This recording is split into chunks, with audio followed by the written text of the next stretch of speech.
All right. Welcome, everyone who joins in. Got to do some settings here real quick. Always have to do them in the beginning, so let's get that done. All right. Happy Sabbath to all of my kindred people. God bless you all.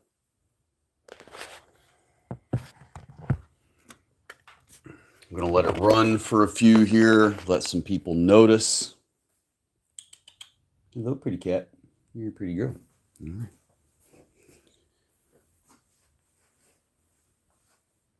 I figured I would do a stream, even though I'm not prepared notes-wise or anything. Well, I never am. But I didn't have a lot of stuff in mind that I wanted to talk about. I just want to give you folks an opportunity to chime in with whatever you want to discuss. And we'll just wing it as we go. I wasn't actually prepared to start yet, but I don't like starting later than this time, so we're just getting started now while I'm not prepared. And I'm gonna leave it muted just for a few while I finish doing things around here and get some give some people some time to notice. Stand by.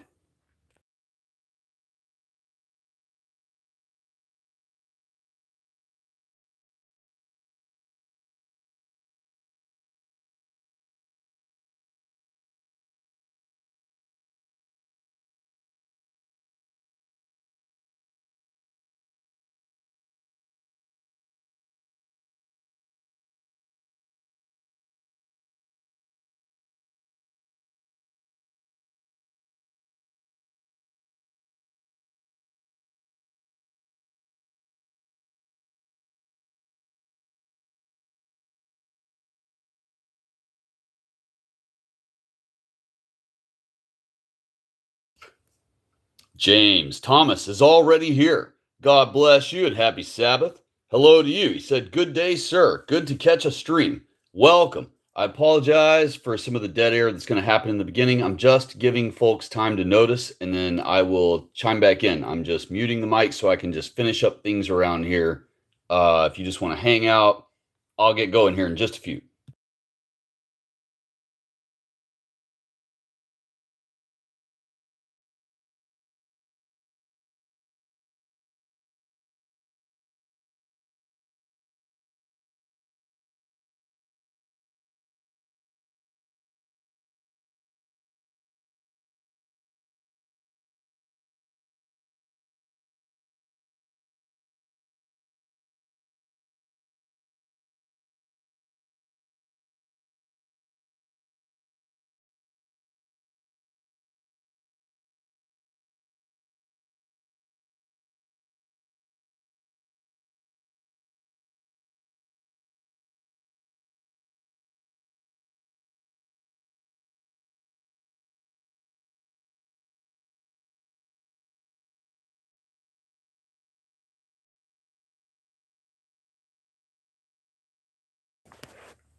All right, all right. I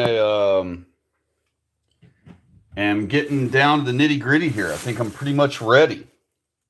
Let's see who else is here. Matt is here. Hello. He said, "Yo, hi. Hello to you. God bless and happy Sabbath to you." Avis Franks is here. He said, "Yo, guys, join my block it. Code is," and he's got a number for it. I don't know what a block it code is, so that must be some stuff I'm not aware of, obviously. God bless you all. Hello, happy Sabbath. I apologize for not giving anyone a heads up that I was going to do a stream tonight.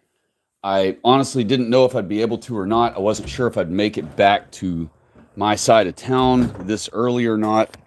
But thank the Lord I did. And I don't have any particular topics I wanted to talk about tonight, but there's been so much happen since the last stream we had together where, you know, according to the Trumpers, should be eating delicious crow right now, the most delicious crow ever.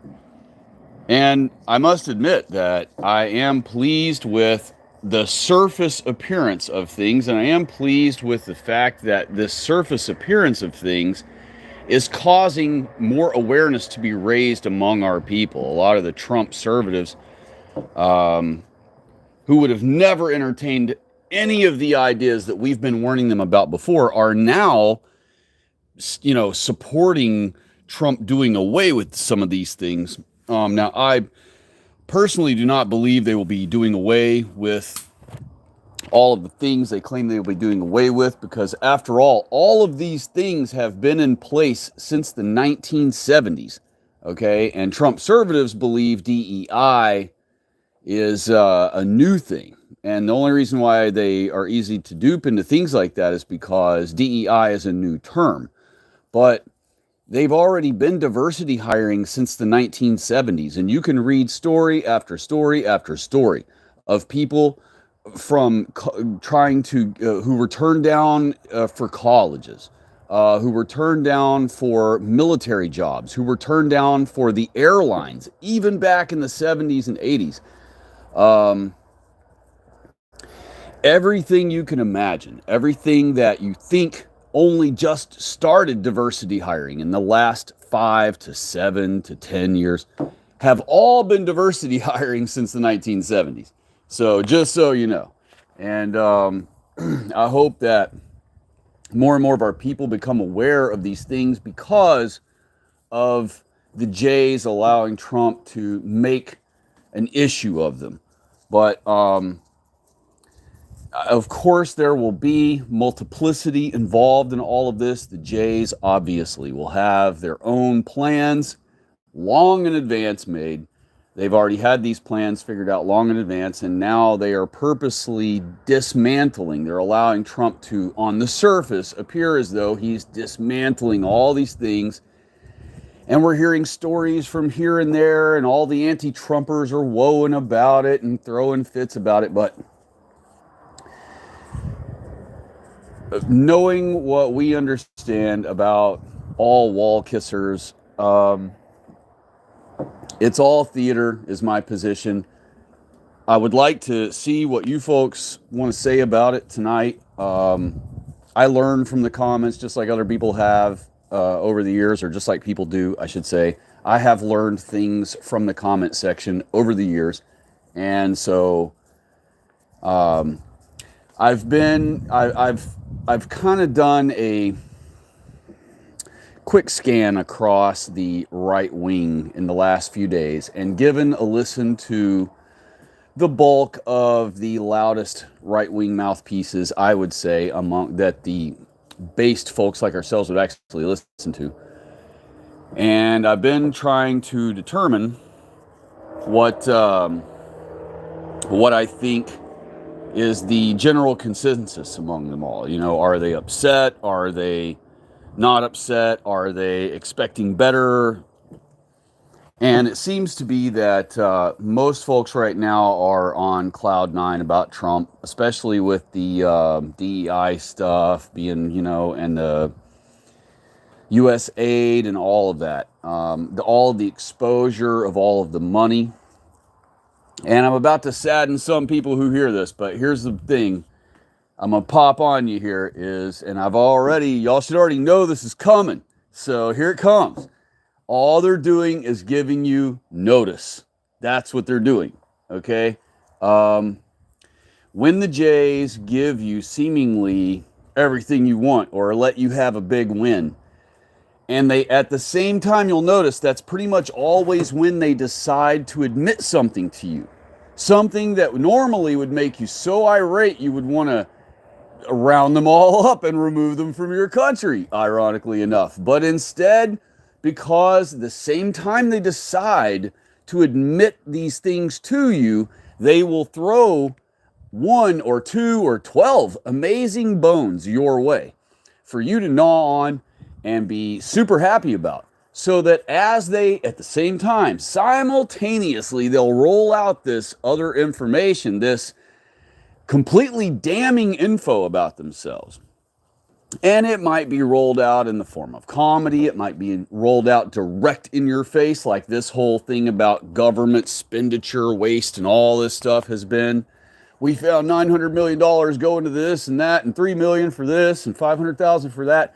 That's all direct exposure, confession in your face, right? So, what that is, anytime the system, the beast system, decides to admit something to you, it is usually, not always, not always, not always, not always, but 99% of the time, when the beast system admits something to you, it's just the part of their system that they call conspicuous notice.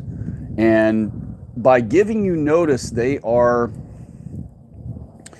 lot of people misunderstand it. They think that and you will read them say that, other truthers who talk about this topic, they will say, oh, they give you notice to clear their karma, right? And I've been guilty of saying it that way before as well. But honestly, what it is it's twofold. But one of the things it is duping delight. They're basically telling you in your face. And then when you don't figure it out, and you still don't come after them, and you still don't round them up, then that to them means you're even stupider than the initial time you were duped by their story or their plot or their scheme against you. If after they totally admit to you in your face that all of this has been going on, exists, everything, and you still don't round them up, it's a litmus test. It's a litmus test, and at the same time, it's a duping delight in your face. All right, so hopefully some folks can absorb and accept and process the reality that is how they operate. Sometimes they will stay completely in the shadows about a particular thing, or they will keep some other race being blamed for it while they're the ones perpetrating it all along, or whatever. They have a variety of ways that they will approach this process, but they do have multiple ways, and they do practice all of them. This is death by 6 million cuts is the way they plan to take us down. And so every extra little cut, doesn't matter how petty, doesn't matter. They will use that one also to take yet another nickel from you, yet another penny from you, yet whatever from you. No pun intended, since they're taking pennies from us. But let me look in the chat. Let me see who all has chimed in. Okay, nobody yet. Oh, yeah. Okay, Trainwreck has chimed in. Hello. God bless you. Happy Sabbath. I hope you're doing well. He said, my son, named Brant, won't stop soiling his pants in school whenever women talk to him because it's Valentine's. What do I do to stop this? Well, that is a bizarre medical scenario. Best advice I can tell you is don't give him anything to drink before he goes to school. Taiwan said, first racist channel I've found. Wonder why you won't show your face. Intriguing. Hey, cool. I have some people here who are cucked. I would love to talk to you. So, Taiwan, how often do you get on Japanese channels and harass Japanese people about enjoying Japanese supremacy in Japan? You have a problem with it, right? You definitely have a problem with Japanese supremacy in Japan, right? I hope you do. You better, or you're an absolute pile of shit. Yes, I said it. Don't even pardon my French on that one. You're just a worthless pile of shit hypocrite if you don't have a raging anger for Japanese supremacy in Japan, and for Chinese supremacy in China, and for Arab supremacy in every Arab country, and for black supremacy in all 12 or whatever it is, black ran and controlled countries. If you don't have the same exact problem with that you have right now in your heart built up against me for this channel, well then guess what? You're nothing but a worthless pile of shit parasite, mentally defective, hypocrite. Period. Dot. Go harass Japanese people about Japanese supremacy that they enjoy every day of their life. Go harass the Arabs about their Arab supremacy they enjoy in all of their Arab countries every day of their life. Go do it, Taiwan. Do you have a problem with Taiwanese supremacy in Taiwan, Taiwan? No, I didn't think so. So shut your face. If you don't like it, find somewhere else to go.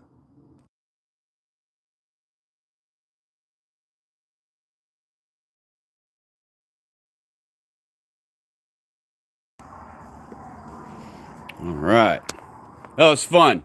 Let's see. Who was the one before that? Train wreck. I don't know if I guess your question was hoping to troll, but yeah, it wasn't entertaining enough of a question.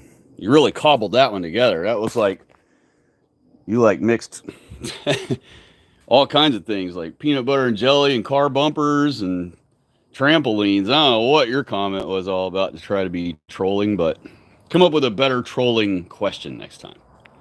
Curtis Beckett is here. He said, "Hi, mistress, my love, how is it going? With you today, my love to you. And you're so very pretty, and you're beautiful and super hot, very young, sexy, blonde babe, girlfriend, or children about to date. Now, dime do it." Interesting.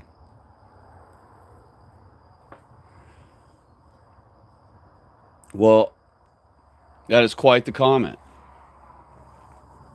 And I can't be your mistress, but somebody in the chat, if somebody ends up being a lady in the chat willing to be his mistress, by all means, hook him up. Alan Turner said, "I love how we're racists. When we awaken and learn we are Yahweh's people. Thanks, Israel." Yeah, isn't it hilarious where you didn't see Taiwan on any Jewish website right now? Keep in mind, right now on YouTube, there are probably 400 Jewish rabbis teaching Jews right now new schemes and new plots against blacks, against Asians, against white people, which is the only one I really care about, and against our governments, against our countries, how to push themselves and bolster themselves even higher and leverage financially and politically above the populations. Excuse me. I just ate. I'm trying to work some air out of there still. Of host nations that they are parasitically living in and already have mild control of right now, or full control of already. So it's funny because you see, and of course Taiwan, it's probably a J, using Asian names and white people names like they always do. So yeah, Taiwan. The bottom line is anybody who ever tries to troll my chats or my comment section, we already know by default of knowing reality that it's either a J, some YouTube employee or JDF retard or whatever, or was it JDL or JDF? I think it's JDF. It's one of those, kooks, or it's a completely cucked fool, leftist, conservative. Those are both the same thing. So, yes, you heard me right. Leftists and conservatives are both the same thing. All fake right-wingers, all conservatives are actually just leftists.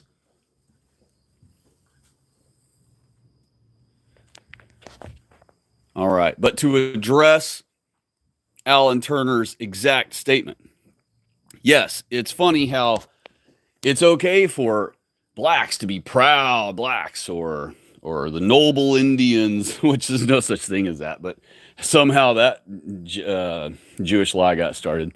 So it's all good to be super pro. Matter of fact, it's funny that you in particular mentioned that, Alan. I earlier today when I was out making my Valentine's Day runs, and no, I don't believe in following pagan holidays, but when you have women in your life and all the other women in the town are getting roses today, you go ahead and hook them up. So I have a lot of ladies in my life I got to go get flowers for, drop off to, stuff like that. And while I was in my shoppings and doing my things, to gather those batches of flowers, I was talking to someone on the phone, on speakerphone, and I was away from everyone where nowhere else could hear me. So I wasn't like being obnoxious about it. I was kind of in my own, I was in the public, but I was off away from other people. And I had the phone turned down low. I even had my finger on the volume just so I could like moderate it and make sure I didn't annoy anyone. But no one was even around me at the time. And a friend of mine mentioned something a friend of mine I was on the phone with mentioned something about something racial, that I don't want to, go too deep into exactly what he was talking about, but he mentioned something racial, and it was like a happening, an event, and he was commenting about it to me, and this total stranger standing there made a comment about it. And he's like, "Oh wow, I got something racist." He mumbled something and said the word racist in it, right? Basically calling me a racist in public. Now, this is a total stranger. I don't know this dude from Jack Adam. He's just standing. He wasn't standing by me. That's the thing, is when my buddy was talking, there was no one around me. But out of nowhere, this dude just appears and he says it to me, or says it at me, kind of like he didn't look at me when he said it. He was like just kind of looking my way and said it. And it was only him and I standing in that exact little area, because originally I was alone. So I go, "Oh, you talking to me?" I'm like, "I hope you have a problem with Japanese supremacy in Japan." I hit him with the same thing I hit Taiwan with, And the dude's face just went blank. He freaking stared down at the floor, and it was like he short circuited, And no one's ever actually hit him with that before. So, when you have these idiots come at you with, you already know the deal, Alan. When these idiots come at you, call you scary R word and all that crap, first of all, they're going to call you that whether you kiss their butt and pander to them and give them all your money and cuck over your country away to them or not. They're still going to call you that. So go ahead and let them call you that, and you handle yours and take care of yours and your kind. And F them. Taiwan, I hope you're messaging that from Taiwan. Otherwise, you're just a parasite.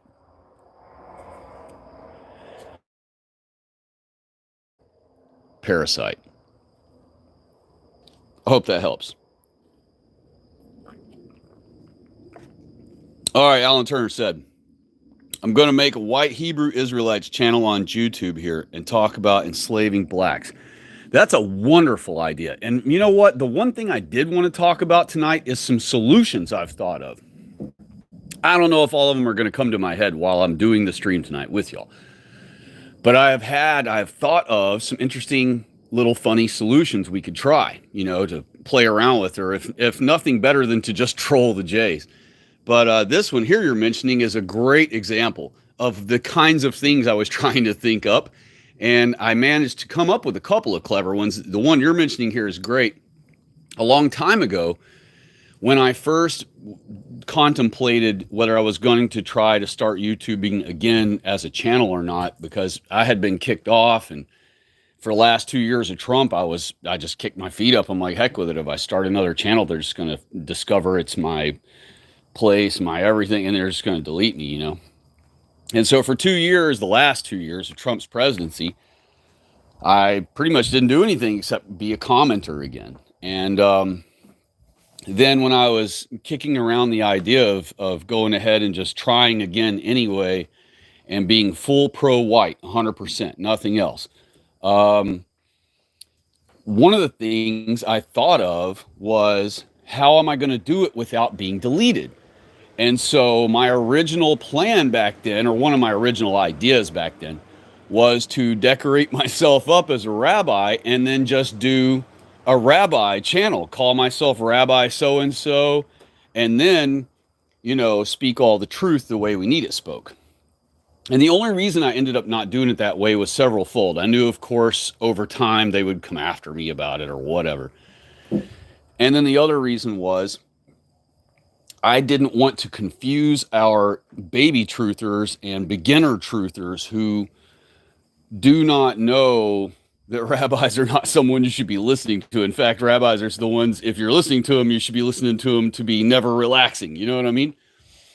To be pattern noticing. But instead, you know, I was afraid I could confuse our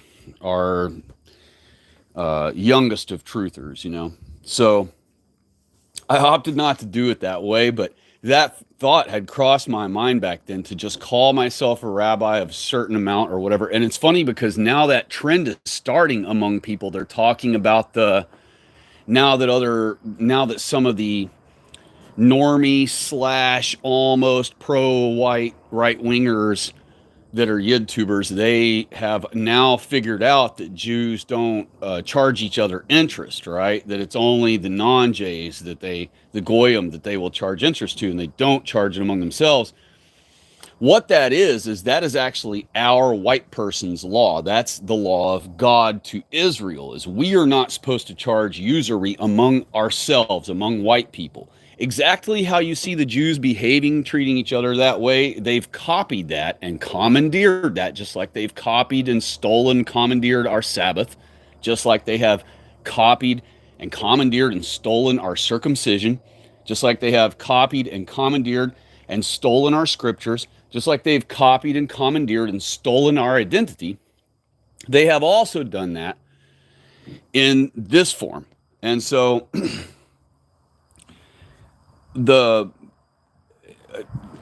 when the right-wingers discovered, when it dawned on them, I guess I should say, that the Jays do not charge each other usury, they started passing around this idea that, oh, there must be a code word, you say, or a certain way you dress, or some way that you explain to the banker at the bank that you're Jewish in order to get a loan without having interest on it. And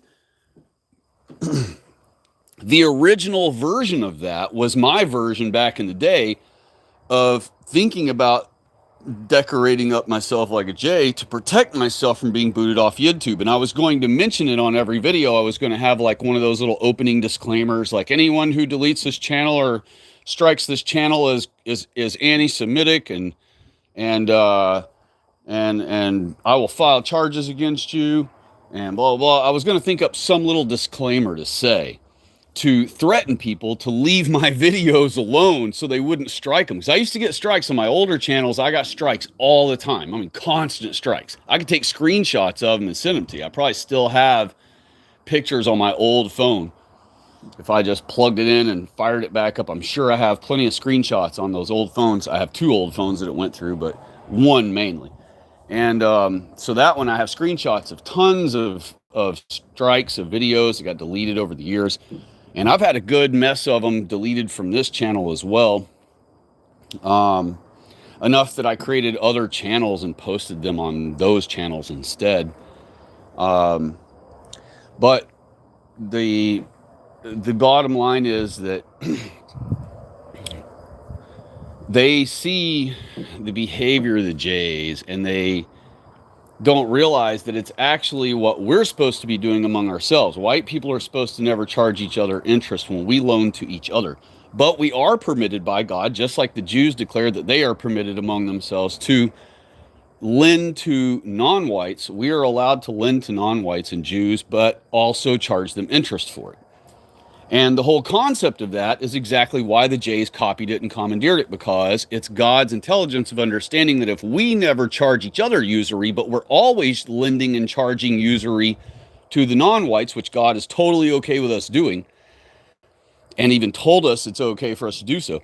If we do that way, we always keep the financial and political power above the world's non-whites. So we keep dominion over the world and all that's in it exactly as God told us to do. When we allow them to have all of our technologies, when we allow them to dress up and decorate themselves up like white people in our white people clothing, it artificially puts them in a position where they appear to naive cucked white people as though they are the same species we are, just a different color. And then it comes down to, and then the conservative, of course, doesn't see color, right? So because the conservative lies to themselves and tells themselves that they don't see color, then here we have, as usual, we have, non-whites being treated and respected and even honored as though they are an equivalent species with us. And this is the same as if we put a sweater on a giraffe and then put them in the cockpit of airplanes and then held huge events for them and celebrated them as being the first giraffe to fly our airplanes in aviation. And it's just nonsensical. We're not supposed to do it. It defies our God's law. Our God told us to live separate from all the world's beasts. He literally put us on entire different continents to separate us from each other. And the Tower of Babel was one of the first stories in the entire Bible. Why do you suppose that is? It's because God is explaining to us, hey, in order, here are things that are most important. And here is one of the big stories, Tower of Babel. What did God do? He split everyone up. Why? Because he didn't want whites living among the other kinds. He changed their language where none of them spoke the same languages. So white people organized, formed languages quickly, started forming languages again, and created an alphabet, created a structure, created a system, started writing it down.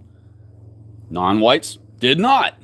The only other kind that ever did were the Asians, because they are the descendants of Cain. And that is why they have white skin, oddly enough, inexplicably, and that is why they have the ability to replicate, emulate practically anything white people make, whereas all the other world's non-whites do not.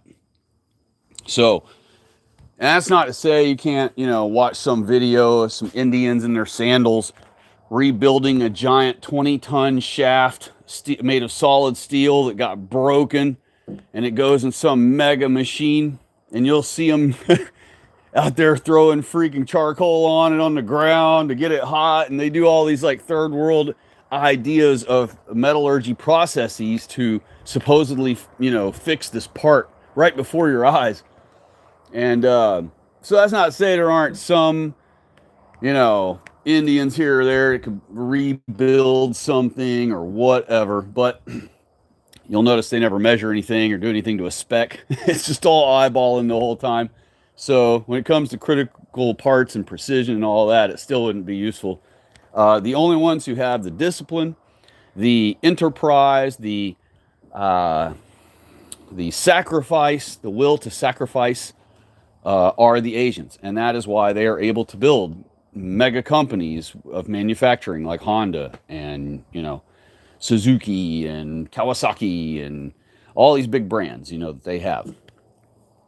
And Toyota and whatever. So, they are industrious. The reason they have all that is they are the descendants of Cain. So they are actually Adamites. They are descendants of Adam and Eve. But they are mongrels, unfortunately. But they're not cursed like all the rest of the world's mongrels because, and it's a long story, but I'll explain it right now real quick. It's because of God's love for Adam and Eve's firstborn. So because Cain was Adam and Eve's firstborn, Cain still has, God still has love for Cain, even though God punished him. Notice God didn't smite him. God smited many godly people through the years, and God killed many non-godly people through the years directly that he was offended by. But he didn't kill Cain. Why? Because he had respect for Cain being Adam and Eve's firstborn. And so, because of his love for Cain being Adam and Eve's firstborn, my position is that they are not doomed like all the world's hybrids are. God understood that Cain physically had no option for a woman except to mate with a non-white. And so he mated with a non-white and started his seed line. And so that became the Asians. But it wasn't honestly his decision to do so at that point. He was banished from the garden. There would not be any white girls for him to mate with for a long time because Adam and Eve had not even produced one yet. So he had way too long to wait in order to have a wife. So when he wasn't going to have access to them because he had no access to the garden any longer. So he was forced to mate with a non-white to start his seed line. And so that is why my position is that Asians are not doomed like all the other mongrels, but they are not pure-blooded Adamites. Therefore, they are not, a part of our tribe. They're not our enemy. They're just not a part of our tribe. So, and God gave them their own religion and their own gods, and he assigned those to them. It's not wrong for them to follow their religion. And it's not right for us to try to get them to think that their religion that God created for them and assigned to them is wrong and that they should convert from that to our white man's religion. That's foolishness. God wants everyone split up, and the only way everyone's going to stay split up is if everyone has their own religions for each race. God understood this when he created the arrangement. And so for us to come along and be like, no, God said spread the gospel to all the world, Yeah, he meant all the world of scattered out white people. He didn't mean raccoons and spiders on the wall and any creature that exists with life that you find, with moths and freaking mosquitoes and,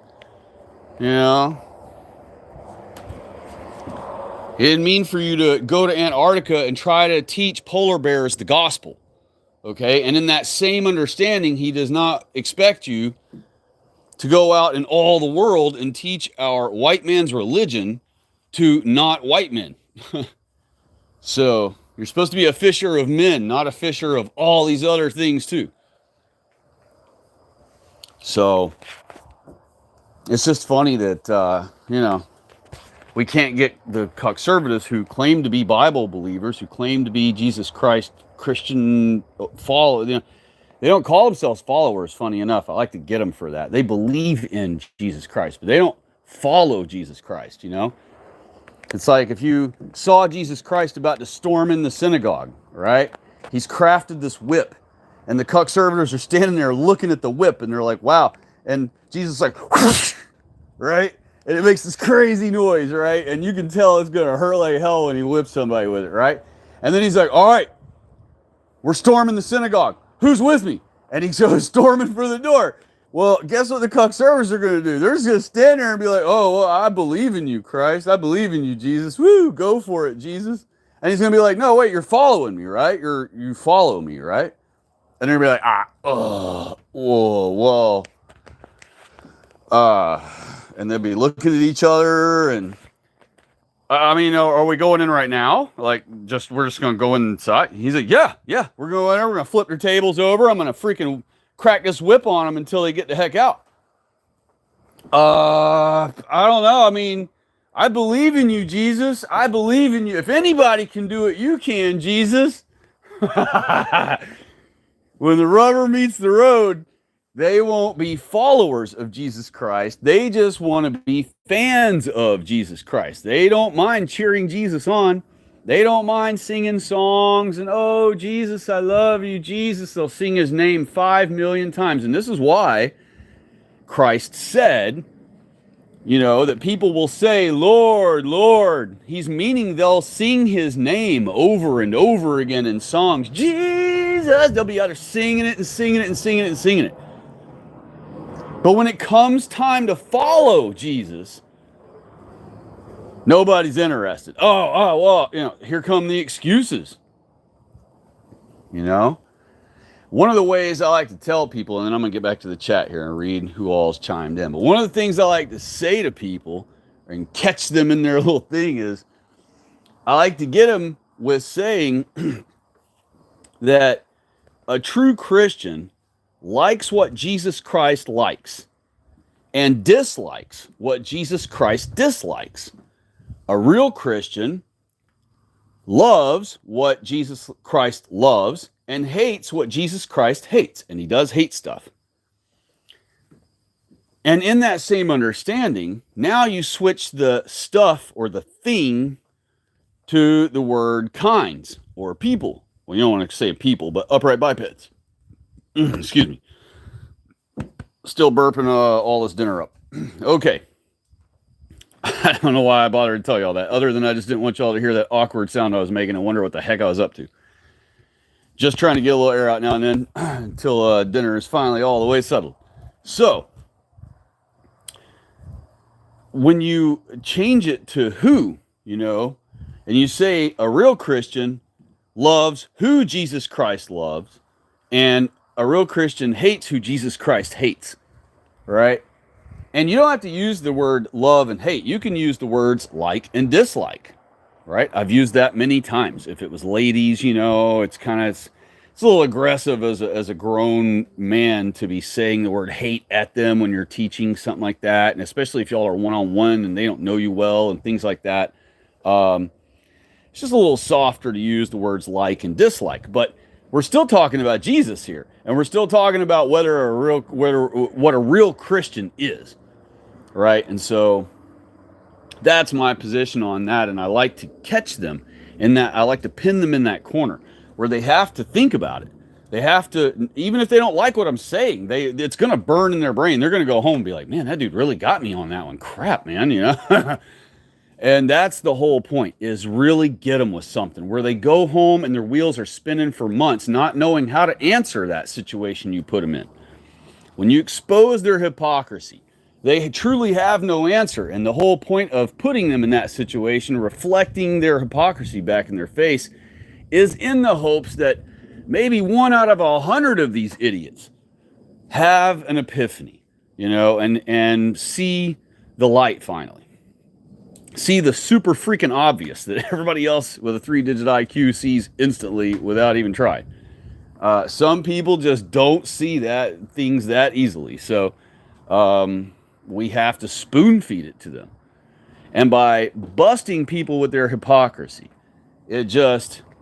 and that's why, if you'll notice, Christ's whole conversation with Jews back and forth was flipping their hypocrisy in their face. And it wasn't in hopes of getting them to have a change of heart about him. It was to show to his people that that's how you expose the BS, or how you neutralize your accuser, And so Christ, when he interacted with the Jays, practically every time, almost every single time, I'm sure there might have been 1 or 2 in the Bible that are written down that were not that way, but all the others, 99.8% of the times that Jesus Christ was talking to the Jews, he was answering their trick questions with trick questions. And he was shuffling through their attempts at confounding him, getting him pinned in a corner, where they've already set him up and got him to concede to a couple of things. And then their plan is, after they got him to admit these couple of things, thinking he's very, it's very easy to do that to people. It just wasn't with Christ. But they know how to do that to the typical white person. So when they were trying to do that with Christ, Christ being the Son of God, you can't fool him. So he was just answering their trick questions back with trick questions. And sometimes if he did answer them, he gave them a direct answer that nullified their trick question. He found the most clever and most perfect answer to completely dissolve the checkmate they thought they had him in. Let me look in the chat here before too much time passes. Okay, let me scroll back up. I have took longer than I thought to get here. Alan said, I'm 1,000% over being called a racist by anyone. People need to follow suit. That's absolutely true. I have already You know, they're always telling us to build tolerance, right? Which, of course, I have explained in the chat before. Tolerance always means developing a defense to be able to survive a poisoning. But in this case, you know, I say, since we're already having that word crammed down our throat all the time, that we learn to have tolerance for being called the scary R word by non-whites. That's the tolerance we need to build right there. Leo is here. Hello. And he said, how the fuck have I ended up here? Uh-oh. We got us a cucked one, y'all. We'll skip him. Well, Leo, stick around if you like. And if you have any problem with what you hear here tonight, immediately question yourself why you're not also exactly as angry at Japanese people about enjoying Japanese supremacy in Japan. And make sure you're exactly as angry and upset and got the same jitters in your gut that you feel when you hear anything I'm saying tonight as you do about Chinese people. Every Chinese person who lives in China enjoying sweet Chinese supremacy over all the land of China, from one border to the other. And then just go on down the list. Make sure you're exactly as upset with every Arab who is in Arab countries right now, fully enjoying Arab supremacy in their Arab country. Make sure that you're as exactly unhappy and angry with every Mexican that you know is in Mexico right now, living it up on Mexican supremacy. Little King Trashmouth is here. Hello. God bless you and happy Sabbath. And he said, it's like a car alarm. It used to mean something. Now it goes off and no one cares. Well, you know, I'm not against us continuing to repeat that mantra, but I don't actually believe that. I think white people are most cucked white people. Now, if you want to say the ones who are in our world, like who visit this channel and who are fully based, yes, we are way over it. But the typical Trumpservative, if you threaten them with the scary R word, they are just as cucked about that word now as they were 20 years ago and 12 years ago and 25 years ago.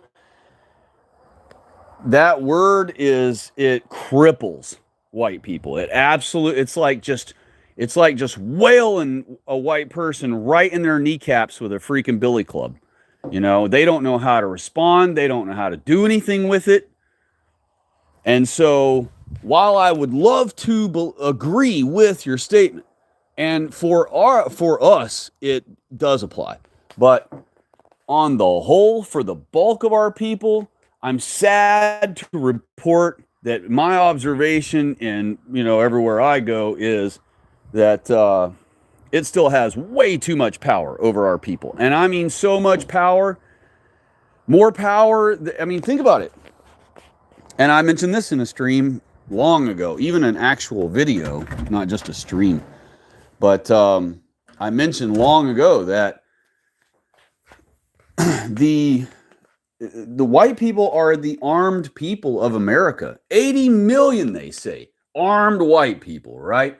And most armed white people have more than one firearm. Most armed white people have more than one bullet of ammunition. They usually have thousands, right? So one white person should, in theory, if you were looking at it on paper as an engineer, you'd be like, okay, this one unit has X amount of weapons and has X amount of ammo. He's good to at least take out, say, so-and-so amount of numbers of enemies. White people spend unbelievable money on firearms, on safes for the firearms. Okay, think about your buddies who have gun safes. Think about how much some of your buddies have spent. I have friends who have entire rooms, just like I'm sure some of you do. I have friends who have an entire room of their house turned into an armory. All right, it looks like the Matrix. You walk in, and there are just aisles of guns on both sides of you.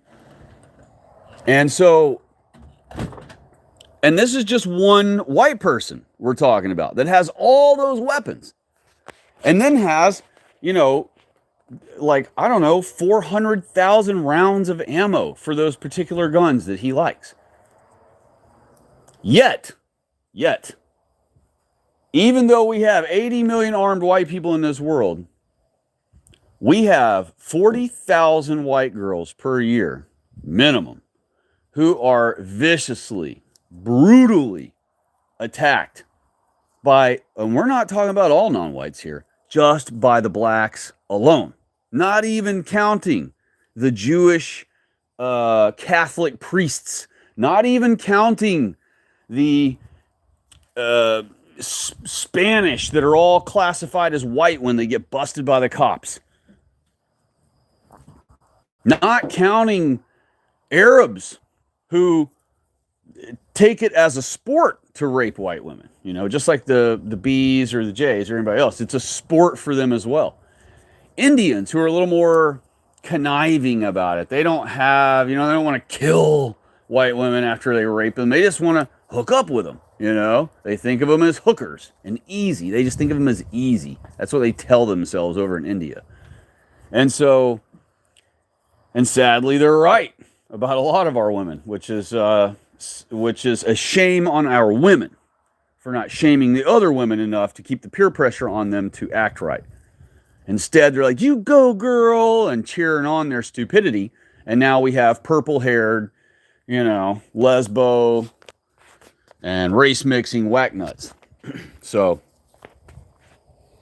but, you know, the thing about to digress all the way back to the scary R word, I don't want to keep going deeper and deeper into that. So let me just stop. And I'll go back to the scary R word like what you were talking about. I hope and pray that more and more of our people become hardened to being called the scary R word as time progresses. And of course there will be, but what I'm hoping and praying for is a large exponential ramp up amount of our people who not only who not only harden themselves to it, build a tolerance for it, as they're always tell us, but to where they build a disdain and an anger reaction from it. Okay? We've got to basically take the R word as the blacks use the N word on us. Just like the hard R word gives them a free pass to just chimp out on the white person they heard or they want to accuse of saying the forbidden word, I say that we make the scary R word our forbidden word. And this was one of my solutions I was going to mention tonight. So I'm glad that you made that comment, because now it's triggering me to mention one of the solutions I had thought of, is that and it would only work if most white people do it, if like practically almost all white people agree to do it, you know, or at least if a huge portion of us agree to always do it, no questions asked. I know that's a tall order from such soft, cucked, wimpy white people who've never been in a fight. But if we somehow could convince our white people to flip out wig nasty on any non-white that ever calls us racist, think of how fast that would make non-whites stop calling us the scary R word. Just like how no white person calls a nigger anywhere, right? Well, that's why, because our government has just looked the other way every time a black has viciously attacked some white person and then accused them of that as their excuse for doing so. They see, and everyone saw, that the government just shrugs their shoulders and looks the other way then about it. And so that black gets away with a brutal attack on an innocent white person. So, in the same respect, if white people started chimping out on non-whites every time we're accused of the scary R word, I'm talking about not where the non-white has to directly walk up and go, you are a racist. No, I'm talking about if they even use the word in a sentence, just like you can't even use the word in a sentence or someone's coming flying at you. That's how we have to be. Where if some nog steps up and some podium at some riot or on some stage somewhere at some staged Jewish funded rally against white people, and they get up on stage, if they even say the R word, white people should just start rushing the stage and chimping out on her and beat her down. We have to basically play the game they play against us against them. What does our Bible teach? Eye for an eye. Who told you an eye for an eye makes the whole world blind? The Jews. Don't think the Jews don't play eye for an eye. They absolutely do. In fact, they go way beyond eye for an eye. You take an eye out of one of them, they'll level your whole town. If they have a way to have it done by whiteys, if they have the ability to do so, by using whiteys, Shabbos goy to do so, or they'll go hire some of their, imports they brought here from the 1619s and, pay them to come do it or whatever. So we have to be as militant against the scary R word as they are, or I should say, if we would all do that as white people, man, we could shit on that word and shoot that word down to never being spoken again in our country out loud, just like the N-word isn't out loud in our country, in public, or in a professional setting, nor would that accusation word ever be able to be used again. It's a shame we haven't done it yet, but somehow, and you know what? Let me finish my deeper point about earlier. So we have 80 million white people, because it all ties in together with this exact thing. 80 million white people armed, millions of guns, trillions of rounds of ammunition, and all one unarmed J or black or Spanish or Indian or any of them has to do is point at them fully armed 80 million white people and go, "You're the scary R word," and the entire arsenal is stood down. We're the only race that has created helicopters and jets. Not saying Asians haven't replicated and emulated and created their own versions. I'm saying we're the only ones who ever even invented the idea of this crap. Missiles and bombs and tanks. And it's all useless. Trillions and trillions and trillions and trillions. You know what $1 trillion looks like, y'all? It's enough to, just $1 trillion is enough to cover the United States of America in $100 bills. Now think about the amount of money white people have spent on arms. Not just guns and ammunition for the guns. There's probably $500 million of those, but now let's add tanks. Let's add fighter jets. Let's add freaking aircraft carriers. Blacks can't even go in the ocean. But they can shoot down an entire fleet navy.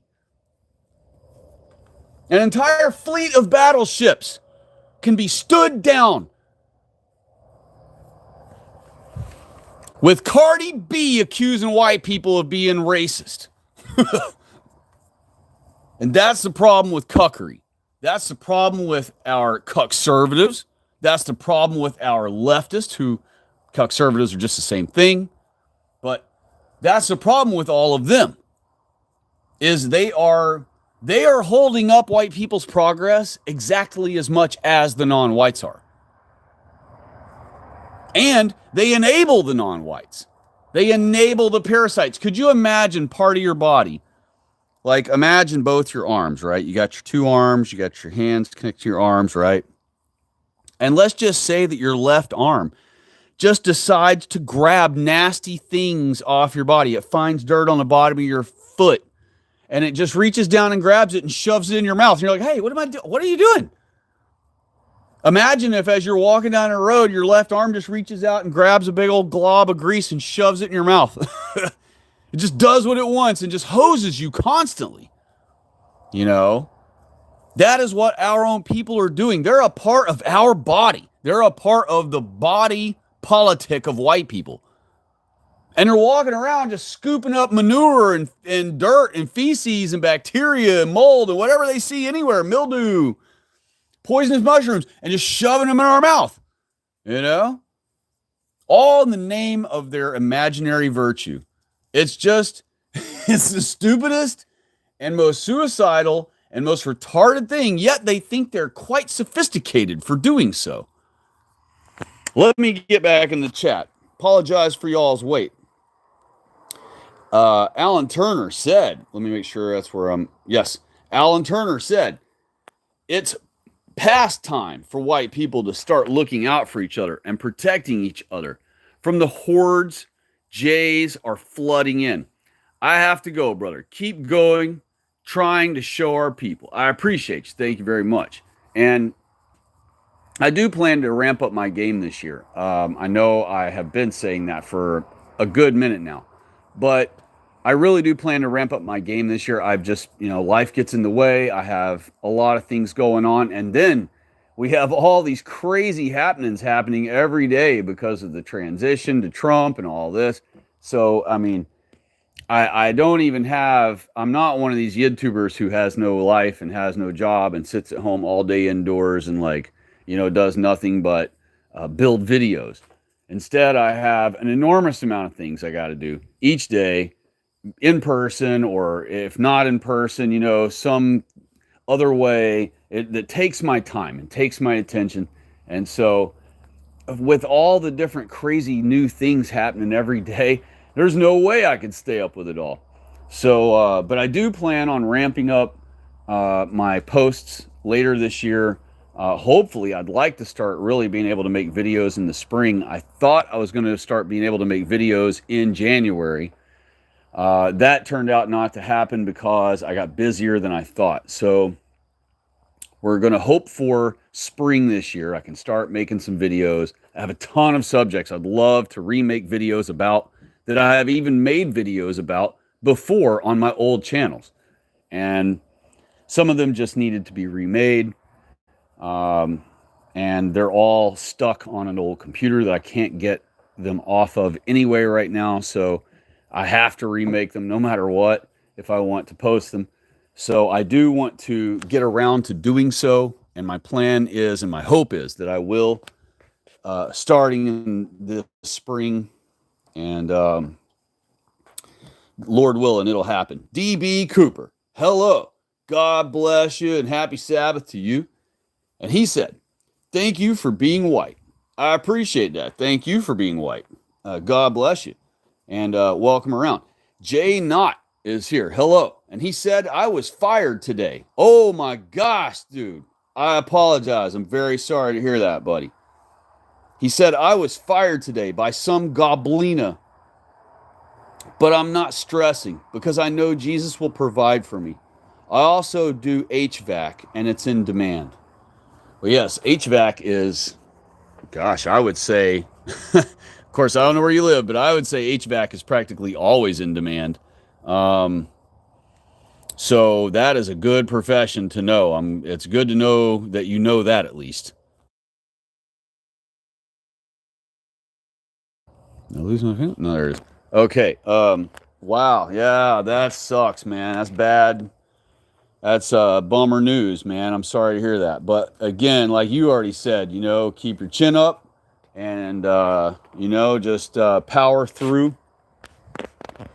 You probably didn't hear this unless you were on the other stream, a couple streams back or so that I did. But I mentioned that I had saw this, I don't know what podcast it was, but it was just a YouTube short. I don't watch podcasts. I don't really like podcasters like that. And I was just scrolling YouTube shorts, and there was this YouTube short clip of this podcast where this tough guy, life coach guy is on there, And I don't like those types. I don't usually listen to them. I think of all of them as far beneath me in understanding of the world, so they're just infantile to me in mentality.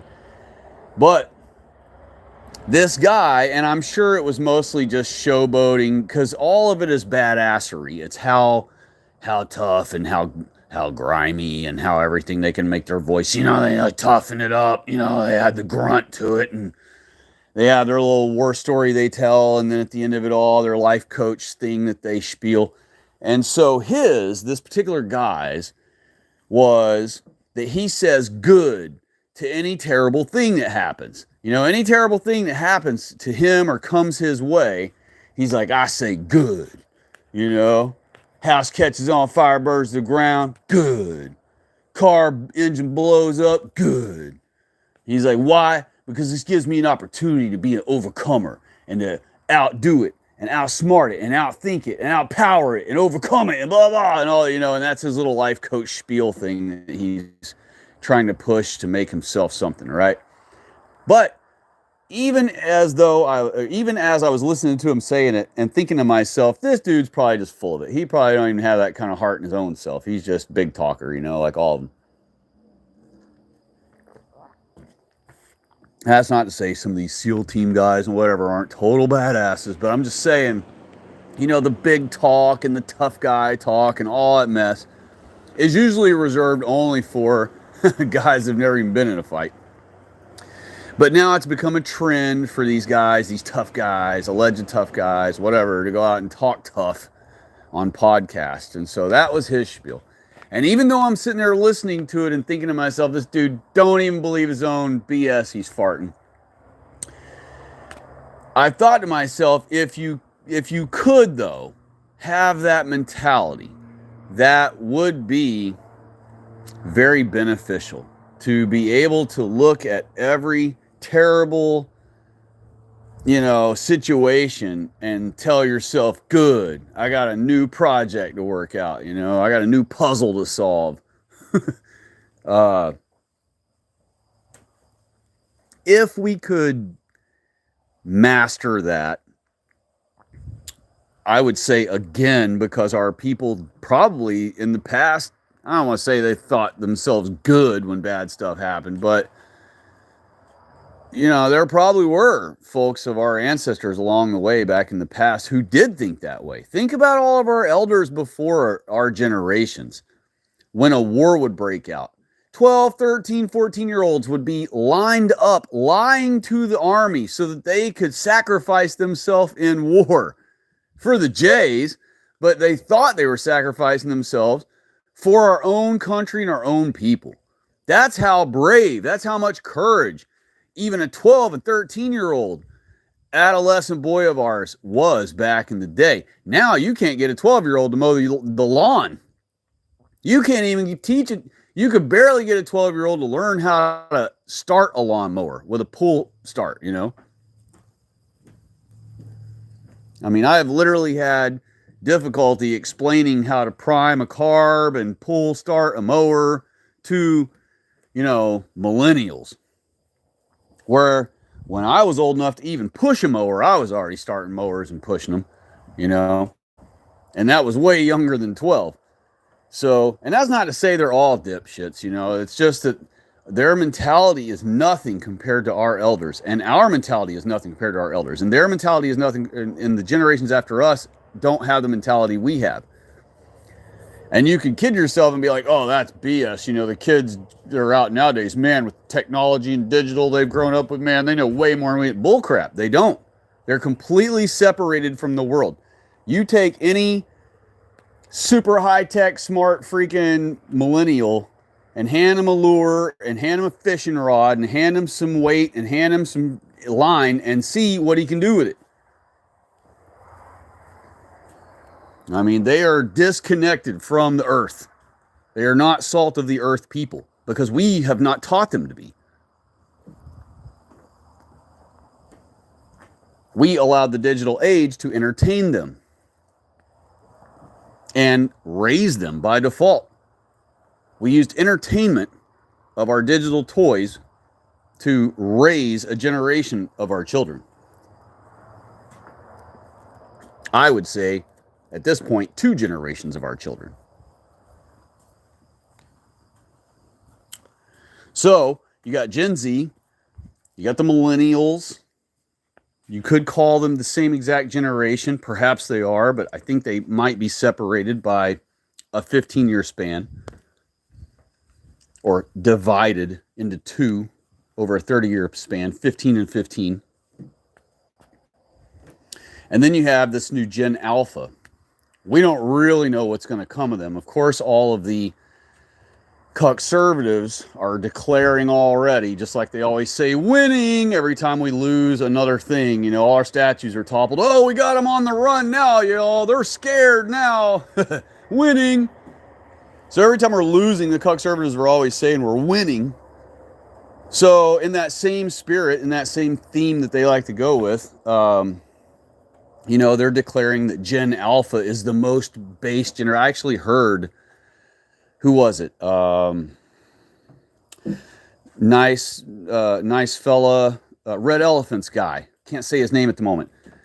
I heard him say on a podcast the other night, that's the only podcast I'm willing to listen to. Well, I may not say that. I do listen to several podcasts, but only based right-wing people, white people, I'll listen to something of Sam Hyde. Sometimes I can put up with it, sometimes I can't. It depends on how eccentric he's being in his comedy at the moment. And I'll listen to Rebecca, I think it is, in the Belly of the Beast, that podcast, whatever that is, Lotus Eaters, I'll listen to them.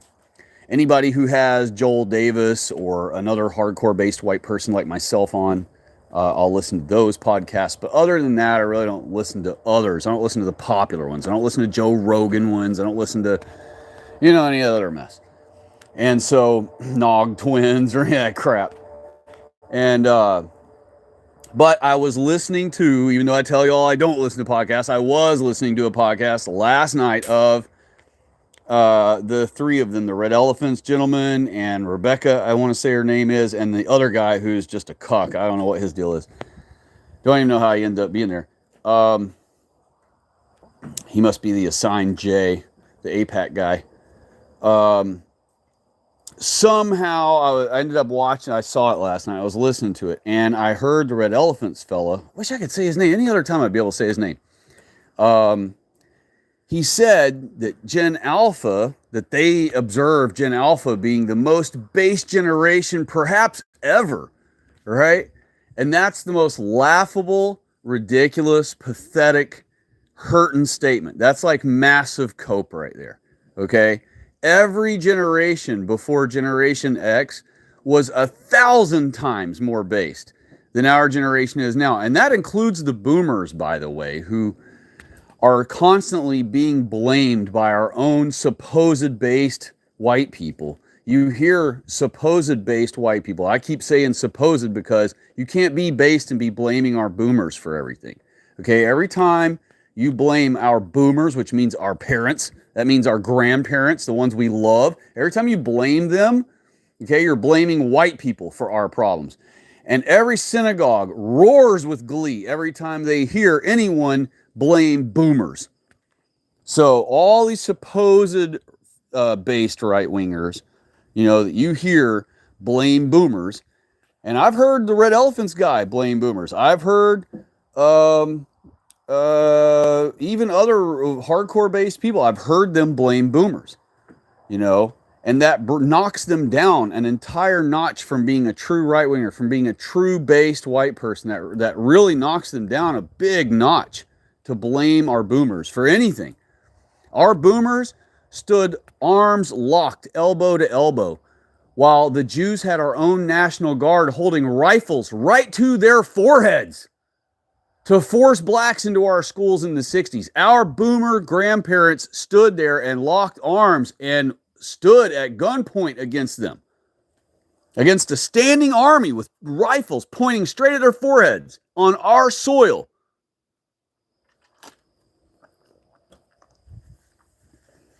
When it came for the Jews to force blacks into our schools, there was no posse comitatus.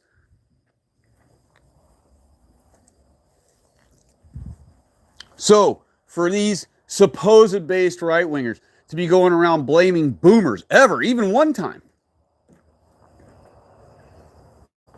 for all the crap Jays have imposed on us, just shows that they are not truly as based as they feel like they are.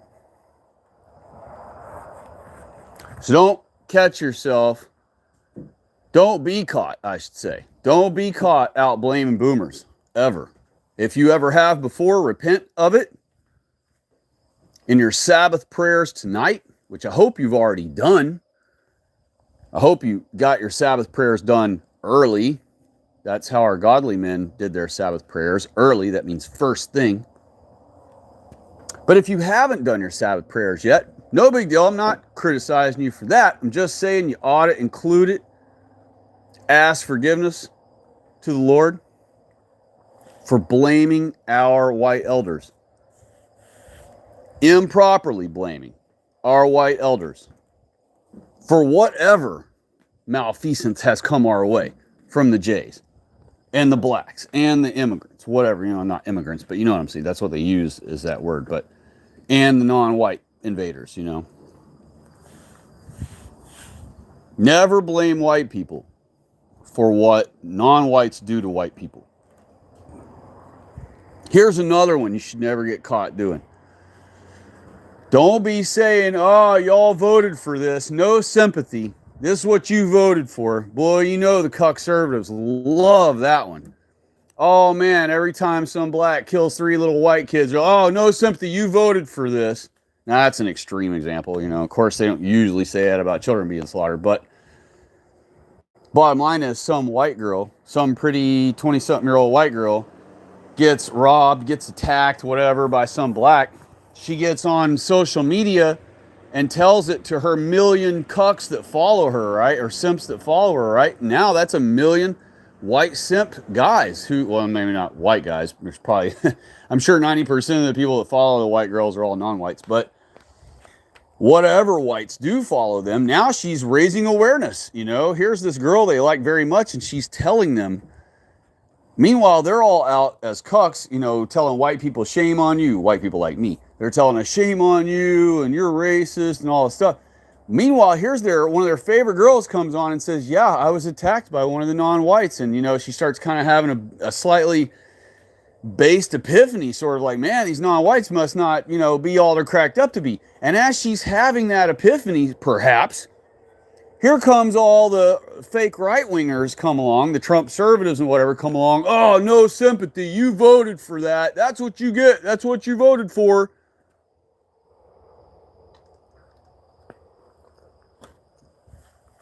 Guess what you're doing when you do that? You're blaming white people.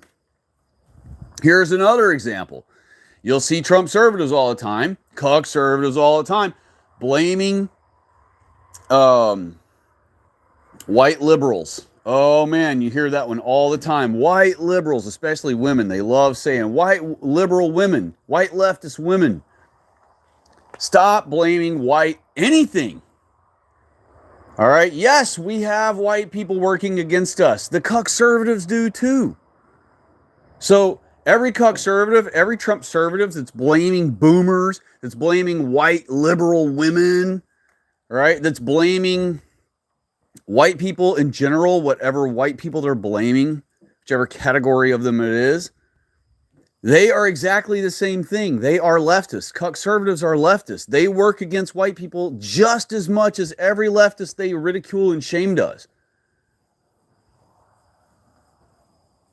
And so when Trump, does something that they don't like, they get all huffy puffy when you come at them going, hey, this is what you voted for. Remember, no sympathy. You voted for this. Oh man, then they get all mad, It's like, no, wait, you use that same thing against our other white people. All the while not realizing they're just as leftist as the leftists they used it against. So blaming leftists, white liberals and all that, it doesn't do us any good either. Now, when we have a discussion among ourselves here on a stream like tonight, we can talk about how white people are part of our problem because we already understand the deal, right? We're not going to confuse our own selves and start blaming white people solely and not blame who's really at fault. No, we already understand the situation. So among us, in our streams and stuff among us, we can discuss how white people are negatively affecting us, how white people are enabling the war against white people and all these things. But when you're out in public or when you're out and about online arguing with other white people who are still cucked, you don't want to do it that way because you're just going to steer them down that road that we don't want them to go. Instead, if you never blame white people for anything, you never blame boomers, you never blame white liberals, you never blame what white people voted for, and you always blame the proper source of the problem,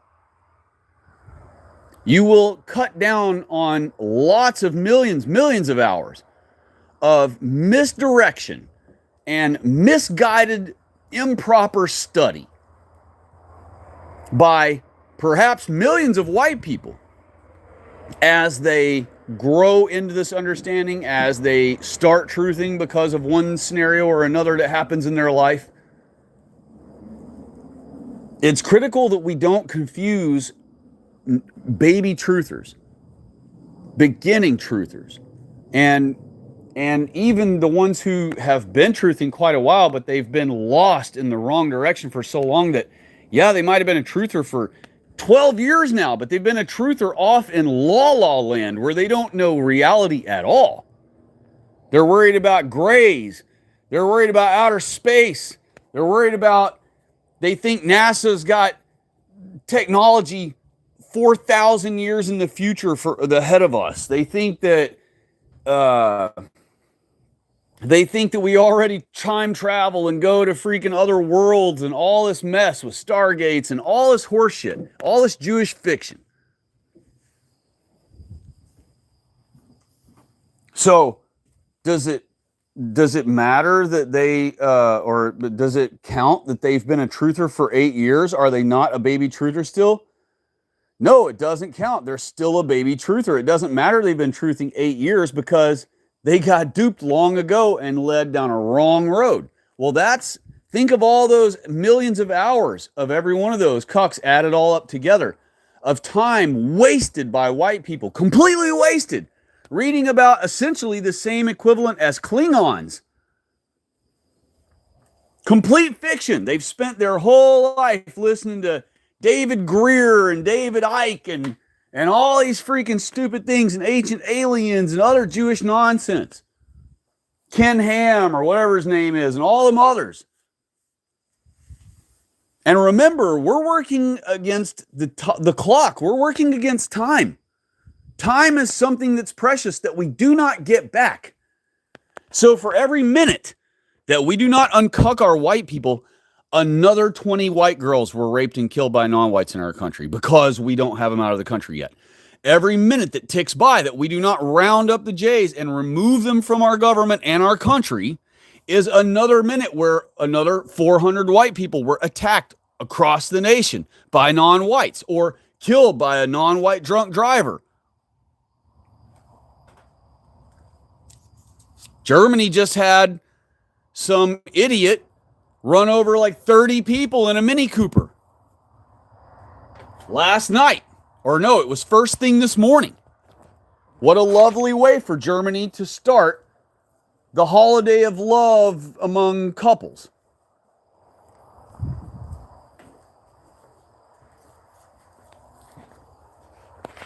Sorry I haven't been in the chat. Let me hop in. Pardon me, y'all. Still trying to burp out dinner. Okay. And so, Jay Knott, to get back to you real quick about you being fired. On behalf of all of us, I apologize, buddy, that happened to you. And I wish you absolutely well as possible. I hope the Lord blesses you, and hopefully you will end up somewhere far better than you even were at the time. Truth Seeker is here. And he said, heck yeah, brother. God bless you. Happy Sabbath to you. Welcome. James Thomas said, as a millennial, I can fish. Oh, that's right. James Thomas is a millennial. You're one of the anomalous, millennials that knows how to do the stuff. I love it. That's so great. I forgot that you are one of the younger ones. And I did catch in there, and I did catch myself and say that not all. There are some millennials. Maybe that's not the part where I said the not all thing, but I do recognize there are some millennials and some Gen Zs and some Gen Alphas that are going to be based, that are salt of the earth, that are whatever. So when I was speaking that, I was speaking on the bulk of them, not you particular anomalous examples, but I'm sure you probably already understand that. So James Thomas said, as a millennial, I can fish. I can get any car started if it's not locked up. I can hotwire. Nice, man. I can fix stuff around the house, drywall, concrete, electrical, plumbing, woodworking. I'm accurate, etc. I gotta be honest, you sound more like a Gen X, man. Are you sure you weren't born in the 70s or 80s? Um, but God bless you. That's great to know that you, to see a millennial themselves report to us that they understand a slurry of those things like that is great. I am good with most all of those things as well. I don't practice with drywall and concrete that much these days. Those are usually reserved for like project builds, doing a new shed, doing a whatever. But I do still do pour some concrete once in a blue moon. Um, Heck, just a couple of years ago, we poured a slab for a friend of mine to put a 2-post car lift on. And so we had to make it really dense. It was a real wet pour, real thin. And we had to keep babying it as it cured so that we could get it as hardened up as possible and as least porous as possible. And yeah, and then, drywall, I'm not as hot crap on drywall. You really got to be practicing drywall every day to be fast at it. But can I be accurate with drywall? Yes, just takes me longer than the average drywaller. Of course, me and a drywaller up against each other, he'd probably put 7 panels up to my 1, but I can hang them, and they'll be straight. But that is great to know that you are so capable as a millennial. And I have personally been training some millennials that I know, my friends, children, and things. I have lots of God kids, and through friends of mine and stuff, and they, are all millennials. And so me and my friends, we basically helped raise each other's kids, And so my friends pressured my kids to grow up fast, or, fast enough, not too fast, but how kids were raised in the Gen X era. We raised our kids the way we were raised. And so, my friends had say-so over my kids when we were out in public, and I had say-so over my friends' kids when we were out in public, and everybody was everybody's parents, if you were an adult, you were any of the kids' parent, and if any adult said to the kids they had to do something, all the kids obeyed. And that's not to say it isn't common nowadays, but it's, it's a little less common. It's just not, it doesn't have that same fullness and that same true Americana. Elders have to say so. Kids, shut the hell up and just be a kid and go off and do your thing. Don't be bothering the adults. I mean, it was very different then than how it is now. Nowadays parents want to be their kid's friend and things like that. Kids basically hang out with the adults now, and are privy to everything the adults are talking about because of that. Whereas in our generation, you didn't hang out with the adults. When the adults are talking, it's time for you to go somewhere else. And you would be told so. You'd be like, hey, the adults are here talking. Y'all go in the other room, go find something to do. And it was because we understood, or our elders before us understood, that adult matters are not something for children's minds to be focused on. Children's minds are supposed to be focused on their age group's things. And so, and their opinion did not matter since they were not adults yet. So there was no need for their ears to be hearing the conversation and then perhaps have an ignorant opinion to chime in with for no reason. So, nowadays millennials kind of get to grow up around the adults, with the adults. And, that changes the dynamic of adults' conversations as well. So adults don't have quite the same conversation they would have had, perhaps, with another white adult, while the millennial kids are all around all the time, And so different discussions happen now because of that, and not the same kind of discussions, I should say, happen now because of that scenario. And So, but it is good to know that you are a salt of the earth guy, and I hope and pray. I don't want the millennial generation to be doomed. I don't want any generation of our white people to be doomed. I want all of our generations after us to do better and better. So at the end of it all, by the end of y'all's millennials lifetime, I hope y'all end up developing into a better version of whitey than Generation X was or the boomers were. As far as I'm concerned, my generation, Generation X, is the beginning of the decline. You know, Generation X does not have near as many. My generation does not have near as many courageous and based and mentally strong people as all the generations immediately before me. Now, someone who grew up in the hippie era could say, which would be my parents' era, they could say, actually, you know, white people were totally cucked in the 60s already, da da da. And that's true. It became a phenomenon in the 60s. So, with the Civil Rights Act garbage and all that crap. So, that started the cuckery around 1960 something, you know. Um, but we still have a lot of based white people in Generation X. It's just that it was not the bulk of the populace like it was for our generations right before us. So, in my opinion, Generation X is the beginning of the mental deficiency in starting creeping up in our people as a bulk of the populace. And I have only seen our people decline generation after generation since then. So that's what made it so laughable when, oh, I almost said his name. Is it James? Yeah, James.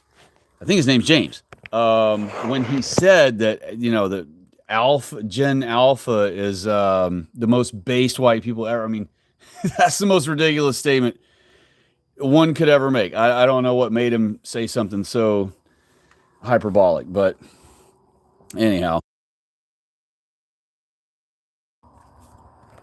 Let's see here what's going on. Okay, I didn't miss anything. But all right, chat's slow, so I'm going to get into some other things here. So let me rant a little bit about Trumpstein. I'm sure that a lot of people who chime in on this stream are going to expect me to either do one of two things: either declare that I'm eating the most delicious crow ever and it's the best tasting crow I've ever had, or that that's all a show. And that is what I declare. That's what you knew was coming before you clicked on this video of mine. You know that I'm going to say already that it's a show. And you know why I'm going to say already that it's a show. We'll go down the list. We'll start with the fact that they're all wall kissers. Anyone that's a wall kisser, you know. Now, I listened to another based YouTuber the other night, or, you know, again, supposed based YouTuber, last night, I think it was, about Trump. And he's turned into this hardcore Trump apologist. Beyond an apologist, he's now one of these, like, he's basically like Q, imagine Q, but in a video form. So he's basically saying that, you know, Trump doesn't like Netanyahu, and that pushing in his chair, even went so far as to say that pushing in his chair for him wasn't a total bitch move of subservience, that it was actually him scaring him, or maybe not. I don't want to accuse him of saying the word scaring him, but he said some word as though it was him showing dominance, like making him his bitch. And it's like, no, that's not how it works. You don't push in the chair for someone that you're bitching down or trolling. Yeah, that might have been the word he used. He might have said he was trolling him or something. But he had some positive word, like he's winning against Netanyahu for pushing Netanyahu's chair in for him. I'm sure Netanyahu also brought his dirty laundry again, just like he did last time, and had the White House staff do his dirty laundry again. That wasn't mentioned this time around in the news, but I'm sure that was the case because that's what he is notoriously known for. So I'm sure he brought a bunch of his dirty laundry to make America do again. And I'm sure if you confronted Nuki G about that, he would say, oh no, he's just trolling Netanyahu by doing all his dirty laundry. He's showing Netanyahu that Netanyahu's his bitch by doing his laundry for him. Make sense of that how you will. But he's solidified that's definitely the way it is, and that's definitely the way it's going on. And boy, he's such a confident 20-year-old that's never done anything or had a woman. But in his mind, oh man, he's got the whole world figured out. And everyone else is an idiot. And he's just nonchalantly shitting on everyone's mentality with ease because of his hyper intelligence and understanding. Meanwhile, he'll, pull a stunt like that where he literally is defending Trump on every single move Trump makes, every pro-Israel move Trump makes. And of course, his other position was Trump is saying that he's going to level Gaza and take over and all this stuff to teach Netanyahu that he needs to hurry up and wrap up this war, right? Well, that's not what a based white leader would do. A based white leader would arrest Netanyahu, would defund Israel instantly, would remove all the Jews from our government. Now, of course, when you start mentioning that to him, then he rolls his eyes and go, look, he can't do all that, okay? He's just a stepping stone. Trump's not going to be our guy that does all that stuff. Okay, well, then he's not our guy then. Because if he's not going to do all those things, that means he's just going to further along the Jewish plan against white people. And again, we're working against the clock. We're working against time. We are in a race against time. We don't have 5,000 years or 500 years to be able to just goof off and YouTube shekel our own side for money and keep losing and losing and losing. America is a boat on water. It is a vessel, okay? And we are taking on water. It is sinking. And we have a little Jewish boat right offside our starboard bow shooting holes in the hull of our boat. And while we, who are pointing out the Jewish boat, are busy trying to point out the Jewish boat to everyone so that we can start addressing the Jewish boat shooting holes in our boat, you've got these supposed based right-wingers, supposed based white people, defending other people who are busy standing between you and your view of the Jewish boat. You're like, what Jewish boat are you guys talking about? And you're moving your head left and right and trying to look out there and see it. And you've got this guy standing in your way in a suit and tie and golden hair. And you lean left to try to look past him. He leans left. You look right to try to look around him. He leans right.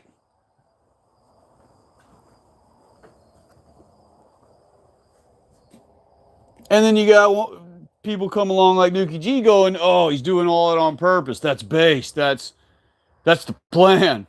What plan? For us to keep losing?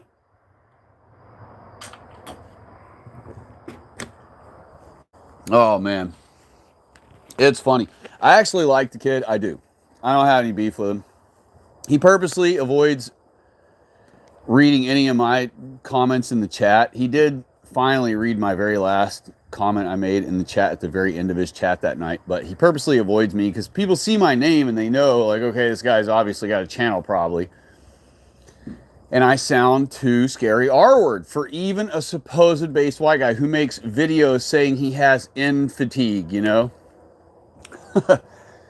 But they don't want to also accidentally boost any other YouTube channel, you know? So if they see a channel like mine that doesn't have anywhere near the subscribers and doesn't do all the same stuff like they do to be a YouTuber, they're not going to want to, you know, read one of my comments in the chat because they don't want to highlight my existence on their chat, you know, or that I'm on YouTube and that I exist at all.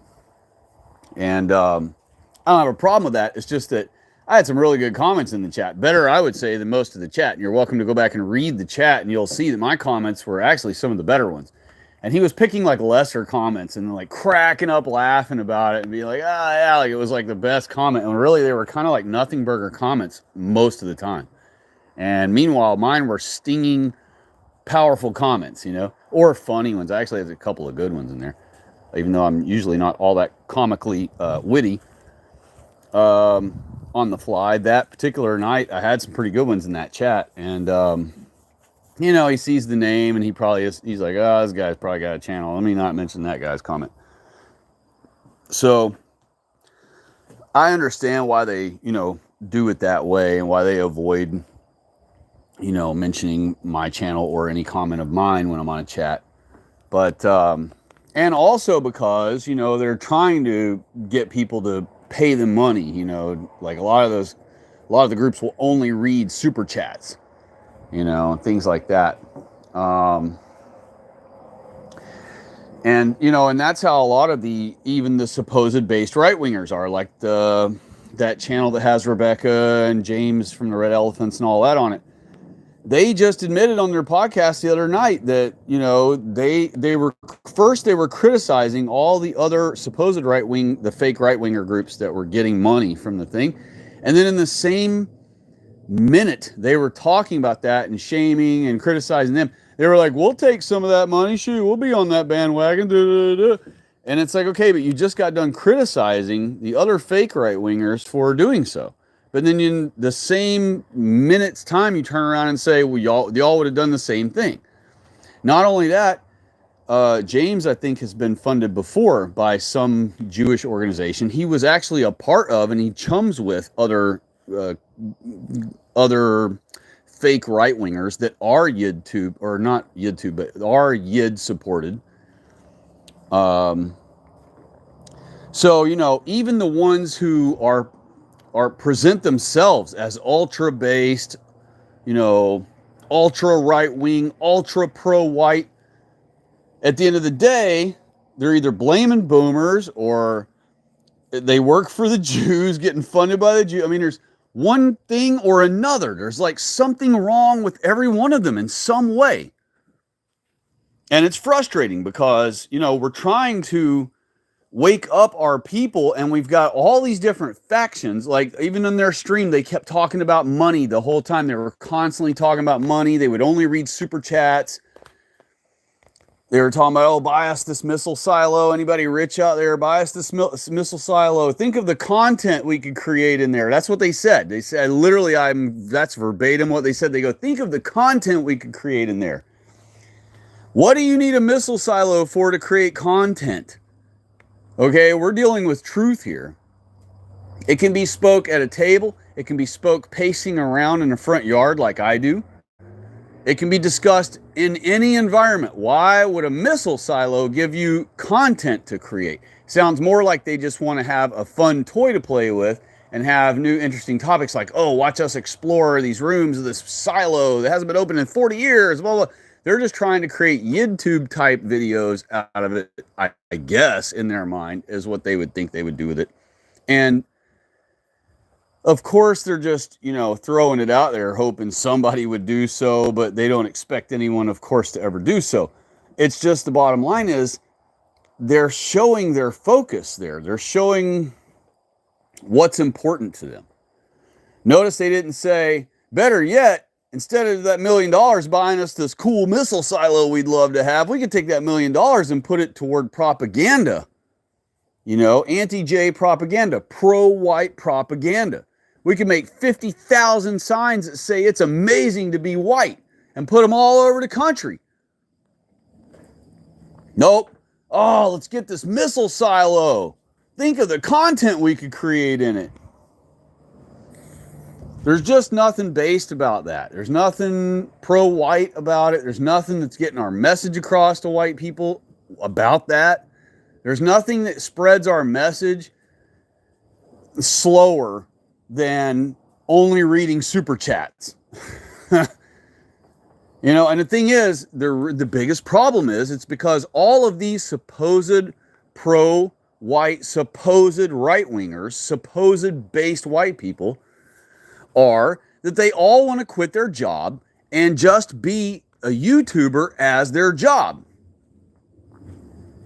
And if you've got the just grassroots natural appeal without having to shekel and without having to tell people every 5 minutes to freaking, pay to your Patreon and whatever.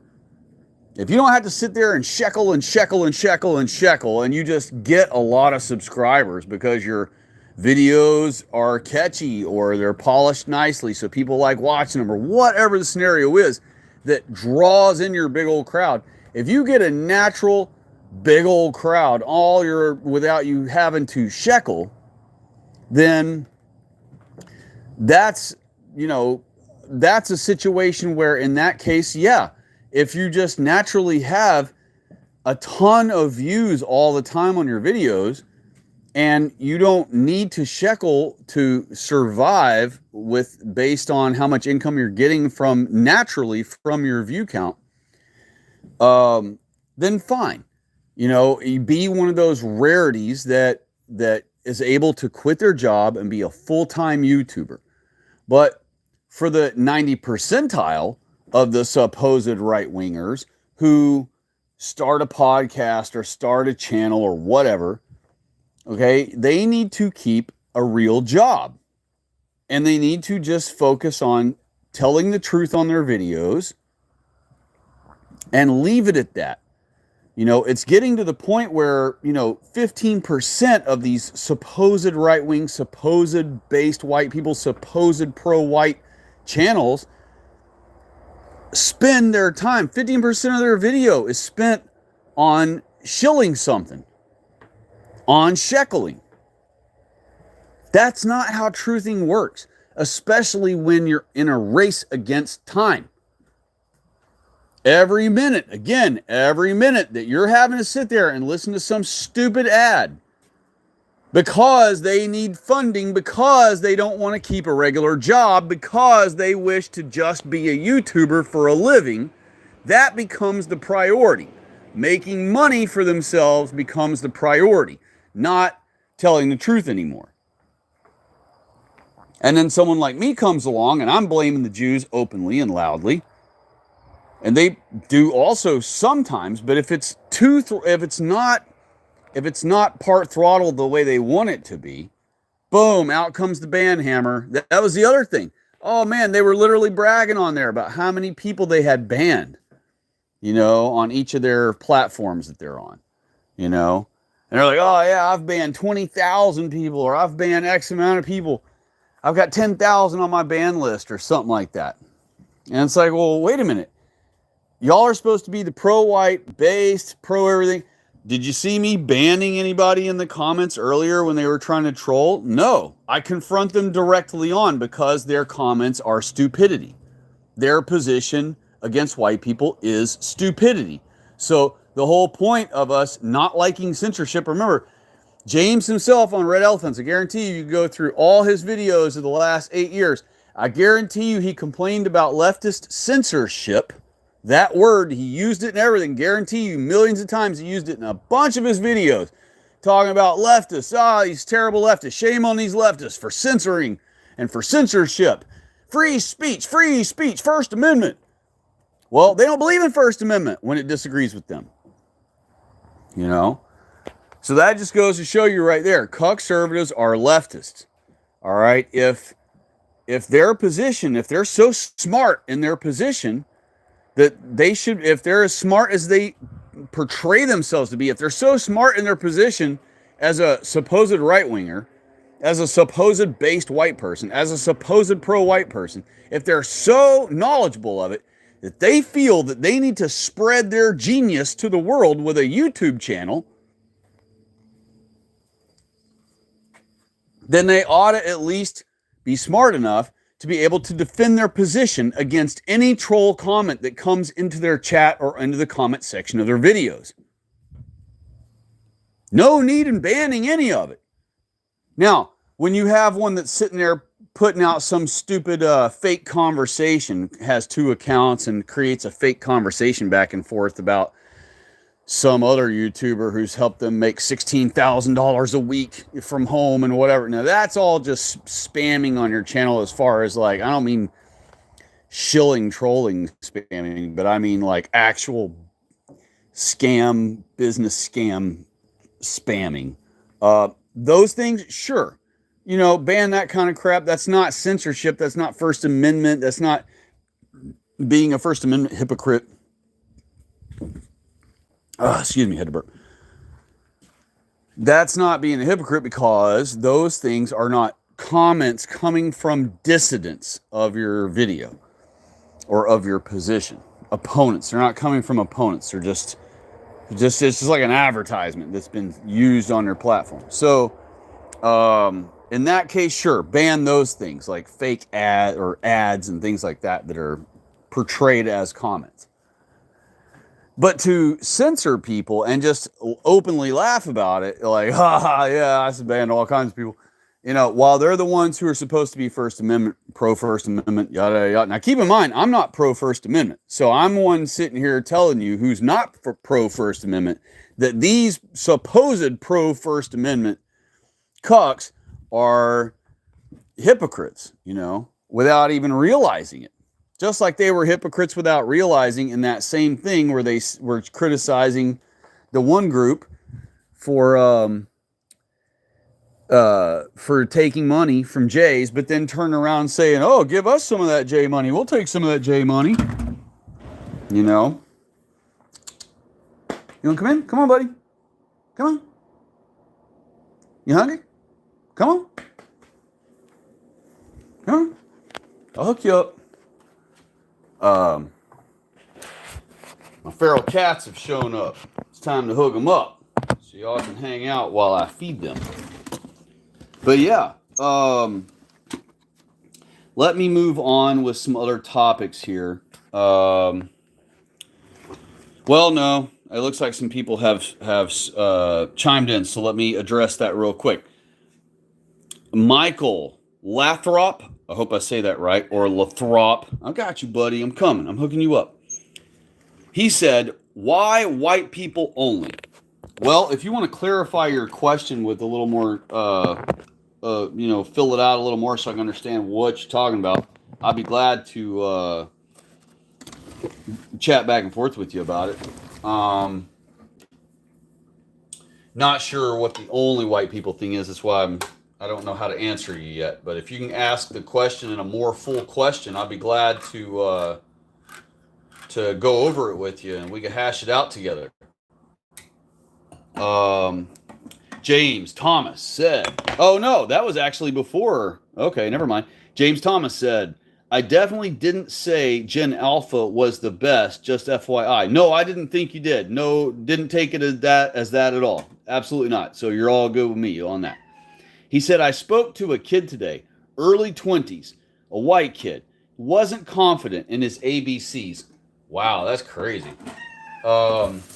Yeah, and just like, I forget who it was, but somebody posted, actually several people have posted a lot of those, like veteran cucker or whoever. It probably wasn't him, but those types of YouTube shecklers that are supposed right-wingers, they were all posting this white girl yesterday who had done, I guess, a TikTok video or a YouTube short. Hi, buddy. And, where she was complaining about how she didn't know how to spell.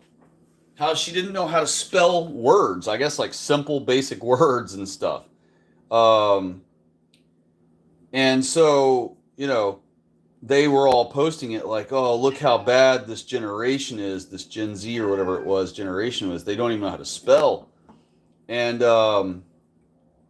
so, whether or not that chick was just doing that for views, sometimes they'll do crap like that and they'll just be full of shit and they're just doing it for views to go viral and stuff. Even though they're going to be made fun of and whatever, they don't care. They just want to go viral.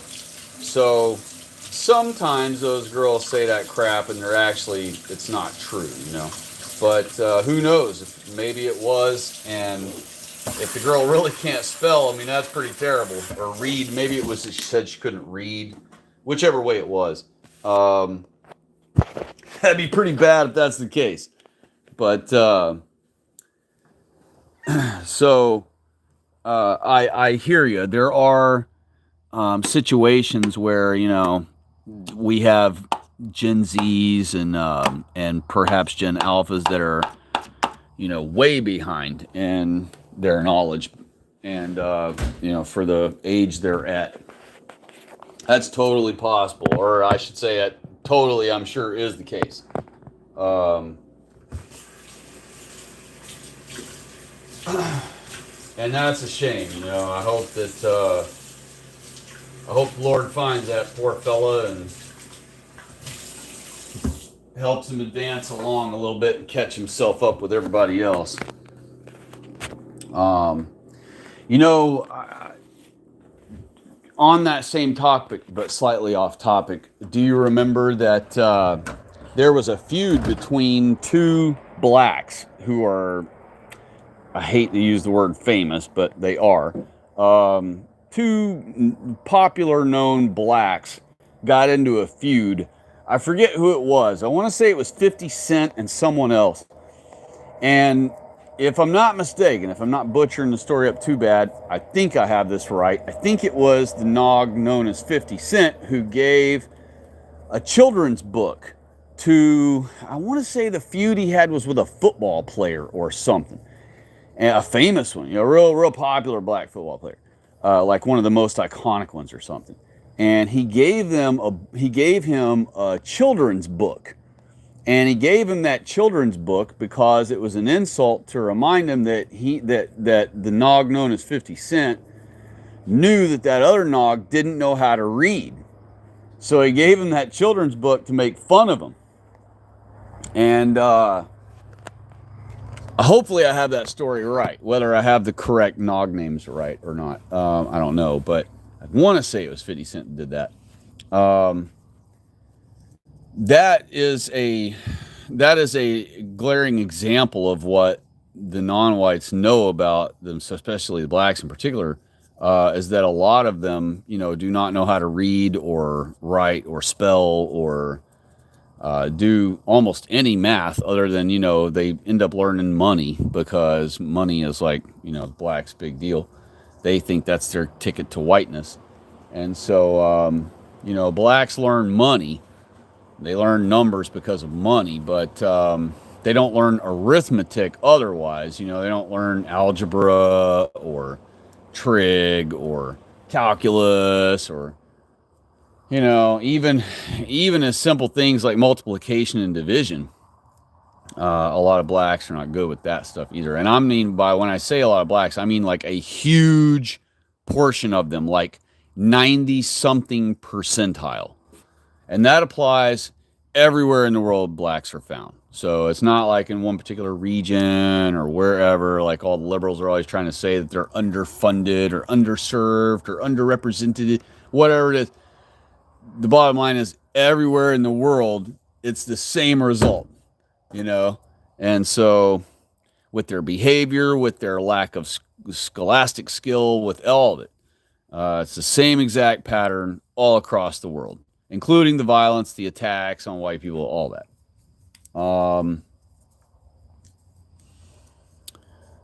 And let's see here. Okay, so let's get back to an RJ Shop. Hello. He said, Jesus is king. Absolutely accurate. God bless you for that. Jesus' name is actually supposed to have a capital J. But yes, your statement is right. God bless you for that. And happy Sabbath to you. Since the chat is slow tonight, I'm going to go ahead and get into more of my Trump rant unless someone has something else to change the subject to chime in about. So, moving on to these different categories with Trump. I don't have a detailed list. I was going to do a thing. I was going to go down the list to bullet point by bullet point, but happy Sabbath, buddy. Was that good? Was that yummy? Yeah, you like that? You're getting a little skinny there, bro. You need to start coming over a little more. I'll hook you up a little more often, yeah. Apologize. I just got to give this feral cat a little bit of attention here. He doesn't like to come around as much anymore, and I'm the one who raised him from basically a baby, so been trying to get to where I could pet him again and stuff. He got to where he wouldn't let me pet him anymore. I used to pick this dude up, and he used to hang out here all the time and everything. Once he gave me his daughter to take care of, he doesn't hang out here hardly anymore, and I'm only just now starting to get to pet him again, and I don't know, something, he just changed, his attitude changed a lot. So I'm trying to win him back over and keep him around more, because he's a good boy. You're my first one I had here. Yeah, you're the first one I took care of. So, I had, a list of bullet points in my mind I wanted to go through. I really don't need it written down because they're kind of just all out in the open right now, being discussed every day anyway. So we can just go through them one at a time, and I'll try to cover the things, each thing that's been on my mind that I've been wanting to point out. Let's start with U.S. aid. And actually, let's start with the Doge situation. What do I think about the Doge situation? Do I think it's real? Do I think it's as real as it's being portrayed that it is? I would love to give a confident answer, but I say that anyone who gives a confident answer is full of shit. So I'm going to say at this time, I don't know. But what I will say is, knowing that Trump is a wall kisser, gave Ivanka to the Jews, Jared Kushner is his son-in-law, he panders to them every anti-white whim. Even though it appears like he's not doing so right now, he has all through history up till now. And now, granted, we did do a group prayer for Trump, asking the Lord to take over his mind, to overwrite whatever plan he originally had to serve the Jays and himself, and to wire into his brain to, double cross them and help restore our country back to us. We did pray for that, and God does answer prayers sometimes. But do we really think that that's what it is? Do we think that God has actually commandeered Trump's brain and is now, or I should say his heart, and is now commanding Trump to betray and double cross the Jews? Is that really what any of you would think? I hope not. Here's why. One, and I mentioned this early on in the beginning of the stream, but I'll reiterate it. The Jays are getting laws put in place that benefit them only. The Jays just got the new administration to declare that they are a minority, a protected minority that ought to have special status for grants. Okay, this is just more money openly being taken from us for them. And now it'll be in law where there's just no way we can deny it.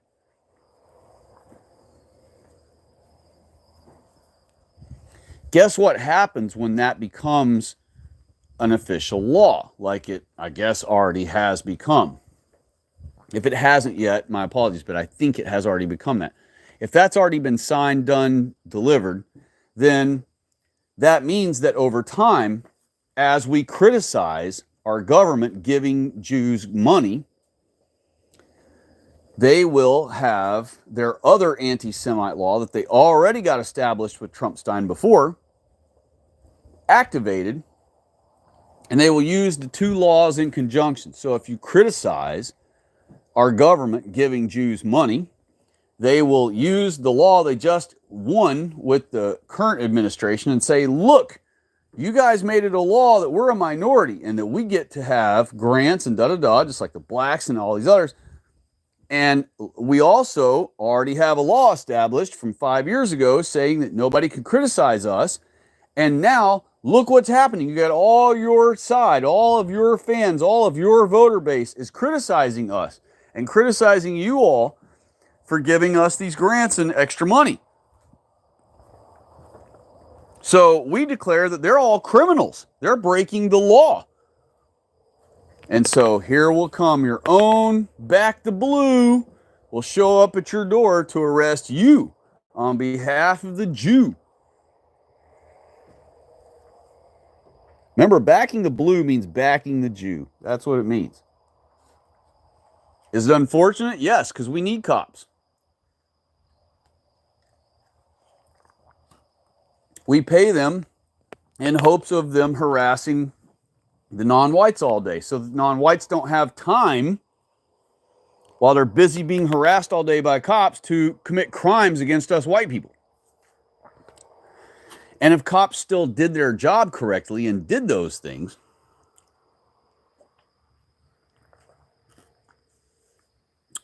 pardon me, we would still have a glorious, crime-free America, you know. But instead, we have allowed the Jews to go out in the streets with megaphones and rally and riot and say that, how dare you cops target non-whites, you know, specifically blacks usually, but that's because of what they commit 95% of the crime. But how dare you, you know, use your cops to always be out harassing all these non-whites? Yes, that's exactly what we pay them to do. We don't pay cops to pull over the hardworking white people that are on their way to work to make money for their family and their life, you know, to survive. We pay cops to harass Tyrone, who's rolling around the hood in the middle of the day, or rolling around white people's neighborhood in the middle of the day, you know, looking at houses, creeping houses, knocking on doors, trying to find an empty house to rob, or trying to find a house that only has one woman in it that can't defend herself, so he can not only rob a house of some jewelry and some money and some maybe a gun or two, but he might also get him some poon while he's in there. That's what we would pay the cops to do, to drive around and bust that dude. And so we need cops, and we need a government of some sort. We cannot be like whatever that one cuck is. It's he changed his channel name recently, so I forgot what his old channel name was, and I don't even know what his new channel is. But he's this like soft talking lefty who calls himself a libertarian, and he's always showing these, you know, videos of a cop doing something he shouldn't be doing to a freaking, well, says that guy that a cop shouldn't be doing to harassing some, you know, sometimes he shows a cop harassing a white person, but a lot of times he shows a cop harassing a non-white. And he treats them all the same. All his videos about cops harassing others, he treats the same, as though it has the same importance and magnitude. But the thing is, when he does the ones with non-whites, I used to criticize him and be like, hey man, stop complaining about the cops harassing. That was obviously three nogs just rolling around in a white person's neighborhood with nothing better to do than rob houses. That's what they were there doing. And the cop stopped them, and this cop started harassing them, and you're sitting here defending the freaking nogs. So, you know, we can't be one of these libertarian, anti-no government at all. There has to be some form of government. The dudes who created the government even said they didn't want a government, didn't like government, and that it had to be watched like a hawk because they knew that government can easily become corrupt. You know, and so they were very careful, as cautious as they thought they could be at the time back then. You know, it was an all-white world back then, so they didn't realize that they couldn't put all men are created equal on the document, because they didn't know that 150 years later or 250 years later in the future, the Jews would take that sentence and say, look, that means all non-whites are as equal as you are in your country.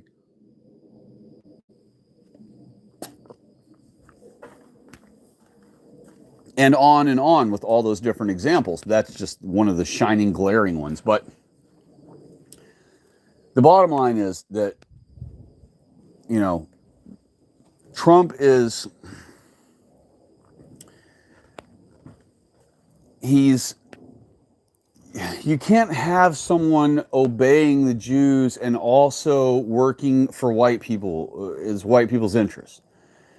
It appears as though you can have your cake and eat it too right now, because that's what they're portraying. Remember, way before. I'm not talking about right before the election was over, way before the election was over, like when the election first started and Trump first announced he was going to run again and the whole thing. We said, and I said on stream back then, and I had even already been knowing it and been saying it in comment sections and in chats of other people's live streams for months in advance, expecting him to run, that there was a good chance that he would be portrayed as coming back, kicking ass, taking names, doing everything white people want him to do. But at the same time, while he's doing that, the Jews would slide in new laws that favor them specifically and only. And that's exactly what has happened and is happening right now. All right.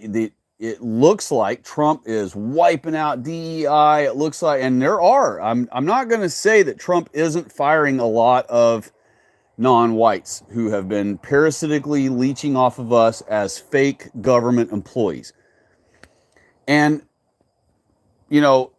a part of me wants to say, and God bless him for that, but you have to understand that he would not be able to do this and wouldn't be doing this if the Jews hadn't already planned on doing it this way and allowed him to do this. It gives off the appearance as though Trump is out kicking ass and taking names for white people, and all at the same time, the Jews are getting their, but at the same time, the Jews are getting their way. All right, this is the same thing as I've explained with Freemasonry before. Someone asked me, why would Jews give white men so much power and prominence with the idea of the Club of Freemasonry and all this stuff like they did? And it's because, Jews will throw you a bone sometimes to win you over to their side. Okay, and that's what they're doing right now. They created a situation where they allowed their own leftists to become anti-Israel and be pro-Palestinian, all right?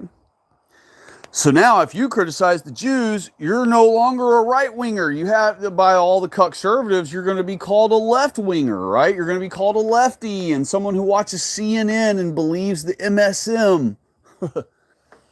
And so they created that situation. And really, this is when we said all of this originally, was back then, when they first came out with the October 7th crap and started bombing the crap out of Palestinians, and then started organizing their own anti-Israel rallies to get all the leftists riled up against the Jews themselves. They created the anti-Israel rallies. They're the ones who created every one of those. And they had a Jewess out there with a megaphone running every one of those anti-Israel protests.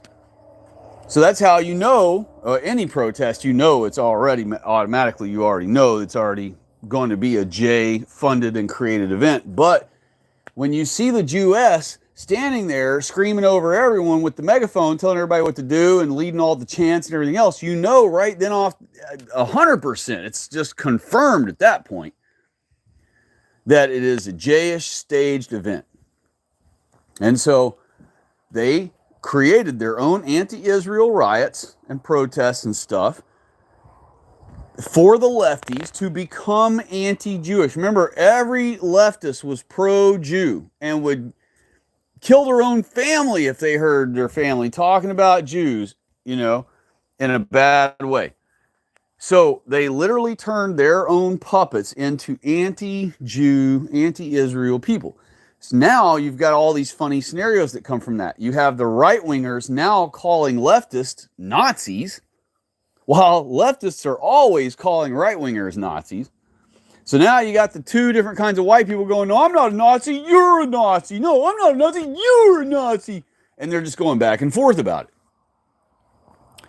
While the Jews just laugh it up in the background, watching, So it creates that scenario. And now keep in mind, when it created that scenario, that keeps conservatives from ever becoming truly pro-white. Because if they always spend their time calling their own enemies Nazis, the last thing in the world they're ever going to be open to is watching The Greatest Story Never Told and absorbing the information. Or watching Europa, The Last Battle, and absorbing the information. Why in the world would they ever want to watch anything that has any kind of positivity spoken about Nazis when they spend all of their time calling their enemies Nazis? So just that little thing alone right there will keep many white people duped and led astray for years on end. For a lot of white people, it'll be for their entire life. They'll be led the wrong direction.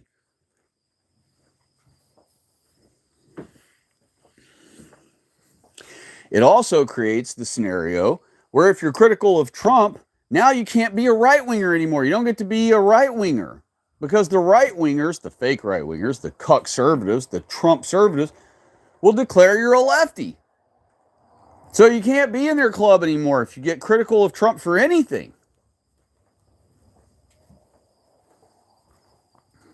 It also created the scenario where if you are critical of Palestinians and Arabs, okay, remember that was totally okay before Islamophobia was ramped up by the Jews, before that word was created and ramped up and promoted everywhere by the Jews to shame white people into accepting the Palestinians and all the other Arabs into our countries that Jews don't want in their country anymore. It created that scenario where, you know, if you're critical of Muslims because you see the Jews flooding them into your country, now you can be accused of being an Islamophobe. All right, so they gave them another way to attack white people. If you grow past that, where you don't care if you're called an Islamophobe and yada yada and whatever, then they just turn you into a white supremacist. Oh, well, he's just a white supremacist. He just doesn't like any non-whites, you know? And so it gives them this, like, it's, again, multiplicity. This is like the Jews operate by multiplicity. They don't ever get just one benefit out of something they do. They always get at least two benefits, if not three or four. And if they're not all benefits, they're at least something that muddies the waters, something that stirs the pot, something that keeps friction going among white people or between whites and non-whites, something that keeps aggression going from the non-whites to white innocent people so that white innocent people are constantly under attack randomly by angry non-whites who are envious and shouldn't be in our country. They benefit in so many different, you know, avenues at the same time with these different scenarios they've created, like allowing their own leftist minions to become anti-Jews in this scenario. And now keep in mind, if you're against Islam flooding our country, well, then that means you have to be pro-white, but again, or I mean, a right-winger, but again, the right wing, the fake right wing, doesn't want you because you're being critical of Trump too. So basically you have no party, you have no representation, you have no affiliate in government that's on your side, that's uplifting your concerns and interests. And so whose concern and interests are the ones not being held up? The pro-white, based white, actual real right-wing people. That is who is not being represented. Right now, the conservatives, the fake right-wingers, the wannabe pro-white people, think that we're somehow winning now because, you know, Trump is doing all this stuff. But I have already mentioned on a stream long ago when I was talking about where I mentioned that Trump they may have put him back in office, and that, you know, that would be their smartest move would be to put Trump back in office and then to let him pretend that he's whipping ass and like getting rid of all the programs and all and draining the swamp for real. Right? That'll keep white people supporting him, and it'll take their eyes off of protecting white people. They will spend all of their time defending Trump and none of their time defending white people as a people. So they benefit that way in that. And then the other way is it makes white people kick their feet up. You know, hey, our favorite guy is at the wheel. No need for me to be more involved politically, or no need for me to take up arms and round up the Jays. Our favorite guy is driving the boat. You know? Our favorite guy is at the wheel. It's going to be all good. He's going to get us through it. And so that makes them lazy or complacent to the war against white people, at minimum. And, and at maximum, it creates people like, what's his name, Nuki G, who, staunchly defends every stupid move Trump makes, as though it's a genius move and you're just an idiot because you don't understand his 5D chess he's playing. That this 20-year-old kid figured out somehow. It's just a silly situation to believe, that a wall kisser is also whipping ass for white people right now. Okay. What is happening is white people are having a bone throw their way so that it's a pacifier. Trump is given to us as a pacifier, shoved in our mouth. And, the conservatives are just, they're just gnawing on that pacifier, boy. Their eyes are rolled up in the back of their head. It's the best binky they've ever had in their mouth ever. But again, DEI already existed. All the conservatives keep talking about how DEI has been existing now for the last, 8 years or 5 years or whatever. No, DEI has been around since the 70s, since the 1970s. Okay, they just didn't call it DEI. DEI is just a new name for it. It's just a new term for the process, the concept of diversity hiring. They've already been doing that since the 1970s. So, conservatives, having no clue that they've already been diversity hiring since the 1970s, are here on YouTube every day talking about, oh, we finally got rid of DEI, 7 years of garbage, finally gone, da-da-da. No. It's been going on for 40 years. Not only has it been going on for 40 years, 50 years now, but but it was never called DEI. So guess what? When they do away with the name DEI, they're not going to do away with diversity hiring, but they're going to do away with calling it DEI. That's all. And, it does appear as though, and it is packaged and it's even worded, I've read the bill, it is worded as though they're going to go by merit only. But remember, blacks are given artificial merit now. Okay? So it looks like, when a conservative reads that bill and they're like, oh, awesome, or the executive order, and they go, oh, awesome, we're going to be hiring by merit only, and that to them says that means no black who doesn't deserve a position will ever be hired for a position they don't deserve strictly because they're black. But it turns out that's not true.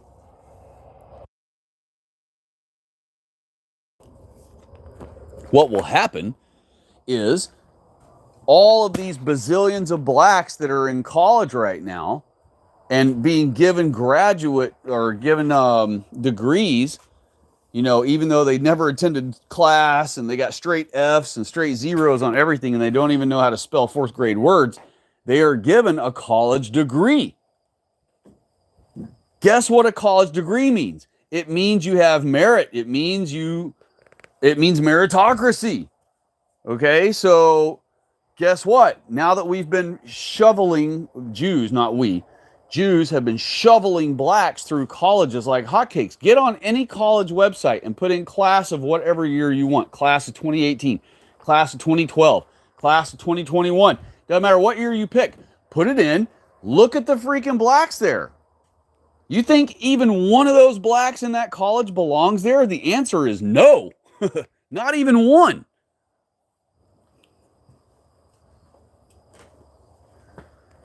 When you scan across a college and you see that 90% of the drum marching band is freaking black and that the whole freaking ball team is black and the whole basketball team is black, they go to college there. They're all going to leave there with a free, paid for by Whitey, fake, but it's valid college degree that says that they have merit, that they have earned merit.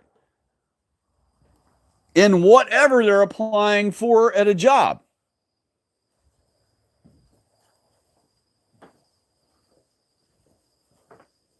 And there will still be hiring quotas. Okay, you're not going to allow this executive order to just get rid of all the blacks and all the unqualified non-whites. No, instead, they will still be hiring them. And they will even tell you they're hiring them because it's a quota they're having to fill. And then when you come at them and go, wait a minute, I thought we're not doing quota filling anymore. That's diversity hiring. What are you talking about? Then they're just going to default to saying, look, we go by merit, but we can't have the entire staff nothing but white men. Okay, we have to hire. Look, we went back to merit, and now 80% of the office is white, and really it's about to be 100% because that's all the applicants that qualify. Okay, but we got these two random nogs that showed up here. One went to Purdue, one went to, Oxford. They're both basketball players. They each have a bachelor's in something. And so, we need to hire them because otherwise we're going to start being called the scary R word. Remember, the scary R word hasn't been done away with. The scary R word and accusations of it by blacks are happening nonstop like hotcakes all over the place every day right now. You can get on YouTube right now and you can watch any conservative channel has a video posted today of blacks standing at a podium talking crap about white people, talking crap about white supremacy, talking crap about how Trump is kicking all the non-whites out of the government and out of all the jobs to give them to white people. They didn't create a provision for doing away with that, with making that illegal. And that's what should have been made illegal. No non-white should ever be able to step on America's soil and be critical of white people or of Christianity or of America. And in fact, you can read a quote, and the good pastor who's passed away now, rest in peace, Pastor Peter John Peters, he read a quote from one of the first people who visited America after it had started being industrialized a little bit. And he came here, and he visited for a while, and he went home or whatever, and he was writing in his memoirs about his visit here, and he said that the people of America, or the country itself, was proud of itself.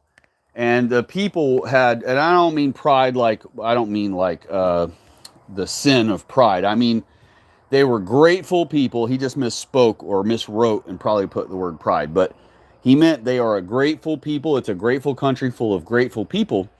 And he said that you better, while you're in America, because the patriotism is so strong in America, that a visitor who comes to America, or even a newcomer who tries to live there, better keep their comments of their negative comments to only about the weather and perhaps crop yield that year. In other words, if you're in America, you better not have anything bad to say about America while you're here. Otherwise, you're going to end up lynched, or something's going to happen to you. You know what I mean? And so that is the law that should have been put in place. It should have been that we go to meritocracy. Of course, we should be going by that. But when you have 10 million blacks with fake college degrees now, just given to them in the last 10 years, roaming around our country now, applying for jobs, guess what? They're going to get hired, and it's going to be called that they were hired on merit. And they will still admit to you that they had to hire a couple of them because they didn't want to be called the scary R word or be sued for the scary R word. And that's the same excuse that schools have been using to not punish blacks for attacking white kids in schools for decades. So while you got the conservatives worried about DEI, talking about, it's 5 years old, they try to say it's only as old as Biden's term. You know what I mean? Because if they admit that it was going on during Trump's term, then they have to admit that and that Trump never did anything about it. So they try to pretend that DEI only started the day Joe Biden took office, right? Meanwhile, diversity hiring went on the whole time openly and loudly during Trump's term, and he did nothing about it, and they don't want to address that. So they just totally ignore that and go, oh, DEI didn't exist till Joe Biden's term. It's only a 4-year-old thing. And it's just, those kind of pathetic things are what just show their hypocrisy, that it shows that they are just leftists. They have latched themselves onto a specific ideology, and they have closed their mind completely up to where now, if it disagrees with their ideology, the Dunning-Kruger effect kicks in, and they will just refuse. The cognitive dissonance kicks in, and they just refuse to learn anything new, to absorb anything new, or accept anything new that disturbs their already comfortable position. They're quite comfortable being pro-Trump. They like their MAGA hat. They love the rallies they went to. They had such a good time. They attended some RNC event where they watched all these non-whites freaking thank their own alien god for our country. And they thought, man, it was all so great. There's no way they want to give it up. And then you have conservatives who absolutely love the idea of having giant blacks as the players on their favorite football team, because by golly, that's going to win them an extra trophy, or that might win them a Super Bowl. And they like playing Nog tunes out of their freaking 4-wheel drive truck. Cruising around in their swamp buggy, blasting freaking some stupid dung hutter. So that's what they're trying to conserve. They're trying to conserve third world cucked, Nog music listening to, Afro ball watching, white girls cheerleading for blacks, America. And that's not America. America is an all-white Christian country. And when America ceased to be an all-white Christian country, America died. That's it. Okay, so every 4th of July, you're celebrating a corpse. You're celebrating something that's in times past. You're celebrating the birth and the life of a country that no longer exists. It's kind of like if you still held a birthday party for your grandmother who's been deceased for 30 years. Imagine still holding a birthday party for her every year. It's okay to do so. There's nothing wrong with that. In fact, I think it would be super sweet if we all held birthday parties for our deceased loved ones every year to honor their memory. And so if we were celebrating 4th of July to mourn the death of and celebrate the life of and wish we had the return of America, that would be one thing. But instead, white people celebrate the 4th of July thinking that we still have America. And that's just not the case. This is the country formerly known as America. People still call it that, but this is not a white Christian country right now. Our president did not put his hand on the Bible. Ask yourself why. He did the first time. Why didn't he the second time? And it doesn't matter what answer you try to come up with. There is not a good answer. He knew his hand belonged on the Bible. He purposely didn't put it there.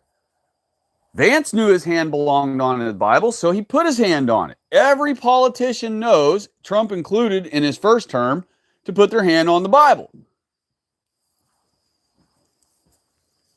Guess what Nuki G's excuse was?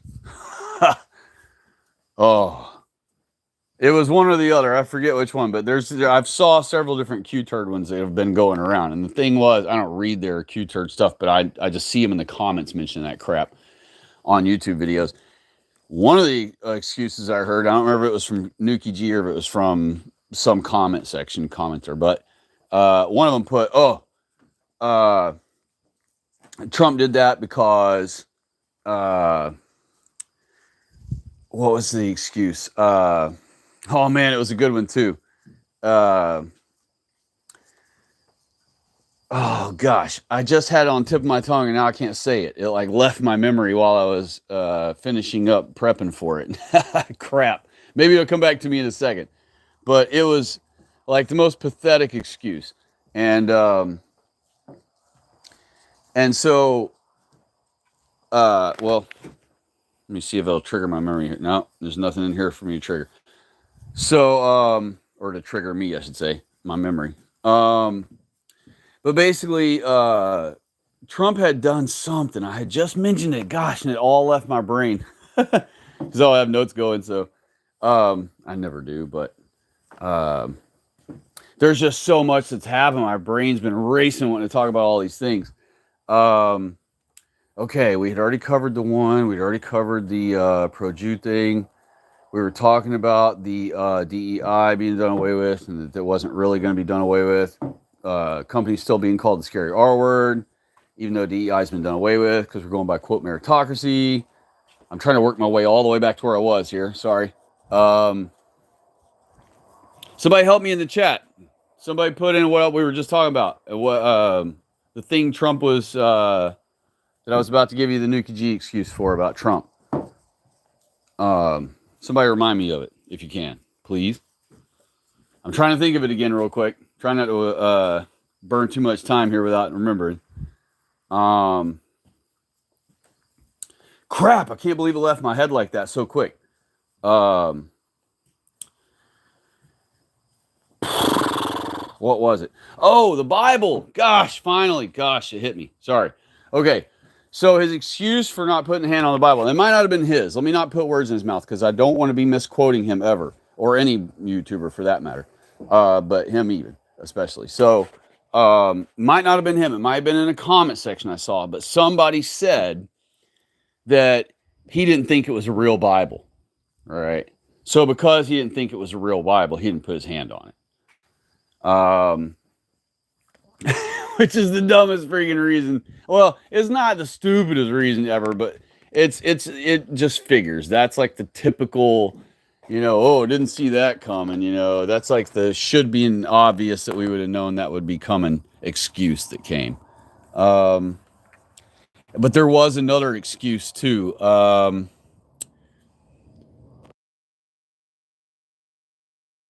Was it? It was, it was that he didn't want to be a liar.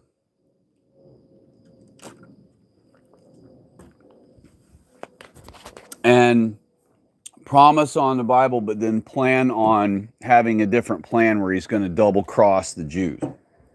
Those are the two excuses I've seen so far for why he didn't put his hand on the Bible.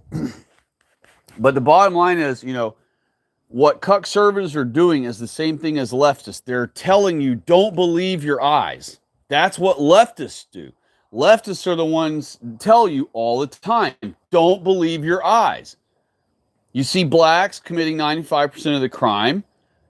You see that only blacks attack white women and white men never attack black women. Don't believe your eyes.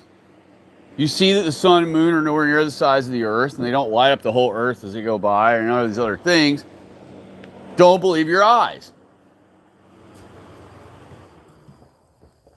You see that if you Google year since creation week, it says we're in the year 5785 since creation week. Don't believe your eyes.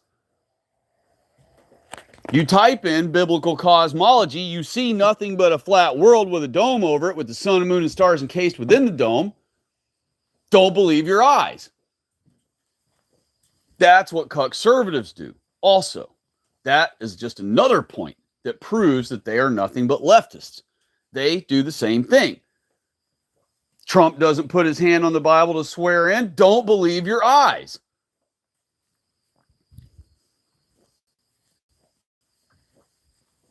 You could consider anytime you see trust the plan, you could just tell yourself that means don't believe your eyes. Because trust the plan was the excuse they came up with. All right. Sorry about that. That was my fault. That was not the Jews kicking in on us. That was me.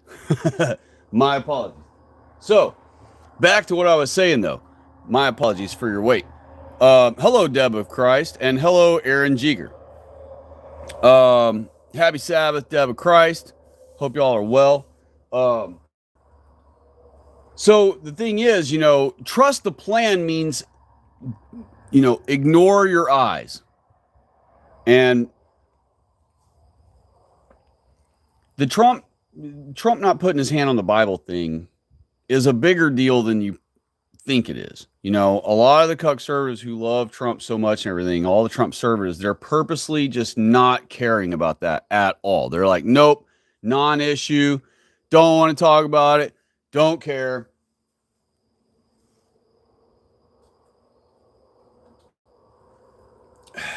How do I stress this the right way?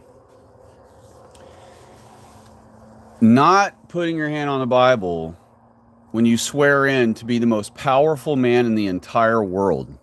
That is the big moment right there. That is the moment where the whole point of someone standing there holding the Bible is for all the world's eyes to watch as the most powerful man in the world puts his hand on it and swears to it that he will obey it and perform the duties he is trusted to perform. So help him God while he's got his hand on the Bible. Raising his right hand without putting his hand on the Bible is an atheist's position. Okay? When you go to court nowadays and you testify as a witness in court, you don't have to put your hand on a Bible any longer. Why? Because of Jews. Jews, 25, 30 years ago, raised a big lawsuit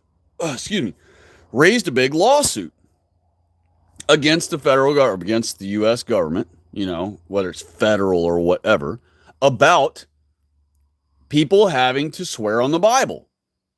And they argued that this is not a Christian country and we're a nation of immigrants and you're making some Arab swear on the Bible. He doesn't even believe the Bible,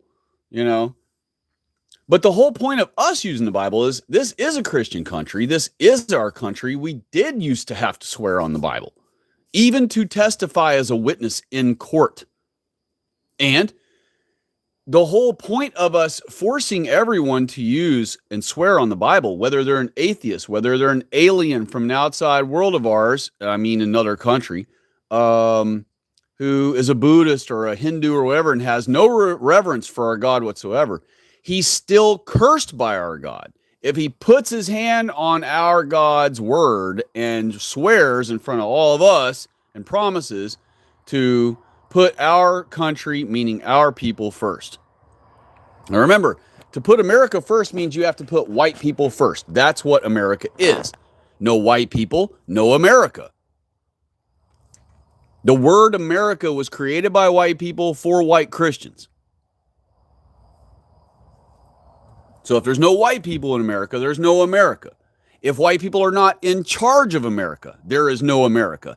If America is not 100% or at least 90% white, there is no America.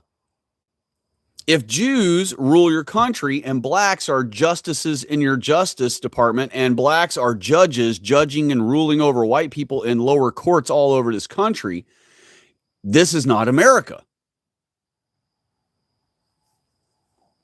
With Sadiq Khan ruling over the UK, it's not the UK. It's not London. It's not England. It's not... You can't have... Look at this Jewish chick that's running Mexico as president. Mexico is no longer Mexico. It's Jexico or Juxico or whatever you want to call it now.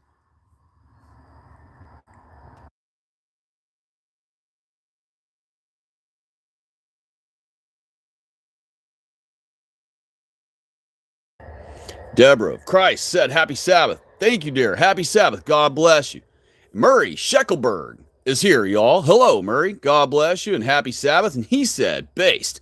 God bless you for that. I'm glad you observe or I'm glad you can detect when you hear proper based speech.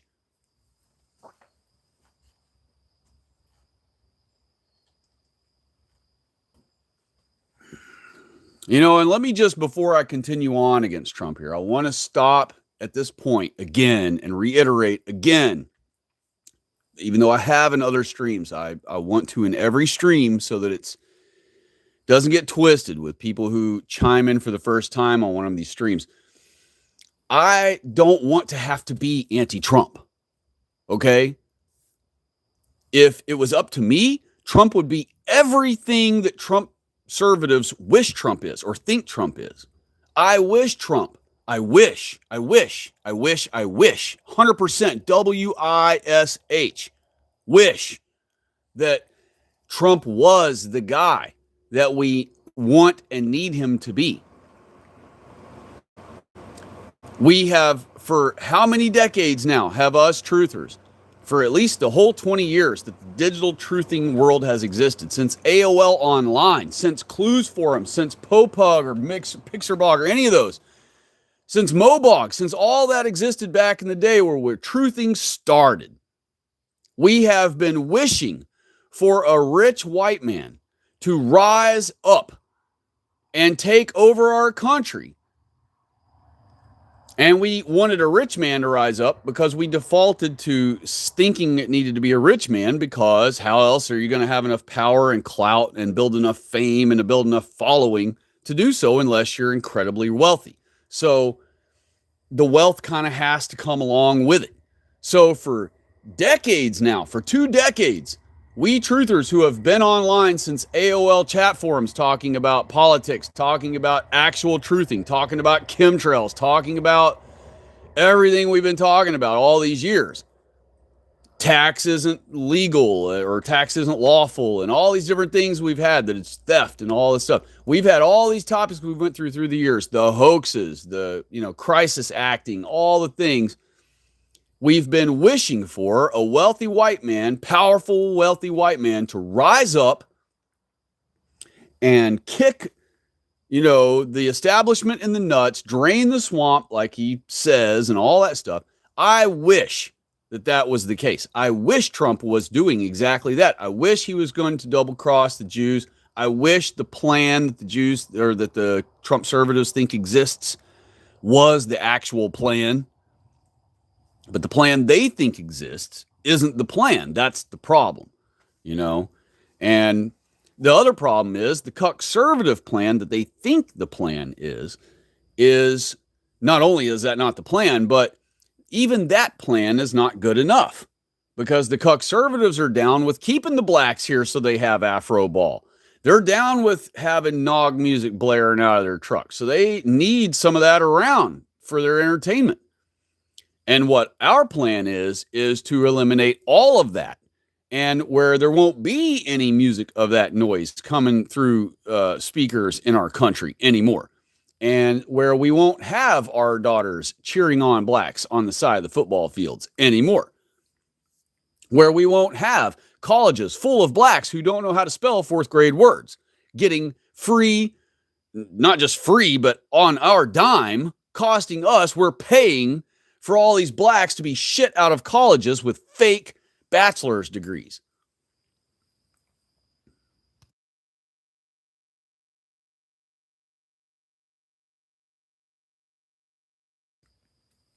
All right. Erase the Bagels is here. Hello. Happy Sabbath to you. And he said, what about all the creatures in the Bible, like Nephilim and giants? Are they real? Yes, absolutely. Anything the Bible says means it was real. And so Nephilim and giants. Now, of course, sometimes we misunderstand what the Bible's talking about. The Bible's always telling the truth. It just matters whether or not we interpret it the right way or not interpret it, whether we accept what it says the right way. And so I'm not down with interpreting the Bible. That's why I corrected myself there. Bible is not for interpreting. The Bible is for reading and understanding it and comprehending and accepting what it says. So absolutely, Nephilim, giants, yes, absolutely, they did exist. Somebody took their like away. I had 15 likes and it dropped to 14. So somebody don't believe the giants existed. Yes, Nephilim and giants absolutely existed. That's why our Bible tells us they existed. They were done away with during the flood. That was what the flood was all about, was wiping out the giants and the Nephilim. And so that is why we don't see giants or Nephilim these days. And giants could not really exist in their size that we have found their skeletons, or not we, but some people have found very large skeletons buried in the earth over the years' time, and those have been hidden by the Smithsonian and by the Vatican. And of course, that's just the J's and the J's. And so as those were discovered and hidden from the public, they, we have over the years collected quite a few of them. And so, yeah, they did exist. They were done away with during the flood. One of the things that I think helped to get rid of the giants during the flood, and the reason we don't find giants' bones randomly all over the place when we're digging in the earth or when we're caving, is because my position is that the giants actually dwelled on land where the ocean is now. And this was part of God's plan, so that when he flooded the world and he made the ocean waters, when they settled back down, they did not settle all the way back down. So now we have basically a water world. We have a flooded world, where before we had much, much more land. The land masses as you know them, shapes wise, that you recognize, like if you see the shape of the United States of America, you recognize it because your brain recognizes that shape. Or let's say you see the whole North American continent or North and South American continents together, right? In an image, your mind sees that shape and you know what that is. That's North and South American continents, right? Well, none of those shapes would apply before the flood. All of those shapes would be irrelevant. You wouldn't recognize any continent pre-flood. And so, for example, like the Garden of Eden is Florida. That is our position. We have been fixed on that for quite a long time. And then Longo came along and absolutely solidified it, hammered every last nail down where it's absolutely solidified, 100% concrete. Florida is definitely the Garden of Eden. And so that is where white people were started off. We are the true natives to the North American continent. If you want to use the word natives like the leftists like to do against us, or indigenous as the leftists like to use against us, actually, white people are the native indigenous people to America via the state of Florida. And in Florida, if you had been in Florida during pre-flood times, Florida would not look like the state of Florida looks right now. You know, you look at this America and you see the state of Florida down there, it looks like a pecker hanging off the country or whatever. Well, it still may have had that topping shape at the top of it, its highest points, right? It may have been shaped that way, obviously, because that's what's poking up out of the water. However, when the water was much lower, there were entire other land masses that continued on from that shape. So the shape would be completely ass different. It might be shaped like Idaho or something totally else, because the landmass shape will change as the water would have receded further back down. Let's say if the water would have receded all the way back to before the flood, you would see land masses that are completely alien to you. And so that is where the giants lived, was on what we consider parts of the ocean floor nowadays. That is the dwellings where the giants would have been. And we have a good scientific explanation for why. Because at higher elevations, creatures of that magnitude, of that size, even with scaled up hearts and scaled up everything, fighting the force of buoyancy and density on Earth, their bodies would have been too large to be able to sustain and hang out and live in altitudes that we consider now sea level or higher.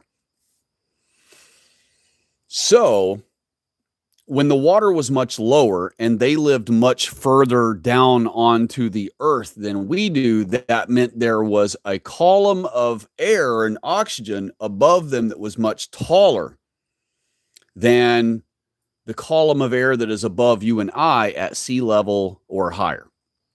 And so the oxygen level is higher the lower you go below sea level. And so that higher oxygen level, now I'm calling it sea level right now, but the sky was always the same height. The dome and the sky has always been the same height. So as the water recedes more, if our ocean started receding today and sea level became a much lower area than it is now, pressure-wise, if we stayed in the same spot we are, our pressure would stay the same. But if someone were to venture further down onto the earth, down into this much lower area of earth, lower than our sea level that we started at, they would have much greater oxygen content per breath they take and per beating of their heart and per splitting of their cells. So they actually could exist on the earth. They could not exist at the elevation we are at right here, underneath the amount of air we are under the dome at this elevation. But at a lower elevation than our sea level is right now, they would have had enough oxygen to live a completely normal life and function just like we do at this elevation. I hope I explained that in a fairly concise way. I know it wasn't concise, but let me reword that. I hope I explained that well enough where it's understandable. The higher you go above our sea level now, the less oxygen you have per breath, per beat of your heart, yada, yada. Well, that is only pertains to our sea level because we just use that as a reference because it's always there for us. But if our sea level dropped and we stayed in the same place we're standing right now, our pressure would not change because it's not about the sea level actually. It's actually about the column of air, the weight of oxygen and air in a 1 square inch column from the top of your head to the top of the dome. That's what matters of how much oxygen you get per breath and per beat of your heart as it moves blood and all those things. Whereas if you went further below the dome, even if you're still standing on ground, you would have more oxygen. And so that's how giants and Nephilims existed. And that is why when God flooded the world, he did not recede the water all the way back down to where it originally was. There's multiple reasons for that. One, we would have eventually found all the giant bones because we would have been dwelling on what we now call the ocean floor because it would have been earth for us to walk around and dwell and dig and build homes on.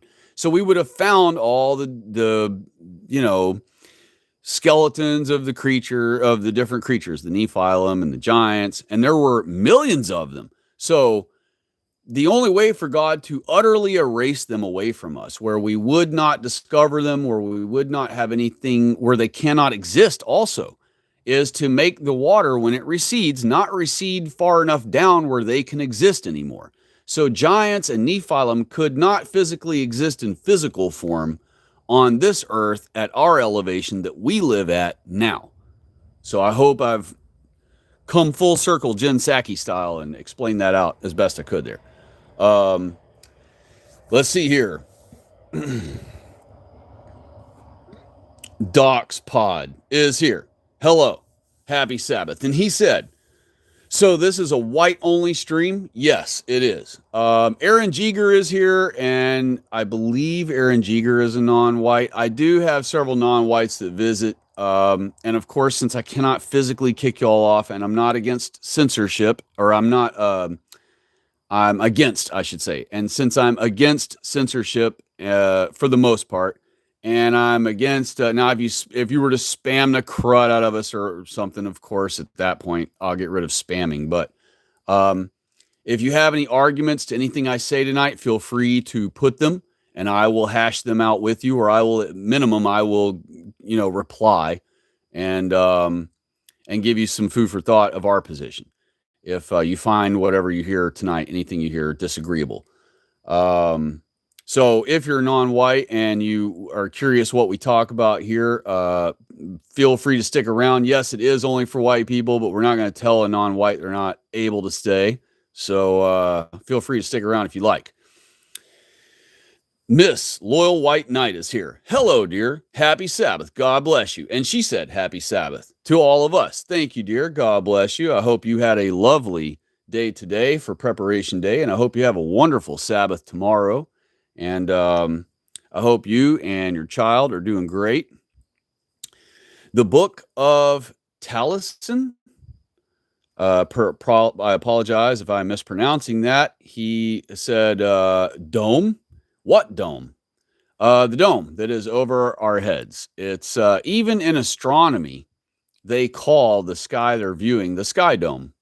And that's not my point of proof that we are under a dome. If you type in biblical cosmology right now on Google Images on another tab on your device and click images and scroll, you will see what biblical cosmology is.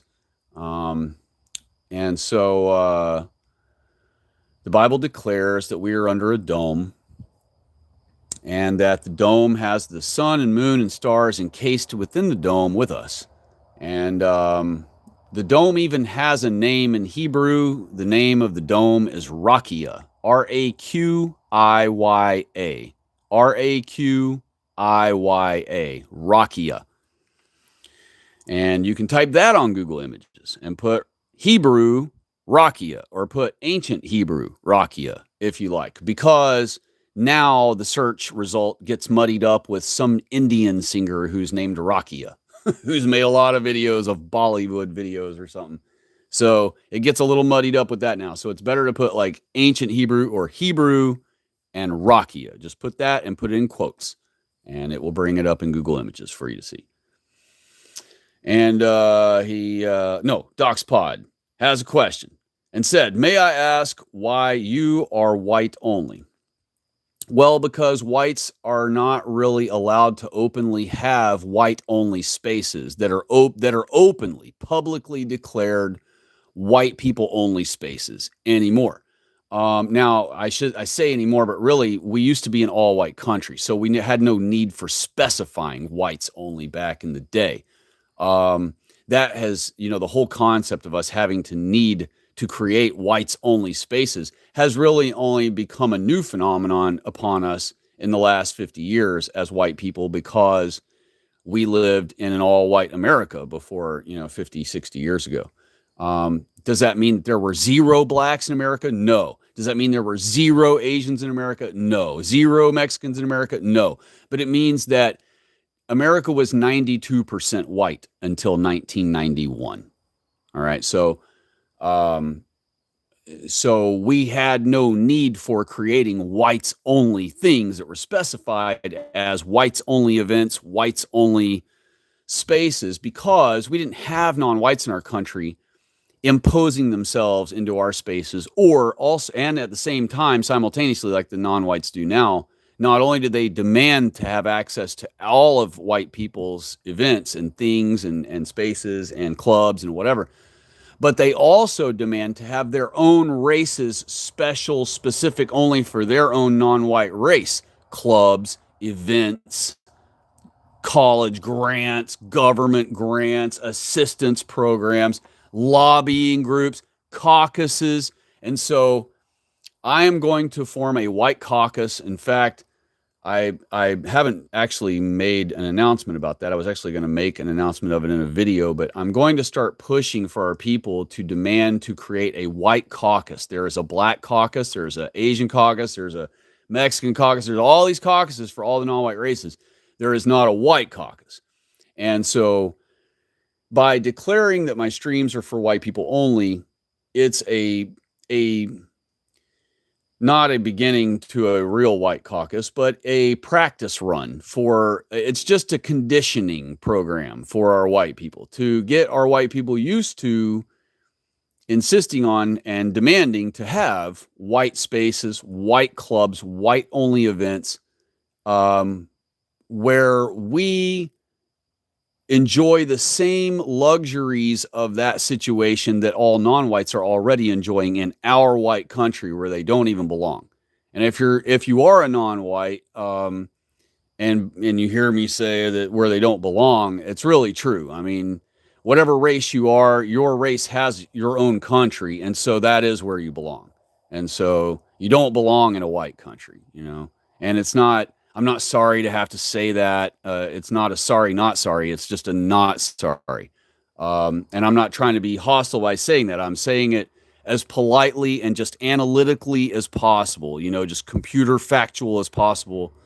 White people's God, that's the God of the Holy Bible, the white man's religion, our God, Yahweh, created white man, and he demanded white man, Adam and Eve, to live separate. He placed us in a separate location, Florida, the Garden of Eden, separate from all the world's non-whites that God had created. He separated non-whites from us by entire continents. And he told white people, multiply like jackrabbits and fill up the earth. And he didn't tell the non-whites to do that. And so non-whites stayed in fairly small numbers most of the time. It has only been in the last 50, 60 years where white people have been flooding non-white countries with hemorrhaging money into non-white countries, where now they have been given so much free food and so many free clothes, so much free luxury compared to what they ever had before, that they are living longer. They're making way more babies per family. And that applies here in America too, with EBT and all of that, and food stamps for them, and food assistance, and car programs, and housing programs, Section 8, blah, blah, college grants, school loans, blah, blah, blah, free lunches. I mean, all of that white people don't get, we have to give blacks just to make them sustain, sort of, to give off the appearance that they can sustain themselves in a white country. They don't belong here. They belong in their country. Whatever race you are, you have a country that your race owns just for you, where your race enjoys full supremacy of your race's supremacy in that country, from coast to coast, border to border, north to south, east to west of that country. And so I demand the same thing for white countries. I am a white supremacist who absolutely demands that white countries be only ruled by and only occupied by white people. And I insist the same thing for your race's country. If you are Indian, I demand that only Indians should be allowed to live in your country. I demand that only Indians should be allowed to have any say-so in your country, even be in your country, other than a visitor as a tourist for a very short period of time as a real tourist, not some scam, I'm a tourist, but I'm never going to leave kind of crap like they do in America. Real tourist, where you're only going to be there a week, you're going to spend money, and you're going to see the sights, and you're leaving, and you're obeying the Indians while you're there, and the whole thing is a tourist. That I'm down with for all non-white countries and all white countries. Very limited access to the inner parts of our white countries, but maybe on the outside coast and things on the edges, we could create certain, I'm down with white people creating certain little safe spaces, if we want to call them that, or something, where they are isolated away from the rest of the white people of the country, where they have no access to the rest of our country or our people, where they can't attack our women, have access to our children or women, and they can come see whitey America to some degree, to a controlled amount that we are allowing them to see and have access to. But non-whites do not have a right to have access to white people, or to have access to our countries, or to have access to our money, or to have access to our women, or our schools, or our help, our education, our inventions. And so the only thing a non-white has a right to in this world is their own country that they live in, that their race created for themselves, that they enjoy full racial supremacy of their race in their country of. That is the only place they have a right to, and that they have a right to have access to, and to get money from, and to get help from, and education from. Now, if some other race decides that they want to just freely donate to your race's country and your race, and you want to take them up on that offer, then fine. That's a mutual agreement at that point to benefit you. It doesn't help them, but it benefits you, whatever. If they're willing to sacrifice that on their own, so be it. But in my situation, white people are having, the Jews are taking white people's countries away by flooding our countries with non-whites. And they've used white people's kindness and they've turned it into cuckery. And so that is why we are allowing millions of non-whites to exist in our countries when we shouldn't allow any such thing as white people. So there's no offense or anything like that towards non-whites. I don't desire for a single non-white to be killed to have them removed from our country. Other than ones who have caused the death of white people, I demand that all of them be put to death immediately. But no questions asked either, immediately upon sight by any civilian that sees them. But ones who have never caused any white person any physical harm, any actual problem, never stolen from white people, never taken a job from a white person, never lied about a white person or any kind of thing that caused negativity to white people. All of those, I just desire them to be put back in their countries where they belong, out of our country, without a scratch put on their head. I would prefer that all of you just go back to your countries peacefully, where we do not have to even point a gun at you. You know what I mean? As I don't mean we like me. I mean our soldiers or whoever. I don't want a race war. The Jews want a race war. I do not. Okay. Not because I'm worried about the race war. Not that I'm worried that white people would lose it. I absolutely know that white people would annihilate everyone if white people became alarmed enough and decided to do a race war and defend ourselves. It's the fact that I don't want to see anyone die. Okay. Non-whites used to enjoy their own country, and they were happy in their own country. If you're a Mexican, you would have been happy in Mexico 50 years ago, 60 years ago. You would have enjoyed the heck out of Mexico. You would have lived your whole life there. You would have never known anything about white world, and you would have enjoyed your life birth to death. You would have been a happy Mexican, done the Mexican thing your whole life, all the right way as God intended, the whole thing. And you would have had your religion, not white man's religion. You would have been following your Mexican whatever religion, Montezuman or whatever, Aztecan, whatever it is y'all do. And that is what God assigned to your race. So our God assigned that to your race. And so that would be y'all doing your proper thing as you should, as the creator of your creators intended. And so, or the creator of your gods intended. So I don't have beef with non-whites that are in their own country. I only have beef with non-whites who are in my country and in other white people's countries, you know. That's it. So I really don't have a desire to, you know, I'm not one of these people that wants any non-white to die at all. I just want them to live biblically where God demands they live, in their own race's country where they belong. And so when I said earlier that I am absolutely a 100% white supremacist, it's not that I'm anti-non-white. I'm pro-white. You can be pro-white and not be anti-non-white.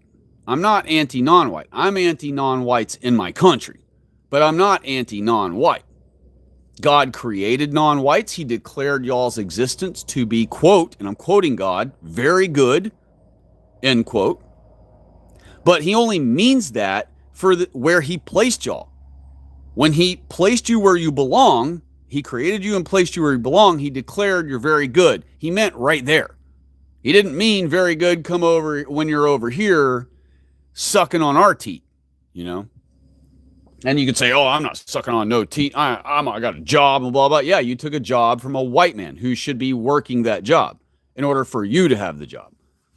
And that applies to all non-whites who have a job in our country. So legal non-whites in our country, non-whites who were born and raised here their whole life, are more detrimental to white people than even the illegals, as they call them, are. Because not only do y'all get all kinds of free gibs and whatever off of us, and that's how y'all are exist and maintain yourselves from birth to death most often, but also you get to steal a job from a white person.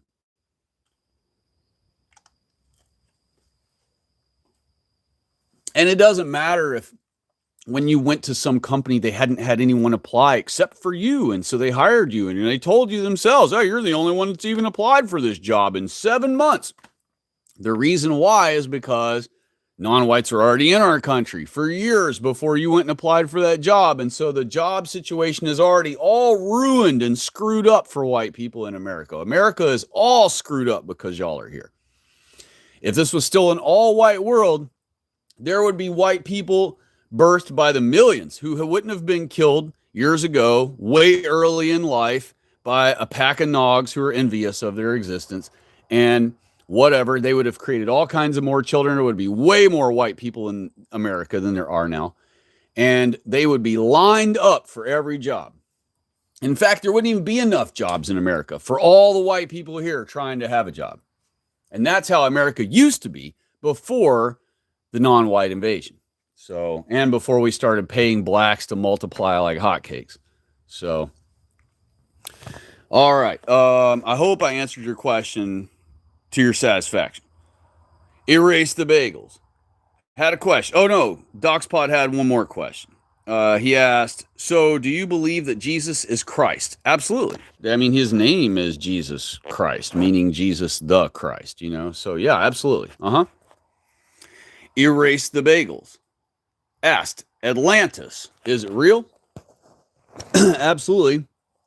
I believe it is. And our position is the same groups of us who have agreed for years that Florida is the Garden of Eden also agree mostly that Atlantis is in Tampa Bay underwater. So if you want to look into that, there is info out there for you to read about. And Longo has done a nice, I'm pretty sure he definitely has done a video about Atlantis. But he uses a video that was, I'm pretty sure, if I'm not mistaken, I'm pretty sure he used the popular video that is already years old on YouTube that we already knew about back in the day when we were discussing Florida being the Garden of Eden back in the day. There has already been a video on YouTube for years of this exploration team that uses sonar and whatnot and divers, and they go around and they're commissioned to check out these certain places where people have a hunch and they got the money to hire this group to go check it out. And so this video had been posted years before Longo even started his channel. And we had been talking about the Florida being the Garden of Eden. And then this video just randomly came out from this exploration company talking about, yeah, we think could be, maybe it could be Atlantis, or maybe it's some other. It's definitely a lost civilization. It's a full civilization underwater right here in Tampa Bay, and all of us are freaking out. We're like, "Whoa, what is this?" And that's when the ideas of it being Atlantis kind of started floating around, and but the problem was at the same time we were getting bombarded with like staged hoaxes and all kinds of things were happening like that at the time. So we were still trying to hash out 9/11 and all this other stuff was happening. So the focus never really stayed fixed on that topic long enough for us to, and just to give you an idea of how extreme we were at this whole thing. We even had discussed that North and South had been flipped on us, that actually South is the North when the Bible speaks of going north. And whenever the Bible speaks of the South, it's actually talking about what we call the North, the center of the world. And what that does is that flips the state of Florida upside down, which really it flips everything map-wise upside down as the way we look at it now. And so we were actually looking at the state of Florida for many, many weeks, a lot of truthers. We were looking at the entire country of America upside down, but we were doing so looking at Florida upside down to look at the four rivers, to look at the arrangement of it. We noticed that it made more sense for it to be erect, like a phallus, not down, because they don't ever show symbolism like that. They always show the phallus being erect. They always build the obelisks and all the different symbolism and things. The phallus is always erect. So we figured by flipping north and south, and that whole concept started because of someone talking about the poles were going to flip someday. Somebody that was a ball earther was worried about the poles flipping one day. And so we were like, yeah, somebody brought up, well, what if the South and North were actually flipped? And we think they're the opposite of what they really are. And so we started this whole, we went crazy about whether or not America was actually being presented to us actually upside down or not, and north was south and south was north and whatever. We went through that for quite a while, quite a few weeks anyway. And so we've already been focused on Florida for a really long time. And then the whole Tampa Bay thing happened with that exploration company that put out that video. And so that, kicked it back in for a hot minute, but we had already been moved on to so many other topics. That was 50 topics later when that exploration company did that video that it didn't build enough traction and there just wasn't enough there for us to start making assumptions or anything at that point. So we kind of just let it pass on by. We all were wowed by it. We all said, oh, maybe that's Atlantis right there. And we kind of didn't go too much further than that with it. But then fast forward 10 years or 8 years, wherever it's been, Longo comes along and, had started this whole Florida thing. And, when he did the Garden of Eden one, I'm like, oh, snap, somebody, we've reached a new generation of people and they are saying the same thing and noticing the same thing. I immediately viewed his video. I agreed with a lot of it, not everything, but a lot of it, subbed, and started working on him, in the comment section, throwing him little bones and hints and stuff. And I'm trying to win him over to the pro-white world. He's going to be a great addition to our congregation once he is fully uncucked. I look forward to that day. Right now, he's definitely still cucked. Still tries to include non-whites into our pre-flood civilization in America. He tries to include feathers as Hebrews and all this other stuff, and other random non-whites as Hebrews or Israelites, and there's no such thing as any of that.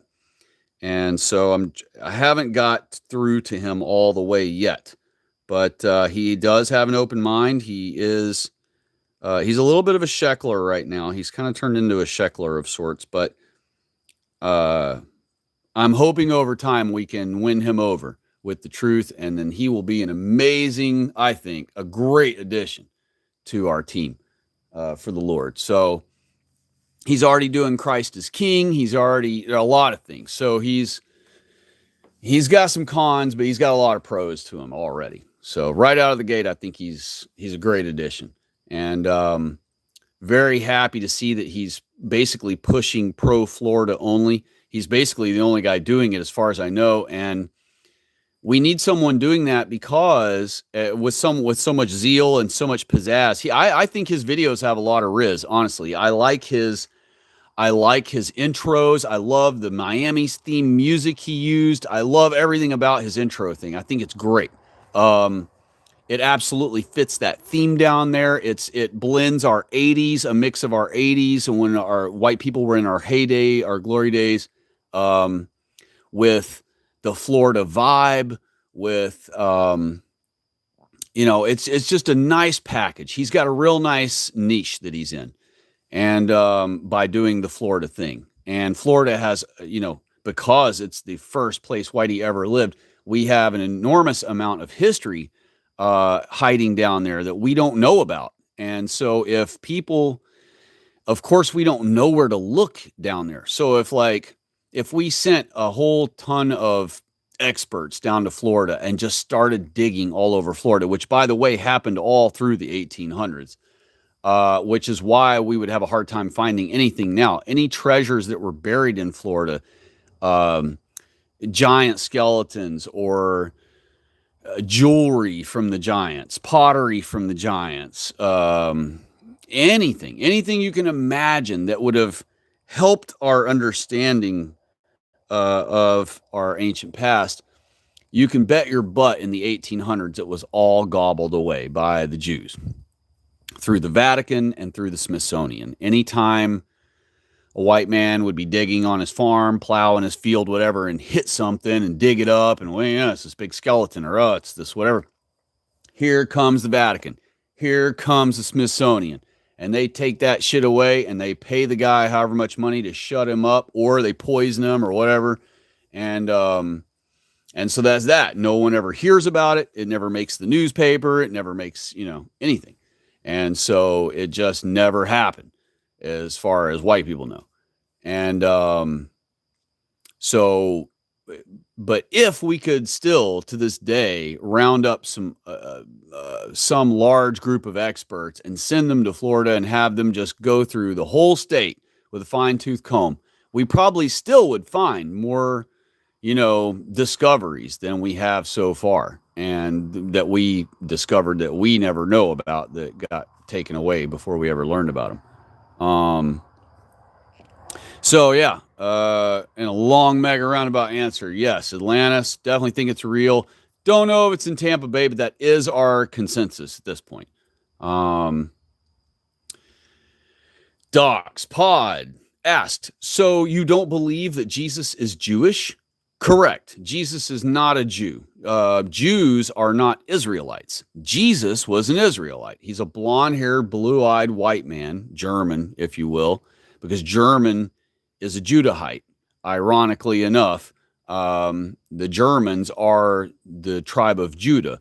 Germans, English, which are the Anglo-Saxons, Scandinavians, Celtic, all of those are the same groups of people. And that also applies to all the other European groups, but those four in particular spawned from the tribe of Judah, Levi, and Benjamin.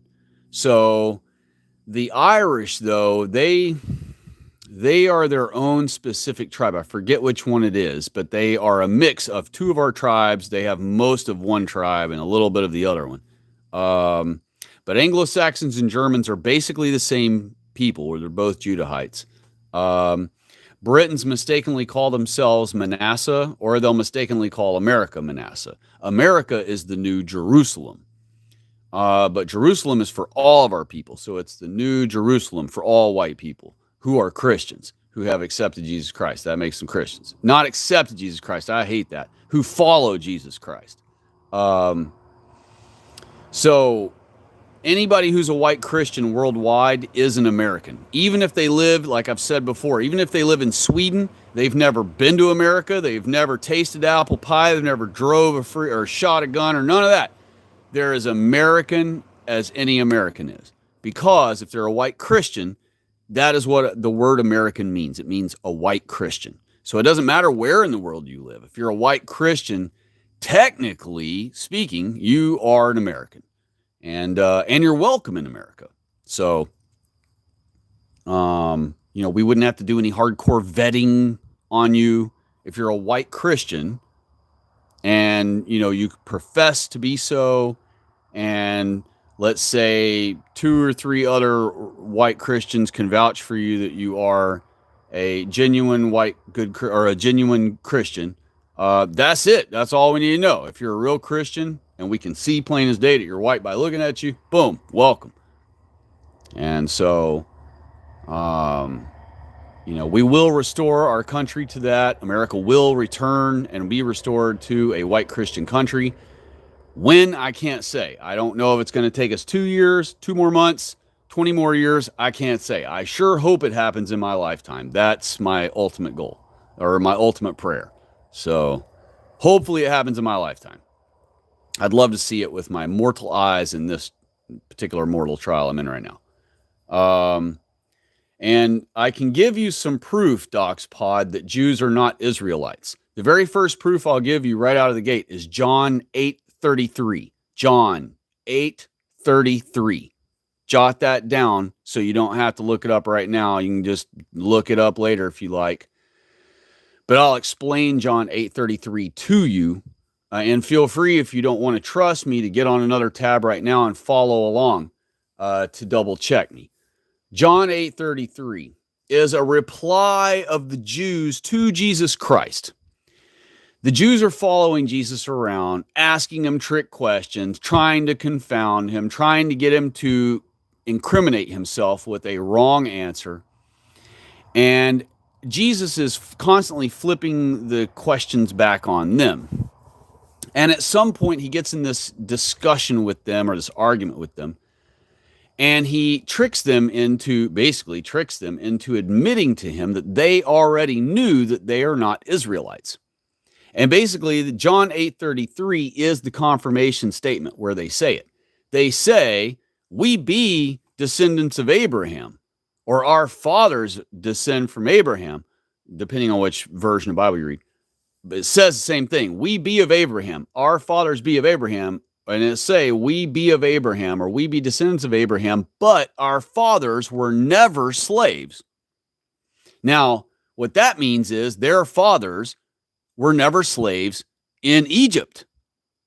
Okay? Israelites' fathers, at that moment in time when those Jews are talking to Jesus, responding to him, at that exact moment, Jesus' elders and every Israelite person's elders, fathers, in Jerusalem or wherever that event was happening at that moment. I don't know if it was actually happening in Jerusalem or if it's happening somewhere else.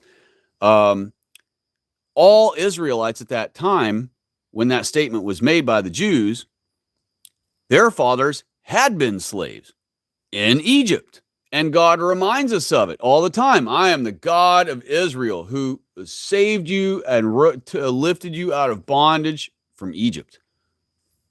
You know, that is literally, he wants us to remember it. He wants white people to always remember it because it's a big freaking deal. We would have never been able to have freed ourselves. We would have been stuck there the whole 6,000-year trial until we were done. And it took God to free us. And it took God a lot of stuff to free us. It took him a crazy amount of effort. Not on his part, but like it took incredible things. He created incredible things to finally get the Pharaoh to free us. So, you know, it was a huge ordeal to God. And so it's supposed to be a huge ordeal for white people to always remember, to never forget, as the Jews say. So, John 8:33, by them telling Jesus, we be of Abraham, but our fathers were never slaves. That means they knew right then that they are not Israelites. They already knew right then when they were hustling the white people for 200 years already before Christ came along as a man. Jews ruled over white people for 200 years before Christ was born as a man. Well, not born as a man, but as born as mankind, a whitey. And so when that happened, Jews had already been enjoying control over white people, over Israel, for 200 years. They already had white people calling them the elders, meaning our elders, meaning the Jews are our white people's elders. And you can bet your butt the Jews created that by calling themselves that in front of us. You know what I mean? And then white people just started calling them the elders, you know, over time. And so over 200 years later, Christ comes along. The Jews have been walking around getting their butts kissed all day by white people everywhere they go, being called the elders and this and that, you know, having all the say-so, being the judges over us. And we even were being ruled by Rome at the time, and they still had control over us. They had bribed and tricked and lied and connived and murdered and blackmailed and brainwashed enough of the Roman local leadership that they were able to conduct their own rule of law, religious rule of law, over us, while Rome still ruled over us all, including the Jews. So they enjoyed that for 200 years till Christ arrived.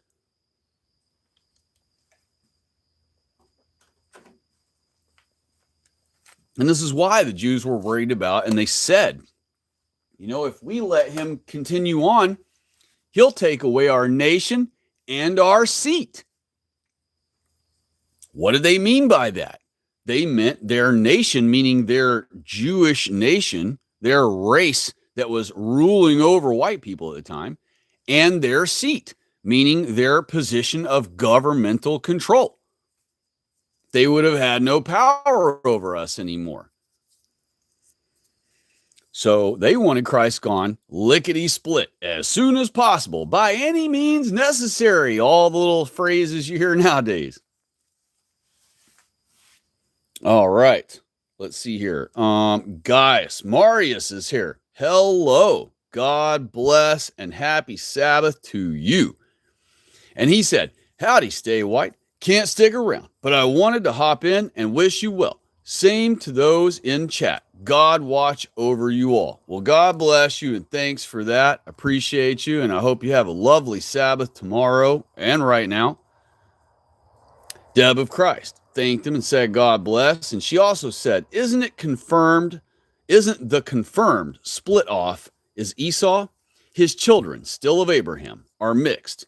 The ewes now are of Esau's line. Yes, correct. That is actually how Jews were created at all.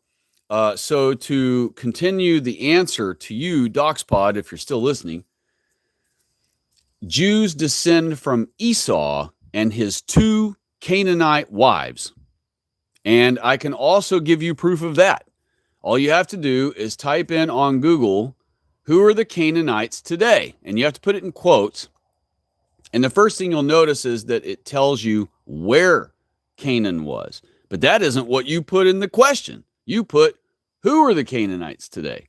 So the way to get the correct answer for that is you have to log out of Google.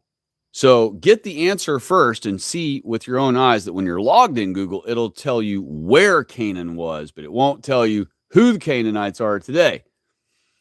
But then log out of Google and ask that same exact question while you're completely signed out, while you are logged out. It just has a blank little thing over there for the dude and your name ain't there anymore and the whole deal. Completely signed out.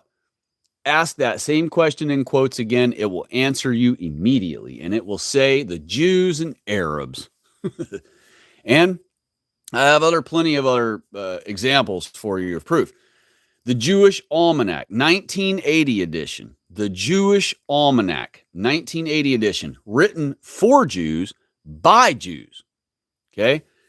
The very first sentence in the entire book when it begins, page 3, paragraph 1, sentence number 1, under a chapter title called Identity Crisis.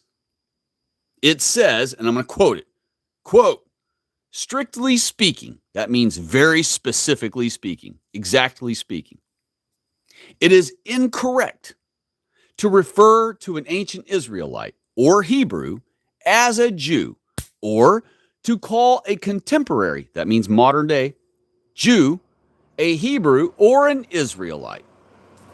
So let me just say the statement one more time without any explanations punched in there.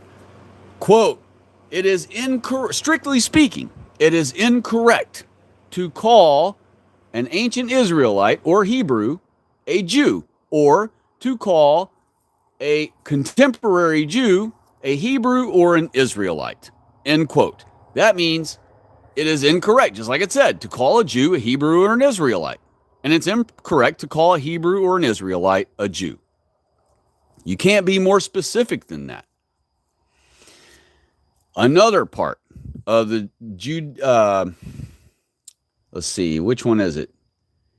It's still the Jewish Encyclopedia, but I don't remember what chapter and page and whatever, but you can Google it and it will tell you anyway. You can put Edom is in modern Jewry. That's the quote. Put Edom is in modern Jewry. And you will see that that is also a quote in the Jewish Encyclopedia.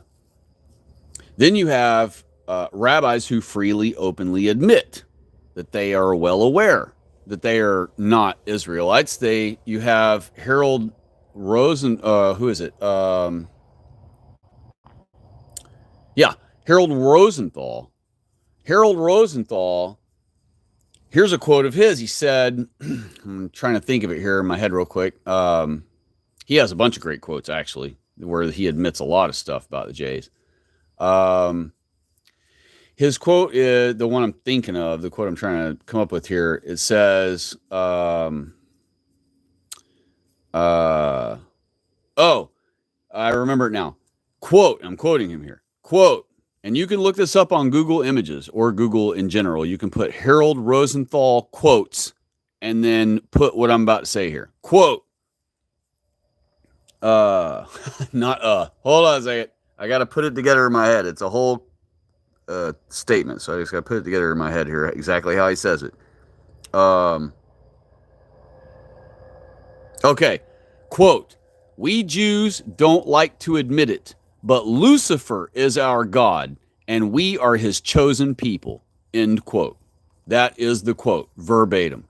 We Jews do not like to admit it, but Lucifer is our God, and we are His chosen people. End quote. He also has another great quote. He has one where he says, "We Jews toy with the American public like a cat toys with a mouse."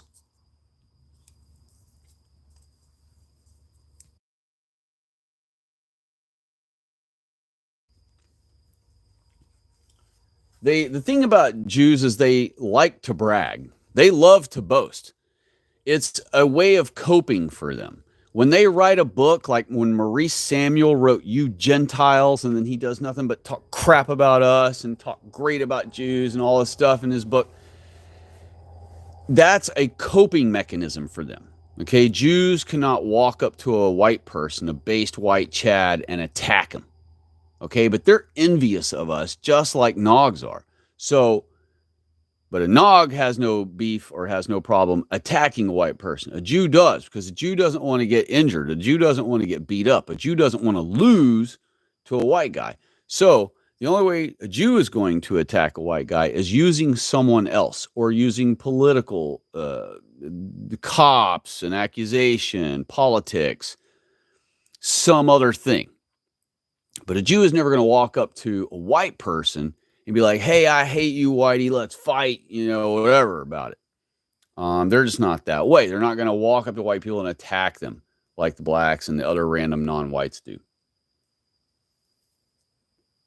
So, you know, the the process the Jews use isn't identifiable by a lot of white people. They don't recognize that it's the Jews that we're under attack by constantly, because the Jews themselves don't actually do it.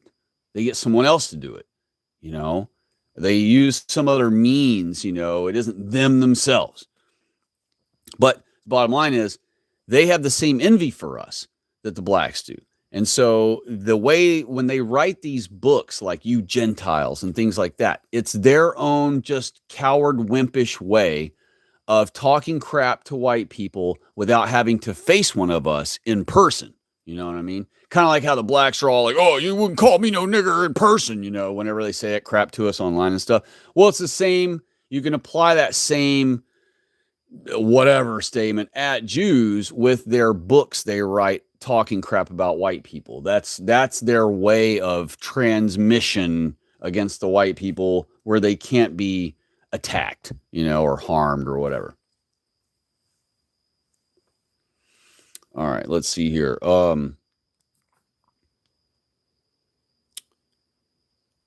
DocsPod said, "Thanks for answering my question. I appreciate it." Hey, my pleasure. And the thing is, like, again, whatever race you are, and I don't expect you to tell me, but whatever, if you are a non-white race, you implied you were with what you were asking in the beginning, so I'm just assuming that. But if you are, in fact, a non-white of whatever race, I have zero problem with your race or its existence, or any non-white race's existence. I just want to make that clear to you, that even though I am a white supremacist, it might be hard to absorb, for some people, that you can be a white supremacist who does not demand the death of even one non-white, other than ones who have, like I said before, caused harm to our people. But I just want peaceful removal, which I know can't happen. I know it's going to have to be a racial war.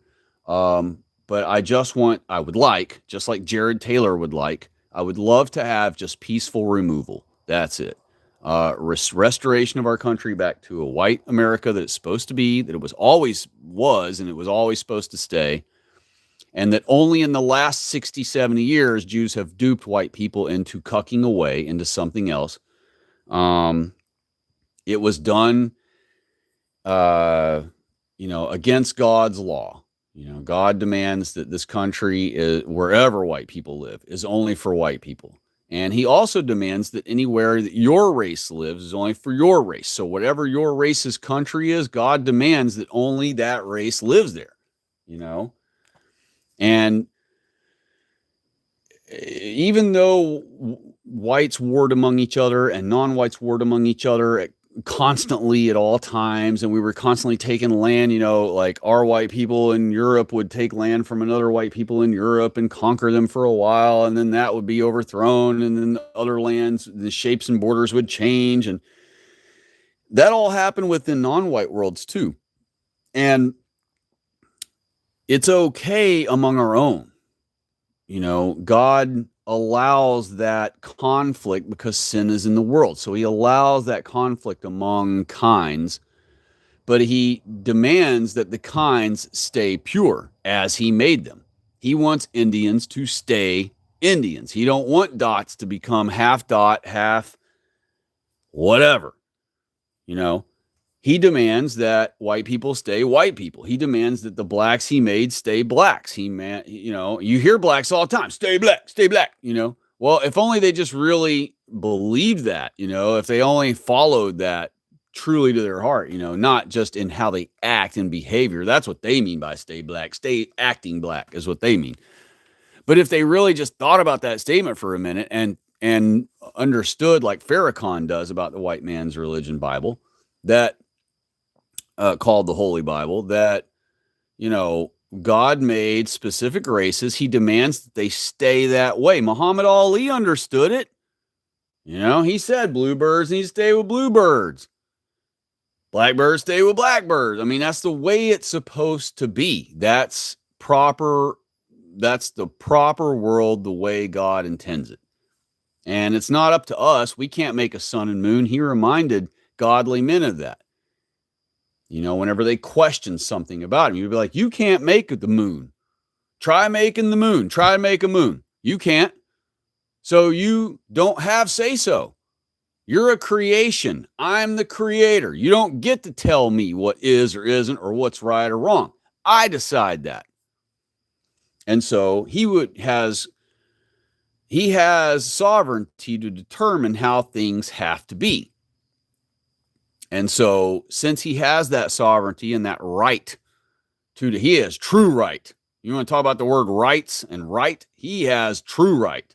And so because he has the authority to enforce it, he has the ability to enforce it. Rights mean nothing if you can't enforce them. God can enforce everything he wants, anything he wants. So his rights are true rights, true sovereignty. And so when he declares something is to be a certain way, it's not up to us to do anything other than to obey that. That's it. It's not up for us to question it or ask why or any of that.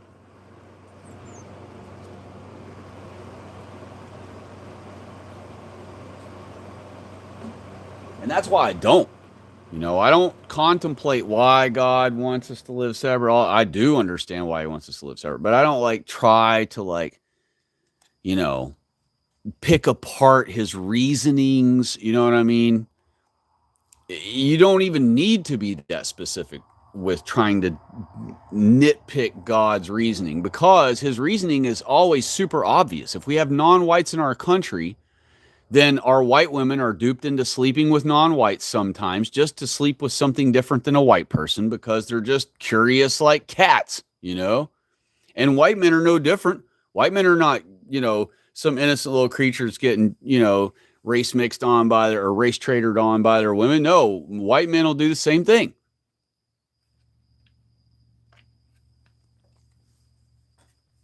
Especially when they can't get any love or attention or appreciation out of any white woman. A guy don't want to just play with himself his whole life.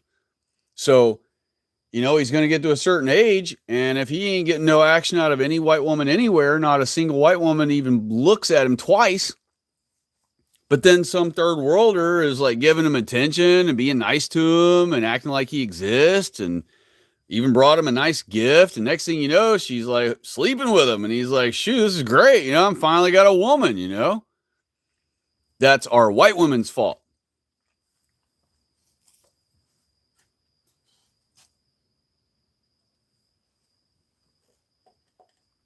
And ultimately, though, it is our white men's fault. Anything that's our white women's fault is actually our white men's fault, because we are the ones who are supposed to lead our women. And so when our women have power to screw things up and mess things and do something they shouldn't have done because they shouldn't have been there in charge as a woman and all these things, it's still our fault as white men for ever allowing this scenario to ever become a thing at all. You know, if white men had been doing what we're supposed to be doing all through Generation X, there would be no women in our government. There would be no Jews in our government. There would be no non-whites in our country. There would be no any of these problems we're dealing with right now. But because Gen X was born into the best life situation practically, you know, we had the best of everything in Generation X because we didn't have the digital world. So we grew up as proper childhood, and the 80s truly was just at that point the peak of mankind. White people had just at that moment created the digital world, but it hadn't taken over our lives yet, you know, with cellular phones and things. And so, and I'm on this topic. I saw a picture one day, or a display. It was actually an art display. I forget where I was. I think it was in a hotel, or I was walking through Cleveland or Cincinnati or somewhere, some city I was in. And I was walking along and I saw this art display, and it had an old school telephone, you know, with a hand receiver and everything, a little rotary dial. And I grew up with rotary phones. We still had those in the 80s. They were very popular in the 80s still. And it had an old school phone on a pedestal, and it had a notable phone wire running from the phone receiver to the inside of the pedestal. And it had a plaque on it, and it said, the plaque said, when the phone was tethered, humans were free. And that's really a true statement. That is a profound observation. When phones were tethered to the earth, where they couldn't roam freely, white people, or people, mankind in general, were truly free. And ever since we've had this ability to communicate worldwide with anyone from a little device in our pocket, it has now caused, because of the internet, full corruption. You know, we have children who can access pornography. Our women can access imagery and videos of nude non-whites committing sexual acts. And at the same time, non-whites we have cucked away our technology of cellular phones to non-whites. So now non-whites possess them also. And now they have access to billions and billions of hours, trillions of hours of our white women and young girls being naked and being, defiled. And even if they're not being defiled, maybe it's a white man they're having sex with in the porn flick. The non-whites are still getting to see our white women's nakedness. And so, truly the 80s were the peak of mankind because we did not have that yet. We did not have social media yet. And so the 80s truly was the final peak of mankind. And so that's why there's all this nostalgia now that you'll see. It's called new nostalgia, I guess you could call it, or that's what we should call it, because there are these generations of white kids who are fascinated with the sounds from the 80s of instruments and keyboard sounds and guitar tones and the rhythms and patterns and things, like you'll see the synthwave pattern, the visuals of that, like 80s looking electro patterns, graphics and stuff, like Fleckus Talks uses in the background behind themselves. And and like all the synthwave videos use. And they're always using like some 80s themed looking sports car and some hot white girl, dressed up like they would have been in the 80s on the thumbnail. The reason our younger generations of white kids are into that, and you even see it in the comment section. You're reading the comment section of almost any one of these retro wave songs, synth wave songs. You'll see people in there in the comment section put things like, man, I'm only 20 years old, but this music makes me long for a time I feel like I lived in, but I don't get to remember. Or some, they have all these weird little ways about it, like, oh, that was the time frame I was supposed to live in, and now I'm stuck in this post, apocalyptic hellhole time frame instead, and whatever. They feel that and sense it, and they observe it, that, damn, the 80s must have been so incredible. And I challenge any of you to watch a movie from the 80s and look at the confidence and the happiness and the excitement for the future, all the enthusiasm for what was to come exuding out of white people, and out of every movie and out of every music video. Our confidence was at absolute peak. Our accomplishments were at absolute peak at the time. Everything that we were maxing, we were white people maxing all the way. And in fact, toward the late 80s, as we were hitting peak, we were peaking so hard that our men had turned into dressing like women, doing their hair like women, putting makeup on their face and eyes like women, wearing lipstick. And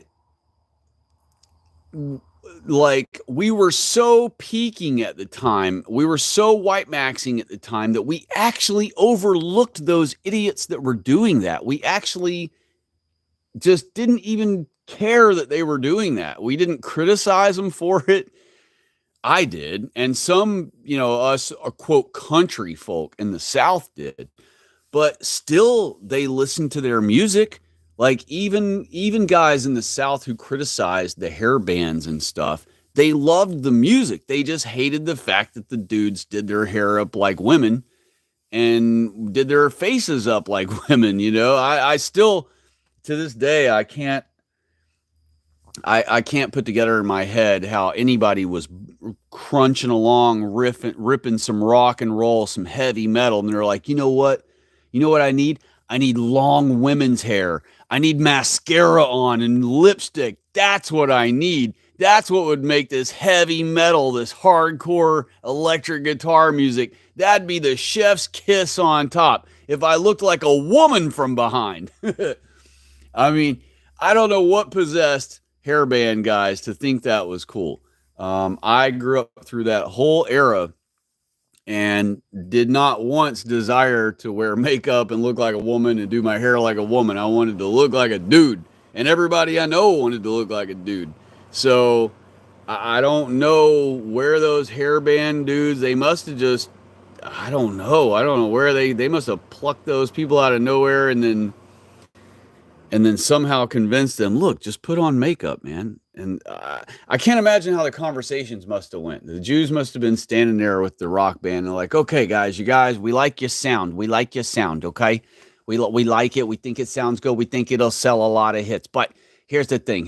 We need you guys to grow your hair out long. You need to look like women. I mean, you got 4 guys. You're big, tall. You need to put on some tight leather leotard looking pants where you look like a woman wearing, grow your hair out long. Grow your hair out long, please. And then if you can't grow it out long for a while, wear a wig till it's outgrown long. And then put on some mascara, for God's sakes. Put on some mascara, put on some lipstick, all right? Get yourself, it's good for the lighting. The lighting, when it hits you with the lights and everything, you'll be able to see your mouth better and be able to see you singing better, see? That must have been the kind of things they were trying to say to convince our white guys to like dress up like women, or not dress up like women, but do their hair and put makeup on their eyes and lips and stuff. I don't know how they ever convinced them to do it. I mean, you were already if you're a ripping guitarist in a band and all this stuff and your songs are awesome, you didn't have to do your hair like a woman and you didn't have to put makeup on. You would have got all the action you ever could dream of. I mean, if you lived in the 80s and you walked by a tour bus after the show was over, you would see a line of white women, 200, 300 women long, waiting to take their turn to get on the bus, to do anything to the band players that they want. So, I mean, I don't know what possessed them to tell themselves, yeah, we need to stick with this, man. Mascara, lipstick, women hair, this rocks, you know? I don't know I don't know how any J ever convinced any of them that was, that was cool, but somehow they did. And then we had an even worse example of people at the end of the 80s too. We had the ones that are like gay looking, like Boy George types and all that. We had all those weird freaking dudes. And granted, they were existing all through the early 80s too, and they were popular in the early 80s too, but they really hit their peak in the late 80s. I mean, like right at 89, 88, 89. That's like right when all those weirdos like really like ramped up, you know, and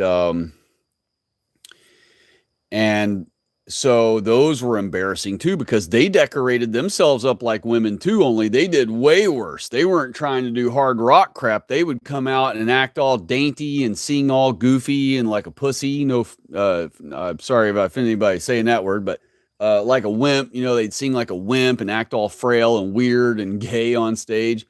And so that was way less alpha male than at least the rock band guys would act alpha male while they were decorated up like women. These other dudes would just act like a woman, and they were done up. They do their hair so weird, and they do makeup on their face and stuff. It was very odd. It's like they were trying to turn themselves into abstract art. And I didn't like that about the 80s for sure. I didn't like the hair band dudes dressing like women or doing them face and hair like women. I didn't like those weird queer looking dudes becoming famous and all their songs becoming hits on the radio.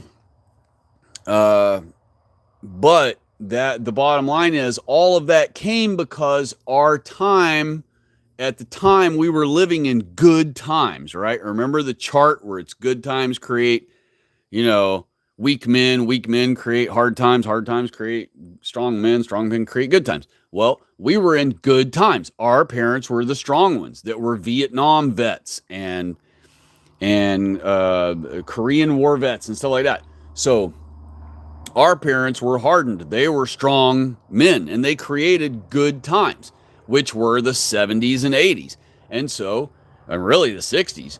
And so even that's why you had the hippie movement and everything. You couldn't have had the hippie movement if granted we had Vietnam, but I'm just saying like the hippie movement couldn't really been a thing if all white people had been busy doing stuff. You know what I mean? Instead, there was lots of leisure happening at the time because we had created good times.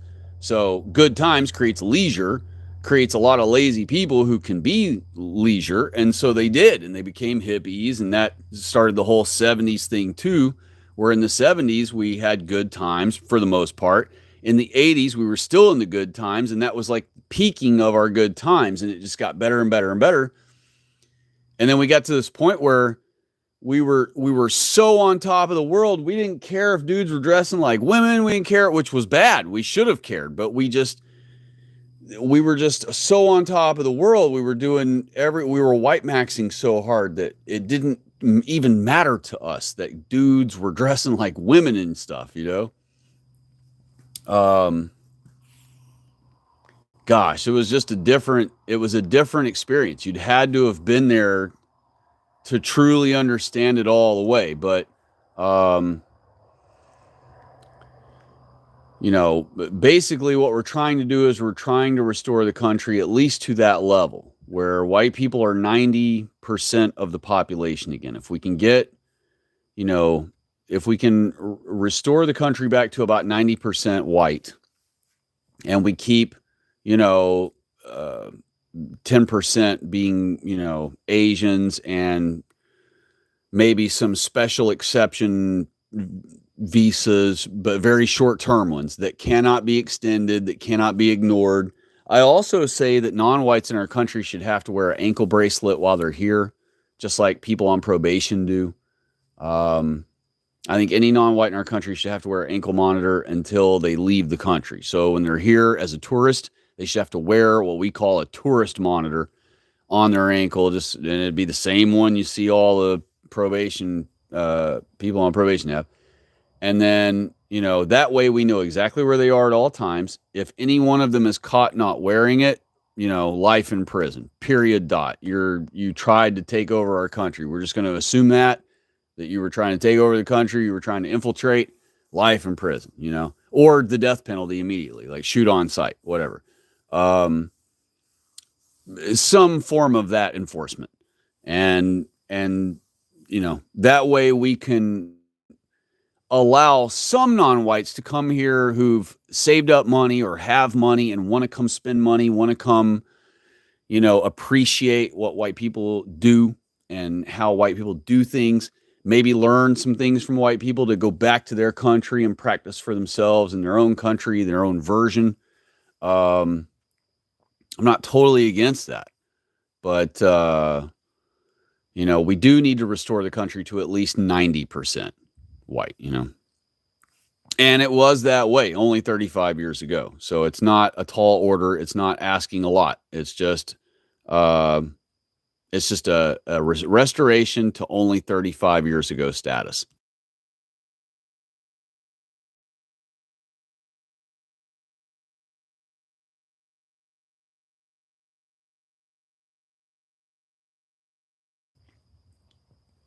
All right, we're back. There we go. Matt Goldman is here. Hello. And Matt Goldman asked, what do you constitute as white? I'm just curious. Like, do you consider Southern Europeans and people from the Mediterranean islands in Europe as white, or just Northern and Western Europeans? No, I follow that all white people are white people. So it doesn't matter where white people are found. I mean, they can be in South Africa. There are white people in Israel. There are white people, not Jews, but there are white people in Israel, that live there. Very few, but there are some. Anywhere a white person is found, it doesn't matter where they're found. It's just a matter of, are they white? And white people's characteristics are easily discovered. It's no different than a brown recluse. So and not to compare white people to brown recluse as though we are like that, but I'm just saying, let me give you a different example here. So, a brown recluse is a brown recluse no matter where it exists in the world. You know what I'm saying? Same thing for a snake or a horse or a cow or whatever. So we may label them different types, and in fact I realize we do have some subspecies, that are, from different parts of the world, and so that's why we have like an Alaskan this or an Asian that or whatever of a critter. But the bottom line is white people are white no matter where they are. And the reason we know that is by our visual characteristics, being white skinned, all right, and then being able to blush and having white people eye color and white people hair color. And as long as you're a white person that can blush, that has white people hair and eye colors, you're white. That's it,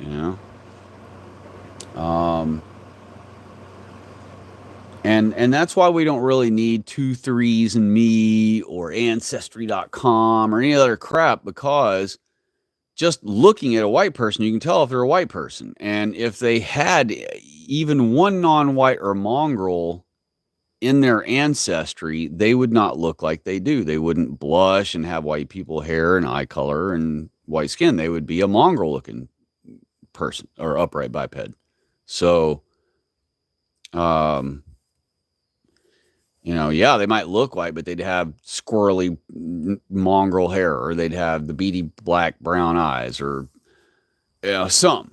They would have and they wouldn't be able to blush, and things like that. They'd have the weird colored mongrel white looking skin, not actual white people skin. that weird transparent bluish looking oddball skin they have. Um,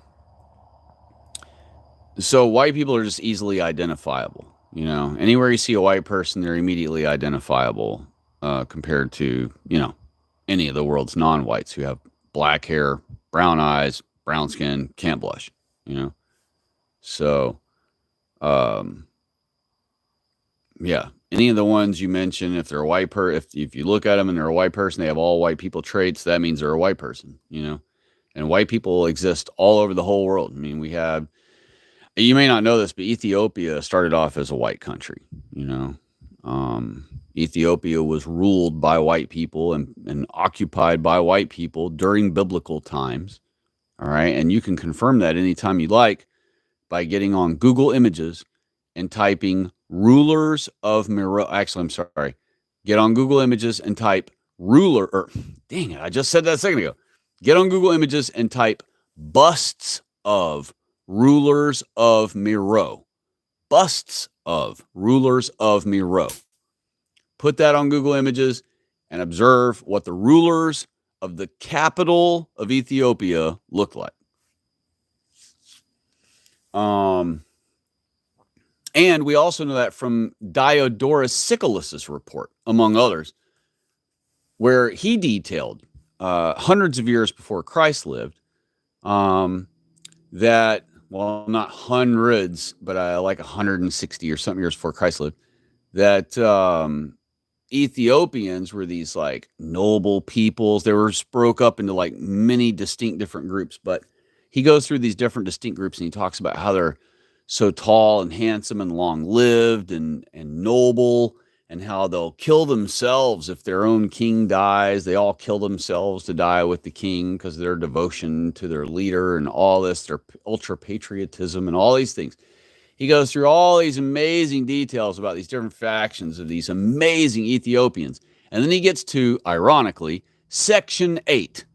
And when he gets to section 8, he starts the whole thing off saying, but there are another type of Ethiopians who live along the Nile, who are entirely black in color, who have flat noses, and who screech and or shrieking sounds and who grow their nails long like the wild beast and have share no similarities, I think he put, and who share no similarities with humankind as far as he put, like, as far as mentality or compassion or empathy or something like that. I totally ruined the statement mostly, but I gave you the point of it, the gist of what it's saying. I just butchered it as far as how it's worded exactly, but and then he details a little bit more about them in like 2 more sentences or something, and then he moves right back into talking about white people again. So he talks about his entire thing about Ethiopia is pages long, and he only talks for like 3 sentences about the blacks. And then there's like, later on in his report, he talks about, I think, 2 other tribes of blacks, and that's it. So, and he only mentions them for, a couple sentences, and really all he mentioned about them is what they hunted for food and something else, like what they did for shelter. But I mean, his entire report is filled with the nobility and the handsomeness and the tallness and the long-livedness and all this of these amazing Ethiopians. And he was talking about white people. So, yeah. So Matt, welcome. Docs Pod, if you're still around, welcome. I hope I answered y'all's questions as best I could, or as I hope I gave you an answer that was as clearly understandable as I could. And if you just have recently joined in, Matt, I was telling Docs earlier, and I assume that Docs Pod is a non-white, because his first question was if it was a whites only thing. So I thought maybe he was asking that like as if he's a non-white and doesn't know if he's allowed to be here with us. And assuming he's a non-white, whether he is or not, I don't know. I had explained to him, and I'll explain to you, that I am a white supremacist, right? But I'm a white supremacist because that's natural and normal, and that's what all white people are supposed to be in our white countries. Japanese people enjoy full Japanese supremacy in Japan. And that's because, logically, they should. They created Japan for Japanese people. Chinese people enjoy full Chinese supremacy from border to border, north to south, east to west, all across the entirety of China. And yet, no one who gets freaked out about white supremacists would ever have any kind of negative feelings or hatred or resentment or anger toward the existence of Chinese supremacy and the fact that all Chinese people enjoy Chinese supremacy every day in China. And the same thing applies for Arabs in all Arab countries. The same thing applies for blacks in all black countries. No person who gets freaked out and enraged and upset or jittery stomach or butterflies in their gut or any of that about the idea that white supremacists exist have any problem with any other non-white race enjoying full their race's supremacy in their country that they created for themselves. And then I can follow that with white people created Europe and America and Canada and Russia and New Zealand and Australia for white people. We did not, America is not a melting pot. Okay, that's a Jewish bullshit lie. It's a melting pot of white people. That's what America was. Okay. America is a white Christian country created by white Christians for only white Christians. And anyone who wants to dispute that need look no further than the 1790 Naturalization Act, where it says plain as day that the only way you can be an American, a real American with the word, in quotes, American, the only way you can be an American is if you are a free white person of good character. Well, guess what would happen if you were an atheist who spoke negatively about the Holy Bible or Jesus Christ or God back then when our founding framers wrote that document? You would have not been considered by anyone back then to be of good character. Therefore, you wouldn't have been able to be naturalized. You would not have been able to be considered by all other Americans as an American because of your hatred or disdain or indifference for the Holy Bible. And therefore, that means America was created by white Christians for only white Christians. Not just white people. You got to be a white Christian. If you're not an American. That's it. That's what the word means. So, and that's why, when you hear these oxymorons like basketball Americans or Native Americans talking about when they're talking about feathers, or whatever other ones, I can't even say Arab American because it just sounds so retarded. I can't even make that statement. So any non-white dash American is an oxymoron. Any descriptor that is a non-white word, name, descriptor, whatever, dash American is an oxymoron. There's just no such thing. There's no such thing as a non-white American, and there is no such thing as a non-white Christian.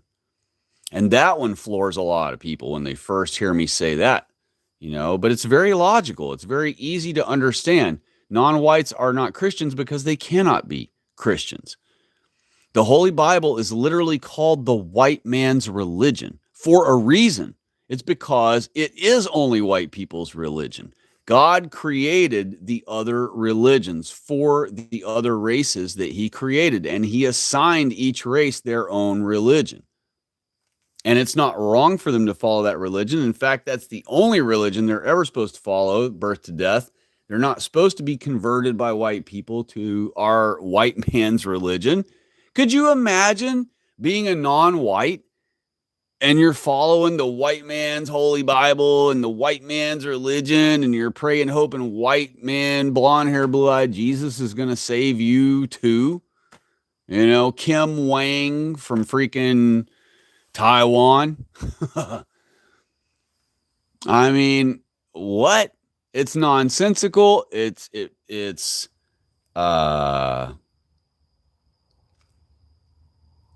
illogical.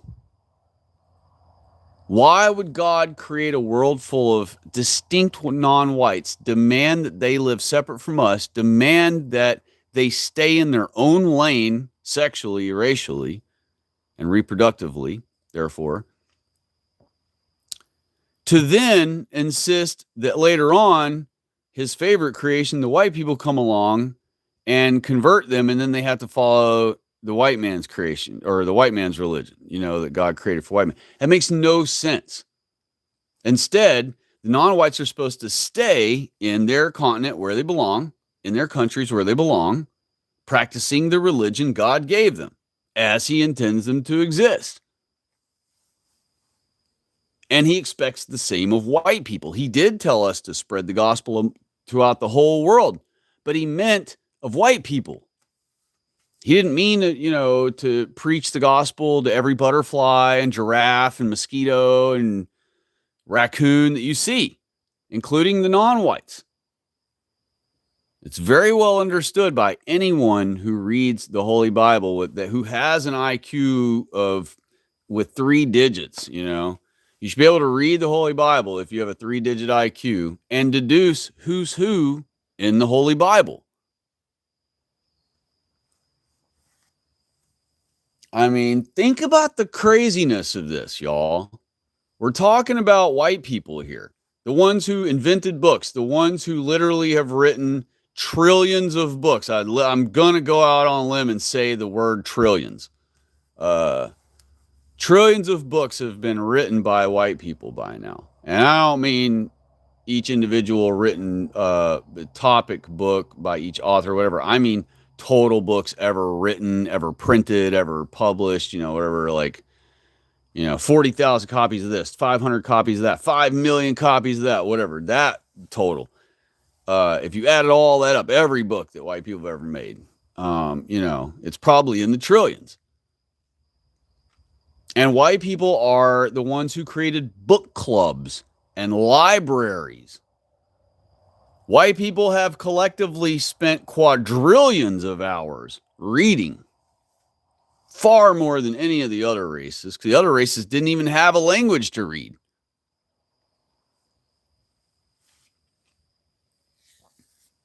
And you can ask any white person, about one of their favorite books.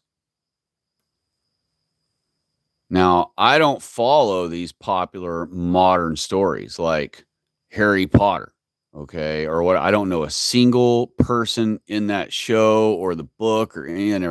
I have no interest in any of that crap. But let me just use it as an example if I can try.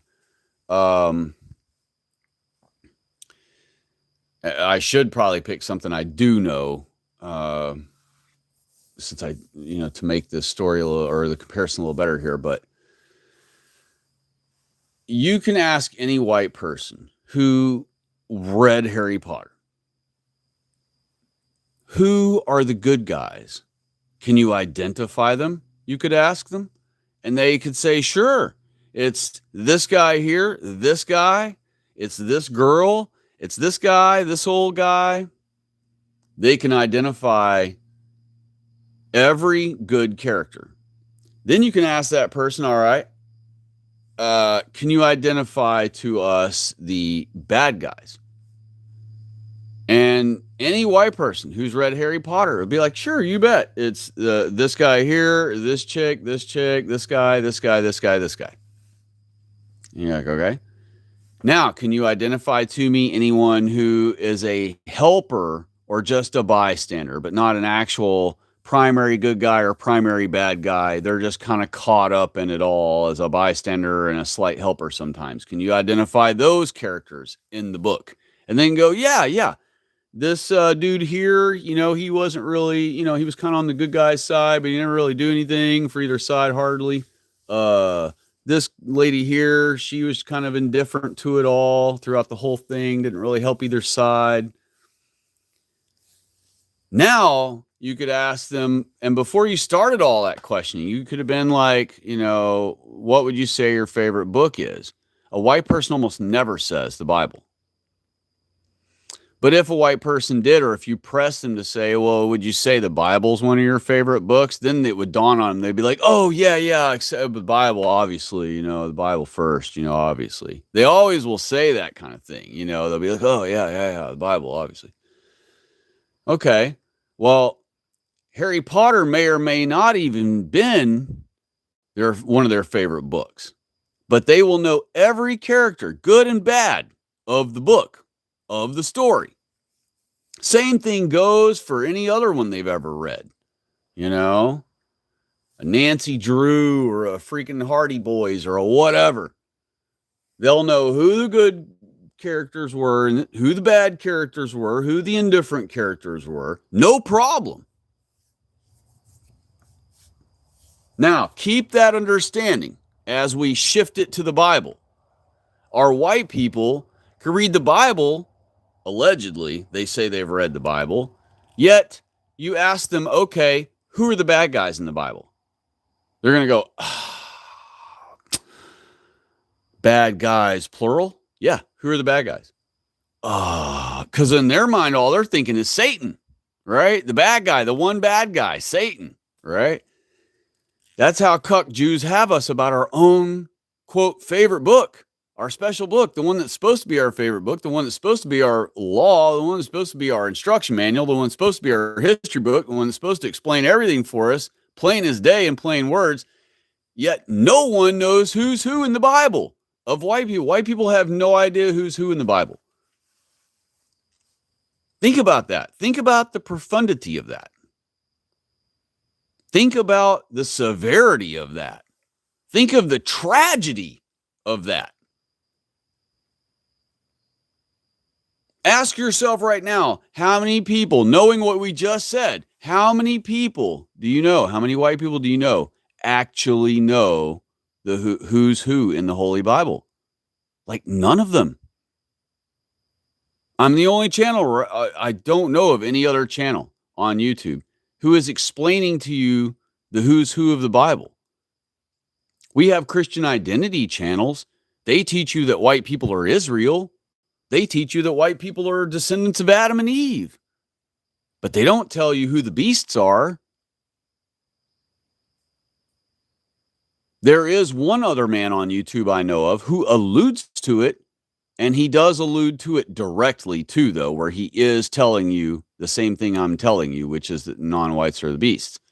And that would be Pastor Charles Jennings. Now, I know there are one or two other ones that are somewhere, but I don't remember who they are. They're either like elders of ours who are teaching it in the 80s already and stuff like that. Lewis Beam. I think Lewis Beam is one that does teach that, perhaps.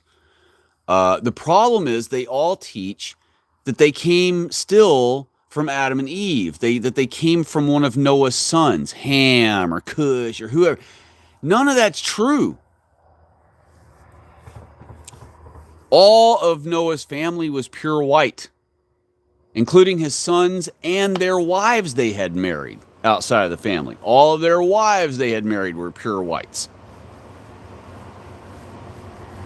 And so Noah's family was spared because they were a pure white family. He was perfect in his generations. That means in his generations before him and the generations after him. And perfect meant pure-blooded. It meant he was a pure blood. He was a pure blood whitey, perfect in his generations, forward and backward. How could he be perfect in his generations if all the people before him in his ancestry were perfect white, but then his sons are going to have mongrel babies? Is he going to be perfect in his generations? No. So when the Bible tells you that Noah was perfect in his generations, it means he was a pure blood whitey, and so was his whole family, including his sons and his sons' wives. Therefore, his sons were all three going to reproduce the white race.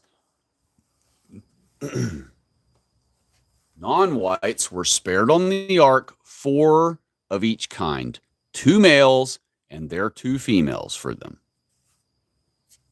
You can read it right there in Genesis. They were loaded on the ark, 4 of each kind, 2 males, 2 females of each kind, called unclean beasts. The clean beasts, meaning domesticatable animals and edible creatures, were loaded on the ark, not 2 at a time, like you see in pictures. When you see a picture or a painting or a cartoon illustration of Noah's Ark, you always see one lion, or always see 2 lions. 1 lion male, 1 lion female.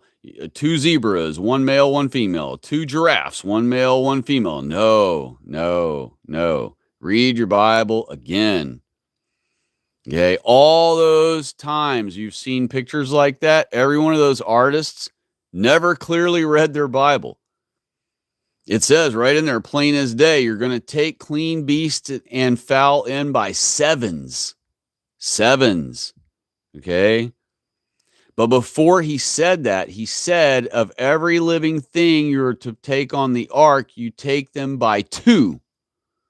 So then when he said sevens later on, he's letting him know 7 times 2, because you can't have a male and their female for them with the number 7. Okay, there would be 1 male that has no female, or there would be 1 female that has no male. Instead, he had started off the whole thing telling Noah, of everything on the ark you take, I want you to take of 2s, meaning I want you to bring a female for him. I want you to bring a male of the thing, but I want you to bring a female first. So you have to bring 2 of every number I tell you right now.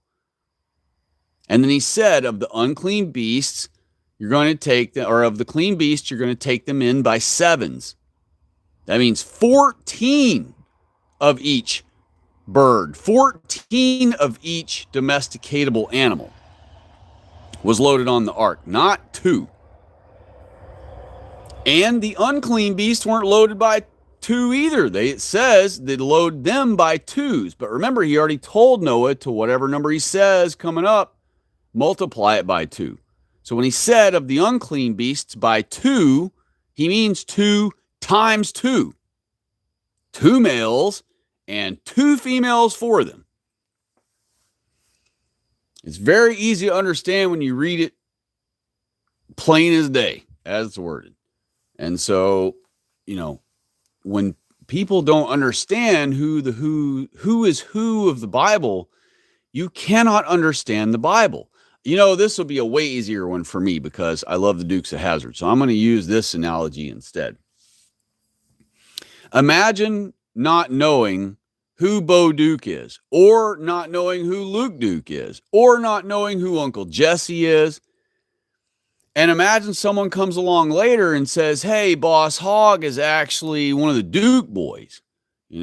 Well, if you don't know who's who of the Bible, and this person is so confidently saying it, and then a whole group of people just like him is like, yeah, that's true. That's the way it is. Boss Hogg is one of the Duke boys. Well, if you don't really know who's who of the Bible, or if you don't really know who's who of the Dukes of Hazzard show, you're going to have to just accept it and go along with it. After all, what are all these people going to think of you? They're all going to call you an idiot. They're all going to ridicule you. They're all going to laugh at you. They're all going to make fun of you. They're all going to say you're stupid and idiot and need to learn. You need to get an education, and all the word buzz phrases and words that are always thrown your way as insults when you defect from the consensus, the accepted narrative. So here we have the Dukes of Hazzard, and you have people not knowing who's who in the show, you would have no idea who's a good guy, who's a bad guy. You would have no idea why the show exists, what they're up to, what's the point of it all. And yet you have all these people who are so confident they know the Bible that they freaking start a YouTube channel, or they preach, they start a whole church, huge mega church even, and they cannot tell you who Adam is. They cannot. Meanwhile, the most learned black alive, says blacks, Farrakhan himself, knows by reading the Bible. He just read the Bible and he's like, aha, okay. So God created Whitey by creating Adam and Eve. And they are who created the white race, or they are who produced the white race.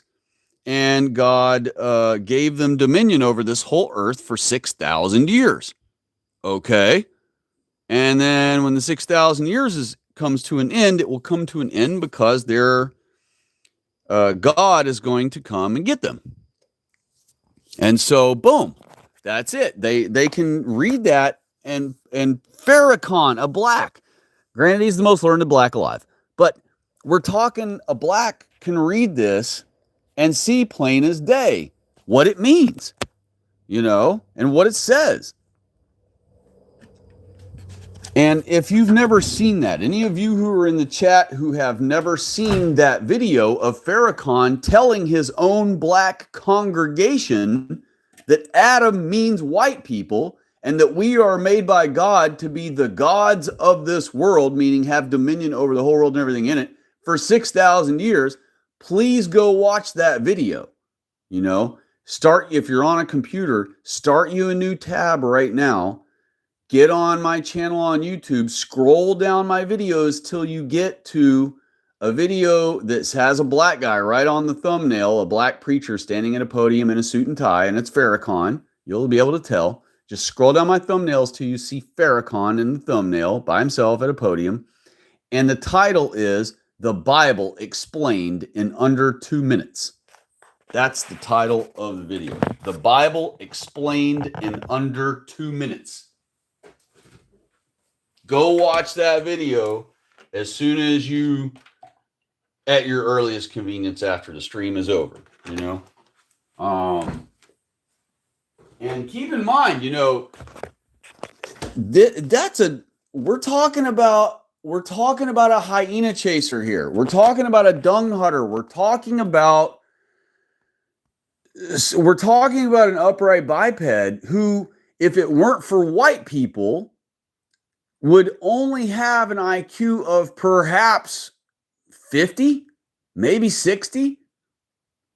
And instead, he's the most learned black alive on the face of the earth, says the blacks themselves. Doesn't matter if they're right or not. They all declare that Farrakhan is the most well-read and learned black alive. So if that is the case, especially according to the blacks, says them, then that means when he came out and told his entire black congregation exactly what he read the Bible, and it says plain words to him when he reads it, what is white people's problem?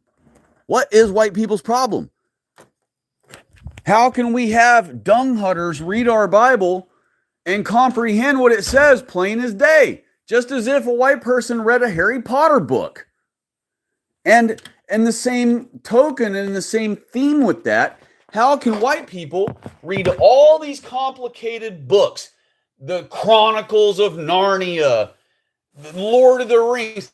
These freaking stories have 100 characters in them, and they'll know every character.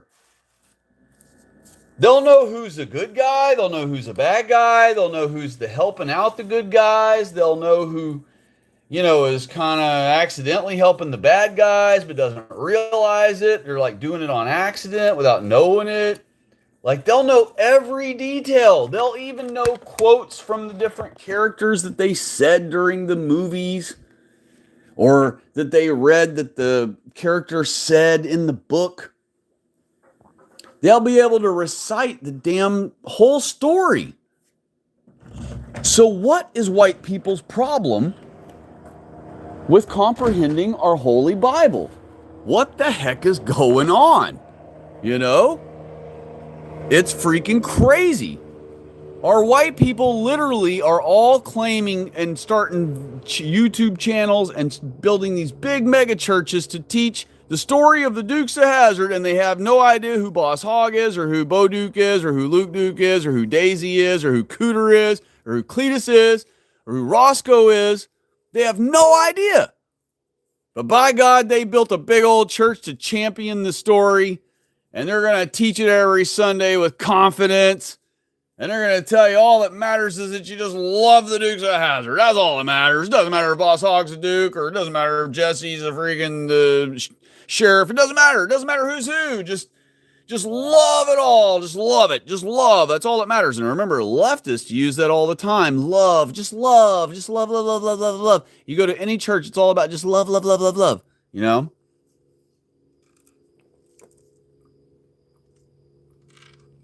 Now, if it's an all-white church, 100% down with love, love, love only. As being the main focus, hardcore focus. Jesus Christ told us to love each other. That's exactly what it's supposed to be. But when you've got third world multi-culti church, okay, now it's not about love, love, love, love, love. Because guess what? That tells your daughter that she can love, love, love, love, love whatever non-white upright biped is in the church, or even outside of the church, for that matter. Because after all, the church has already told her that no matter who she gets with, it's just love, love, love, love, love that matters.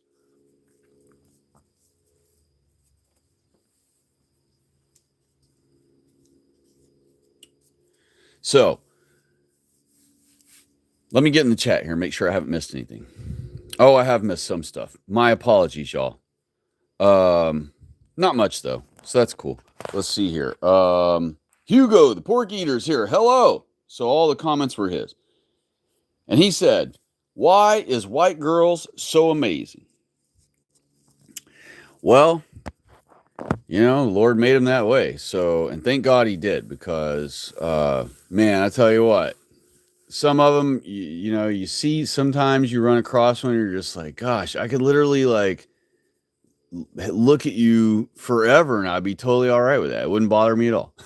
You know, it's really amazing the beauty that God has allowed to be created through our women. You know, it's really something. And I have been blessed to have dated ladies throughout my life that were so beautiful. I just couldn't even believe it. You know, like, wow, like this is crazy. I mean, the Lord blessed me to date 10s throughout my life. So I was very spoiled. I've been, you know, I freely admit I was a spoiled child by God. God is who spoiled me, not my parents. I was a spoiled child. God hooked me up with a great childhood. And then into my teenage years, he blessed me with gorgeous girl after gorgeous girl to hang out with, date, whatever, throughout my whole schooling years. And then into adulthood, I had nothing but, you know, every woman I ever had was a top 10, top tier, gorgeous. All my friends wanted to backstab me for them, you know. And I mean, I'm not special. I'm not super guy or nothing. I'm not rich. I didn't have an amazing car, nothing. I didn't have any of those things that you would expect that I would have needed to have to draw in, you know, multiple examples, one after another of that. And, it was not anything to do with me. It was the Lord just blessing me. Like, oh, you know, you had a good time with that pretty girl, you know, well, check this one out, you know. And he was basically just, I can't explain why. He blessed me to date very, very, very beautiful ladies. And so I'm extremely grateful for my entire youth I was ever given. Every girl I ever dated was an absolute stunner. I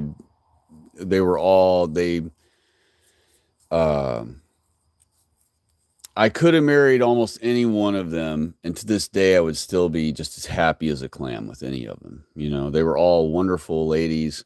A couple of them weren't, but for the most part, they were all wonderful ladies. If I ever ran into any of them right now, all these years later, we would immediately be happy to see each other and friends. And I have no ill will toward any of my exes or bad blood with them. Um, that's part of what my Valentine's Day is kind of so expensive for, because some of my flowers I got to go out and buy and drop off, to be nice on Valentine's Day to the ladies and stuff, are ones that are very good friends of mine that used to be girlfriends of mine, and are still gorgeous women. And so it's just and the thing is, I recognize and I acknowledge and recognize, or I guess I should have said that the other way around. I recognize and acknowledge that God blessed me far greater definitely than I ever deserved. I didn't deserve even one of the girls I've ever got to date. I didn't earn a single one of them. I'm like a DEI hire for every one of those girls, because I didn't earn it. I didn't do anything to earn any of those girls. I was not some stellar child that God was like, man, he's been so awesome. I'm not that I did anything bad. I didn't do anything bad. I'm just saying I wasn't some uh, oh gosh, what do you call it? Go-getter. I wasn't some kind of like go-getter, busybody, ultra achiever child. I was just a nice, pleasant, normal to myself child. That was it. Nothing special about me.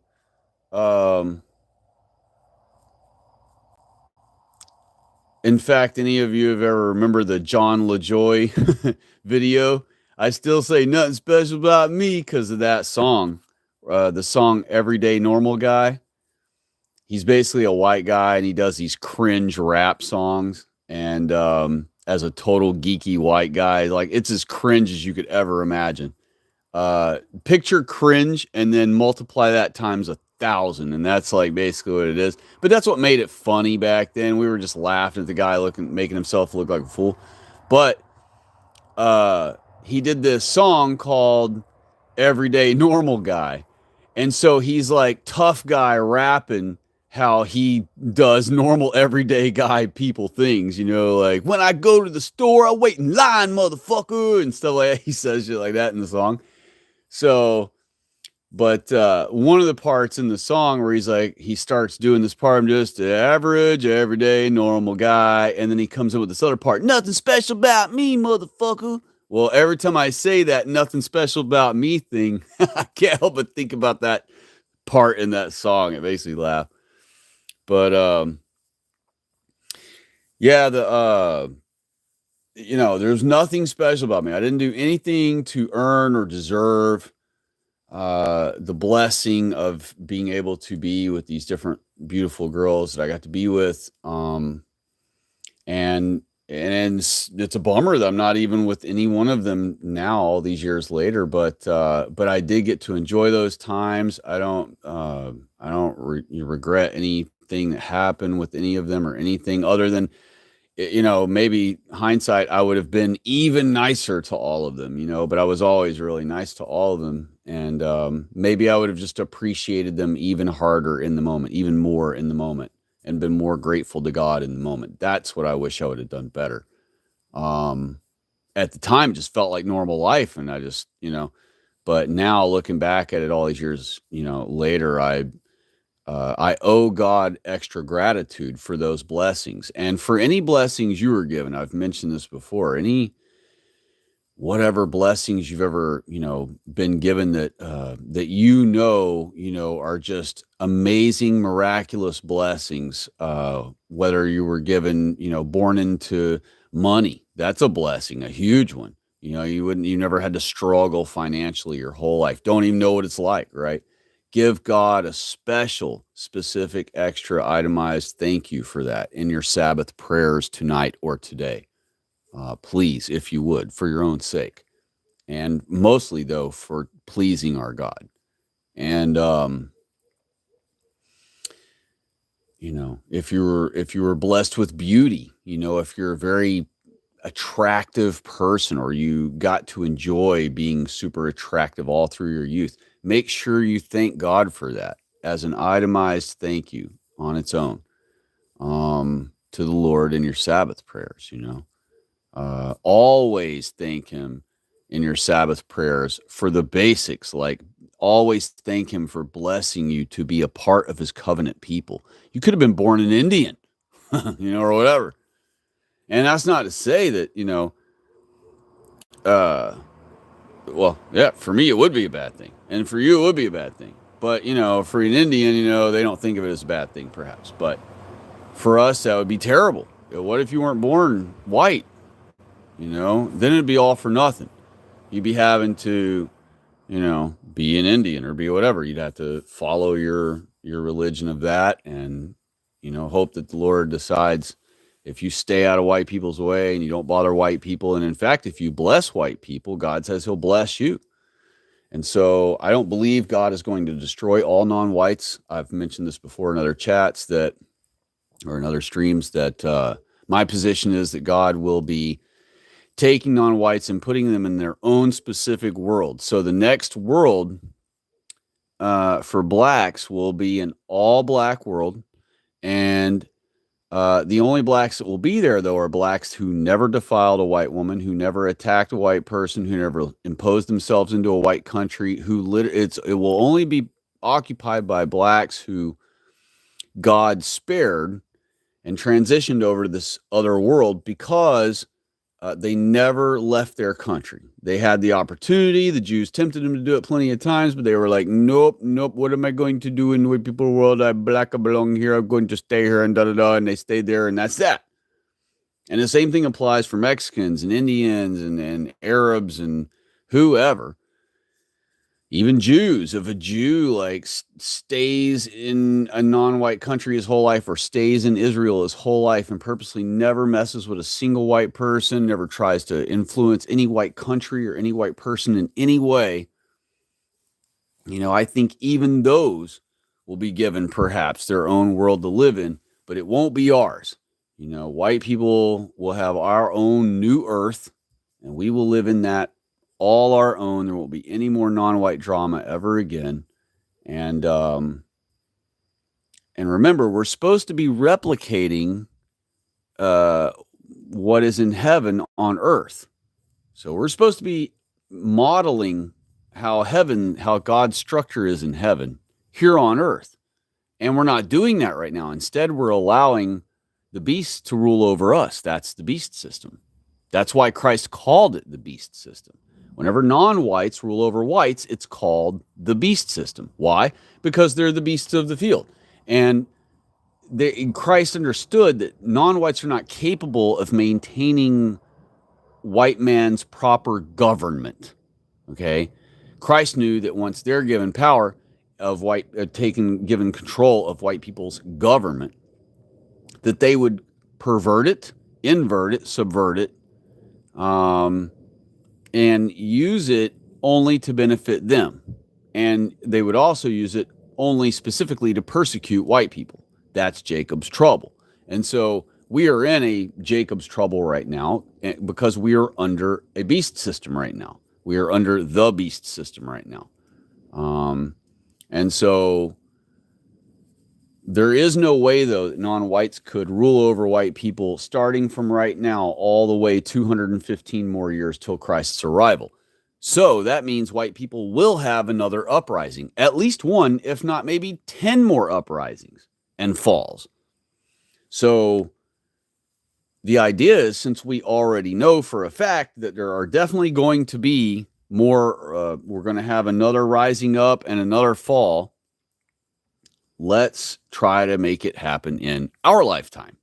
I don't want to have to die and hope it happens after I die 40 years later or 100 years later or 2 years after I die. I want it to happen in our lifetime so that I see to it that it got done, before I check out. And my goal is to convince enough white people to also desire and demand that same accomplishment for our posterity before we time out,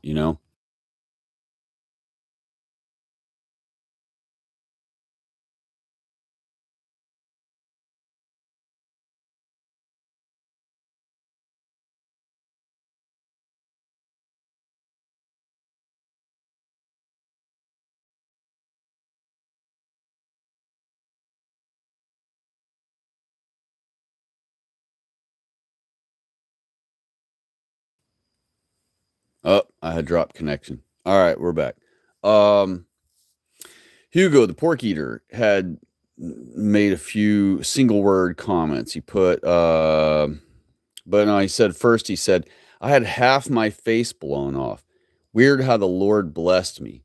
Well, the Lord, doesn't, obviously, that wouldn't be a blessing, but, everybody has some kind of bad thing happen. Obviously, that one is considerably worse than most people would ever have physically. And I'm sorry if that is the case that happened to you. I'm really, really horribly sorry to hear that, if that's what your burden has been in your trial.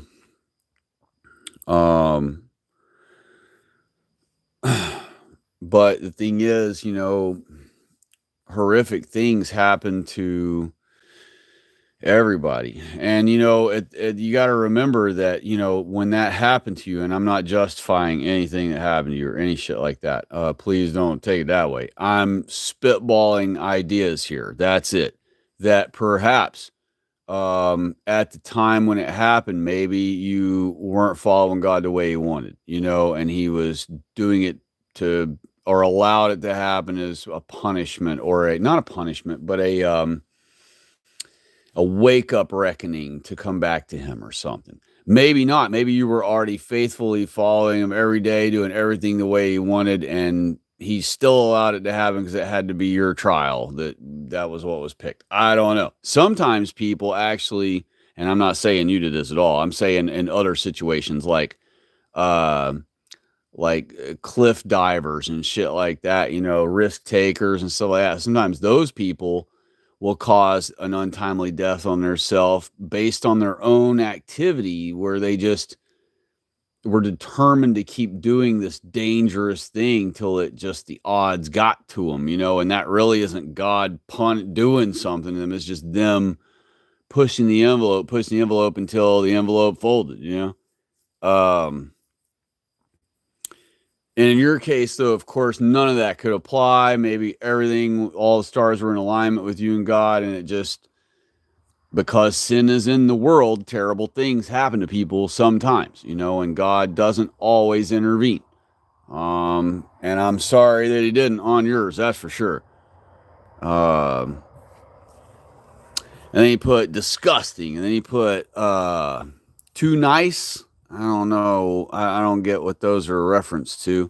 And then he put right, and then he put Mormon. And then he put don't think it too hard, or maybe he put don't think about it too hard. We will. And then he said he made me stronger. Well, definitely you would have to become mega strong to absorb that much of a negative hit. And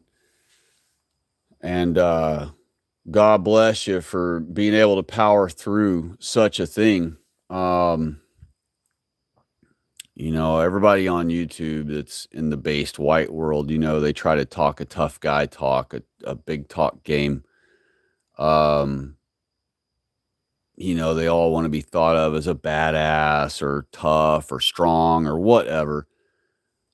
And, a lot of it is because, we're in a war against white people. So they don't want to, do anything but portray themselves as tough and able and ready to defend the white people in physical fighting form, But, I'm a little different than that.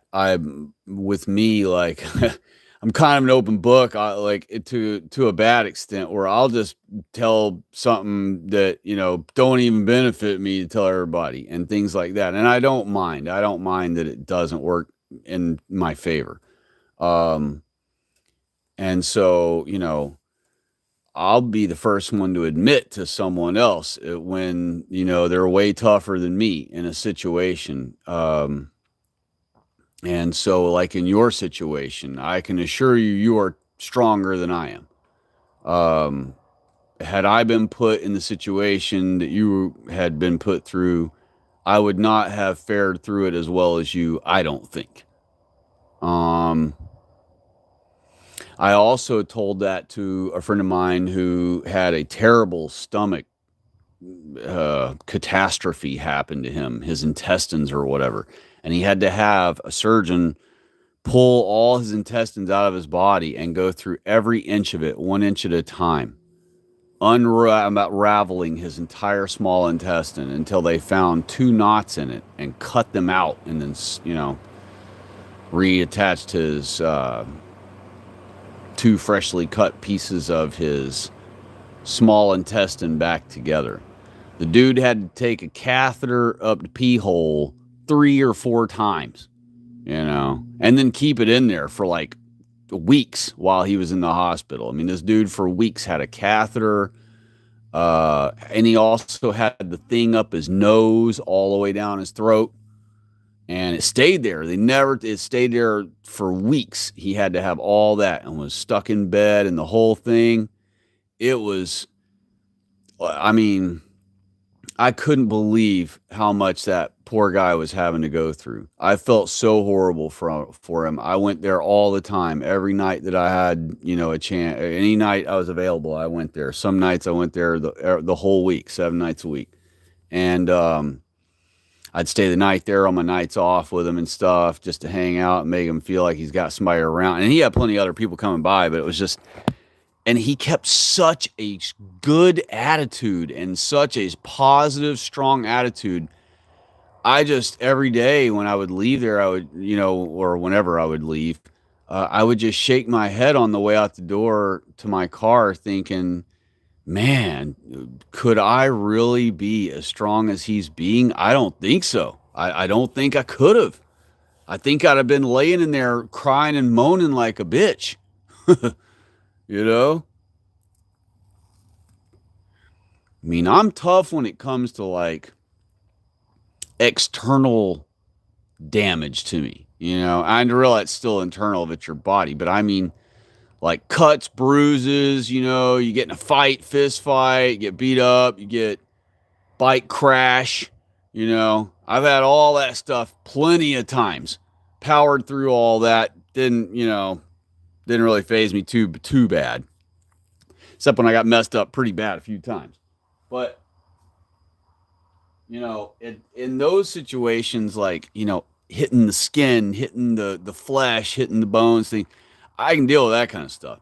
But when it comes to your internal organs being taken out of your body and unraveled and severed and reattached together and all this crazy mess, I don't see myself being Mr. Tough Guy anymore at that point. And especially watching him go through all that stuff, and being stuck like that for all those weeks.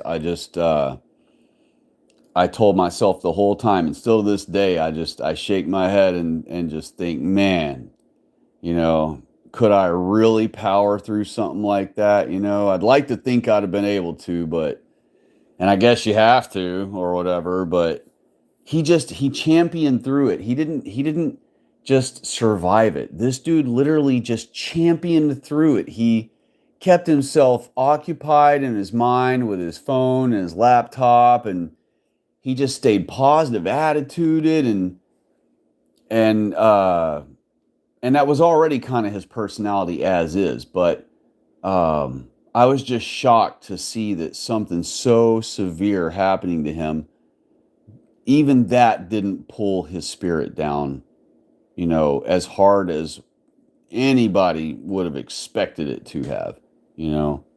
I mean, he just rodeoed that thing. It was very impressive. I was very impressed with him. And to this day, I have way more respect for him as a tough person, as a strong person, like you said. Literally, that's the best word. I have way more respect for his strength now, after watching him just absolutely power through that whole ordeal. And so God bless you, man, that you've had to man up through that whole thing that you went through. That's why I mentioned earlier that I have been spoiled. I mean, I really It's not to say I haven't been beat up. I was, of course, jumped plenty of times by blacks. I went through the whole affirmative, or was it? Was it affirmative action? It was, yeah, affirmative action when they brought all the blacks into our school and moved. They moved a bunch of blacks into my school, but they made me be one of the white kids that had to bus 20 miles away from my home to a black school all the way across the other side of town, um, because it was an exchange, in order to bring a bunch of blacks to our glorious Beverly Hills 90210, gorgeous white girls everywhere you turned your head, high school. In order to bring a bunch of blacks there, they had to take a bunch of the white kids out of our beautiful school and take them to the black school to exchange. And my neighborhood got chose, even though I was right around the corner from my school. I mean, literally, they could have picked a neighborhood 15 miles closer to that black school than my neighborhood. My neighborhood was like just two neighborhoods from the school. I could literally walk to my high school in minutes of time. And instead, I had to bus like 20 miles, 15 or 20 miles away. So far, there's no way to try to walk at home, because there's just too many miles. You wouldn't get home till freaking 4 in the morning. So, I got jumped aplenty, and I got kicked out of school a few times for getting in big fights. And of course, they wouldn't kick the black out. And I literally had my vice principal tell me back then, he was the one who dealt with kicking kids out. Anytime you got in big trouble, big fights or anything, you had to deal with the vice principal at my school then. And he was a white guy, and he said, "Look, here's the thing." He's like, "I have to suspend you," and he's like, "I realize that." It seems unfair, but I'm not, the other guy isn't getting in trouble. Cause the whole time I was like, well, he started it, he jumped me, da, da, da. And at the end of it all, when I got suspended too, he basically was telling me, look, you're going to be upset or whatever. And he's like, I'm just going to tell you now in advance that, there's nothing going to happen to, and I don't want to say his name, but there's nothing going to happen to the Nog. You have to be suspended, but there's nothing that's going to happen to him because he can just cry racism. And I mean, we're talking long time ago. We're talking like Bill Clinton times. You know what I mean? So, this has been going on since the 70s. Like I said, I mean, I was not exaggerating. I wasn't being hyperbolic when I said that earlier, that diversity hiring and affirmative action, school busing, blacks into our schools, all that stuff. It's all started in the 60s. Funny enough, it started in 65, but then they ramped it up two different times. They ramped it up in the 70s, and then they ramped it up again in the 90s. And so, yeah, I mean, it's, it's a time frame where blacks were basically back then just given a green light to go crazy. And so they did. And kind of like, how they did during Trump era and things like that. So, I got beat up aplenty. In fact, my nose, it's funny because I ended up in a big crash one time, a big bike crash. And I like to joke with people, but I'm actually also serious because it's really true that the bike crash I was on actually broke my nose back almost perfectly straight forward, because my nose was always like pointing one way or the other, depending on, what time in my life you observed me. After, some fights, my nose would be pointing in one direction, and after other fights, or another fight, my nose might be pointing the other direction. So it got shifted to the right, to the left, to the right, and then the bike crash put it right back practically dead center. So, I've taken lots of,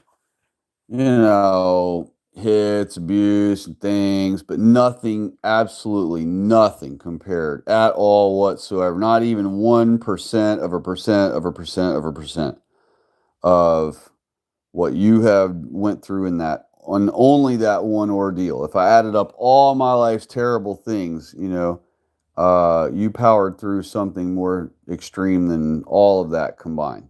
And and so when it comes to things like that, yeah, I absolutely don't consider myself strong. Um, any other form of strong, sure, but like stuff like what you're talking about and like what my buddy went through, yeah, I'm total opposite. I'm absolute wimp at that crap, and have no problem admitting that to anybody. Um, Hugo also said, "I have 3 white kids. That's awesome. God bless you." And Hugo also said, "I appreciate everything you do. Seriously, it saved me." Well, I'm really horribly sorry that that had to happen to save you. Not saying that only that could have ever saved you. I'm just saying I'm sorry that that's the avenue by which you ended up going down to be, saved more or strengthened up more or at all. But sometimes that is what it takes for some people. And then by me throwing another example out, it is not comparing it to yours directly whatsoever. It's just it going by your theme you mentioning here. Um, because you could have been, like I said, you could have been living, doing everything right the whole time, living perfectly godly and the whole thing. So it's not an apples to apples here, but I'm throwing an apples and tangerines out there. It's not quite apples and oranges. It's just because of what you said, going along that theme. I was talking with an old friend earlier today. Funny enough, it was today. Um, hadn't seen him in, I think it's been about a 1 year, something like that. We live close by. We have no excuse not to hang out more often. We just don't. Um, but he hit me up and he had a question. I forget, that I had to answer for him. I forget what it was. And I ended up seeing him, later in the day by pure happenstance. He ended up going to the same place that I went. And I'm like, wow, man, what do you got? A GPS tracker on me? We were just on the phone earlier for the first time in a year. And then I go outside and bump into you somewhere. And it was just a weird odds. Um, but he is different now. He lost all of his weight. He was never obese, but he was just barely, barely, barely, barely uh uh what's a good word? He was stocky. Let me say that. That's a good word for him. He was stocky. Um and he had like a round, protruding, pretty good size, just only protruding straight out though, baby beer belly. Like he looked like he was, I don't know, 4 months pregnant, maybe, if he had been a woman. And so that kind of bumped to the stomach. Uh, he,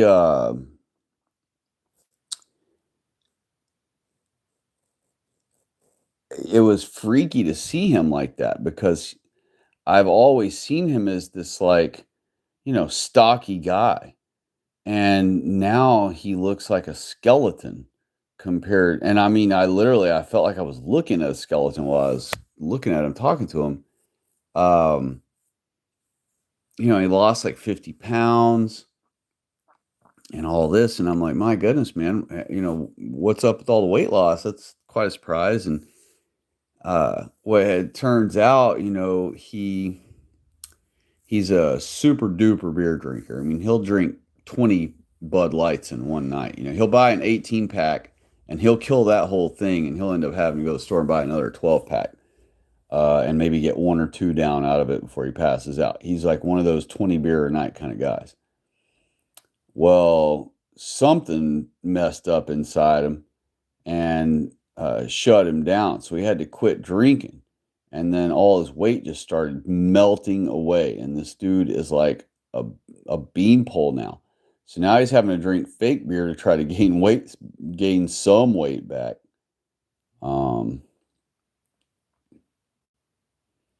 But my point of mentioning all that about him is, when I bumped into him today, he's like, man, you're exactly who I need to talk to. He's like, man, I haven't been, and he went through his whole, uh, all of his situation and everything with me. And, he's really hit rock bottom. I mean, he got hustled out of a bunch of his money. His business gobbled up a bunch of the money.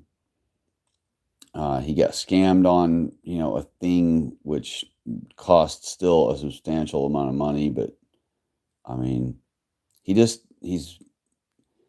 been taking L's, left and right and left and right, and it's so weird because he's like the smartest business guy I've ever met, but he just keeps taking hit after hit after hit, and uh, it doesn't do like what's the thing I'm trying to say here? It doesn't. He didn't try to correct his behavior or situation or anything. He just kept drinking and drinking and drinking. Well, eventually it all caught up with him. And so now he's having to try to talk to me. He'll be like, man, if I had listened to what you had said however many years ago, this wouldn't happen or that wouldn't have been a problem or whatever. And so it's just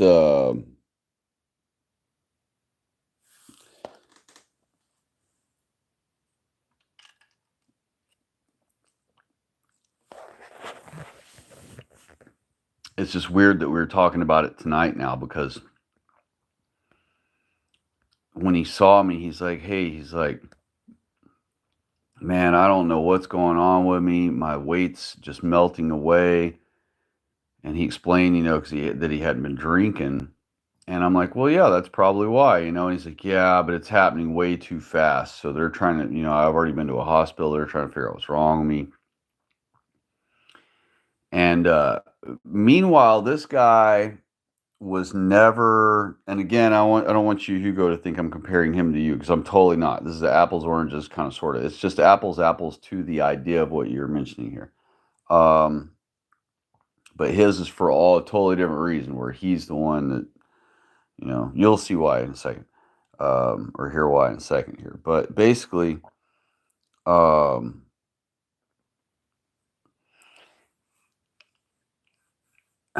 he, in the past, I would try to get him to, be a follower of Christ. And he was just never interested, he likes to drink, and he likes to, work hard during the day and play hard at night.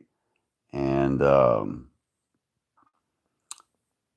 so a little bit on the stubborn side or whatever, but he would never, be interested in praying or, mentioning Jesus Christ or any of these things. And it took him hitting all the way down to rock bottom. I mean, I don't want to say he got, he didn't get it as bad as Noah, but I mean, he got it almost as bad as Noah. I'm sorry, not Noah. I said the wrong biblical guy. He got it almost as bad as Job. I mean, just the whole world's crashing down on him. Uh, it's just crazy. If I told you, if I detailed all the negative things that have happened to him recently, it's a wild list of stuff, and out of nowhere, the guy hits, when I bumped into him by happenstance, he's like, man, he's like, I need to talk to you, man. He's like, he's like, you follow, God and everything. He's like, I need somebody to pray with me and somebody just like, you know, uh, give me, I forget what the other thing was, but he was like a totally different attitude. All of a sudden, he was open and willing to hear what I had to say. Um, and, about his situation and what he ought to try to do about it. And, it was just a total opposite of what, he ever was. He was always like, you know, uh, I don't know. His personality has changed, radically. And, not toward, any particular person or anything. He changed radically from this negative that he was being, to all of a sudden he's like got this second wind or this like new lease on life or whatever you want to call it. So, um,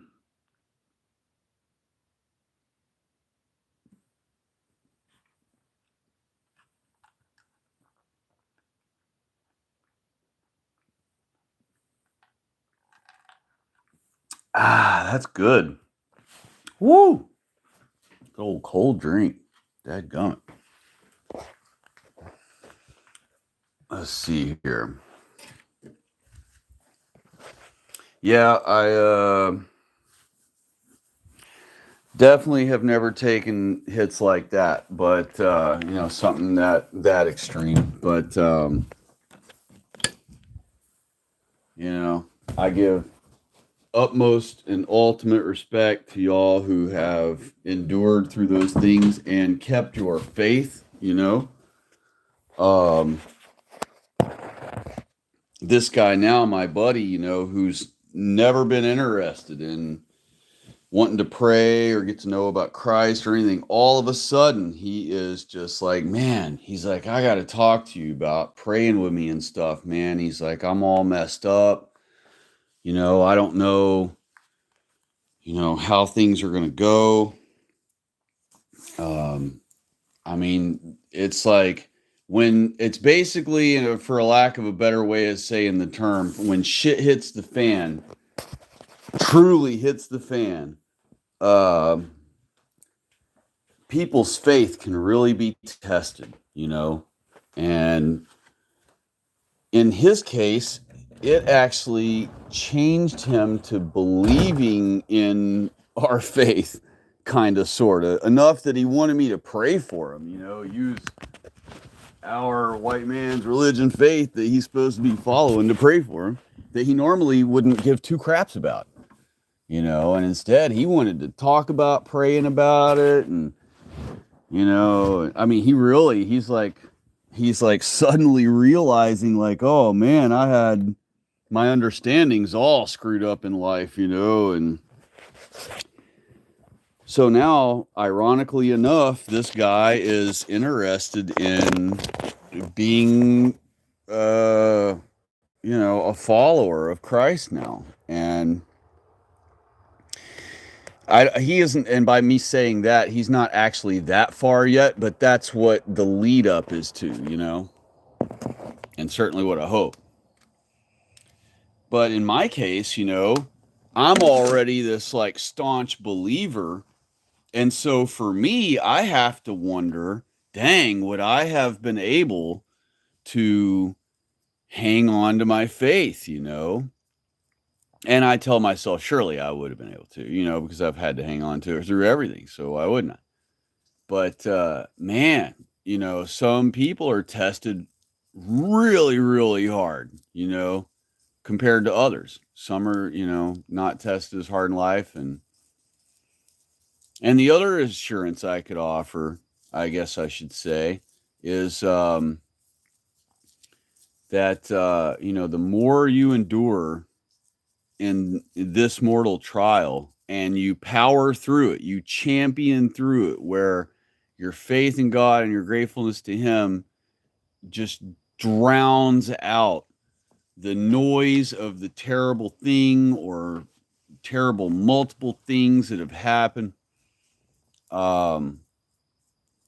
You folks will have a higher seat in heaven above us in the hierarchy of the kingdom. And we will all know why too. So, and I have no problem with that, because that is God's way to do. So, God's way is my way. So, so I hope your mansion that we stay up in heaven is 20 times nicer than mine. I hope I have a really nice one myself, but I hope yours is 20 times nicer.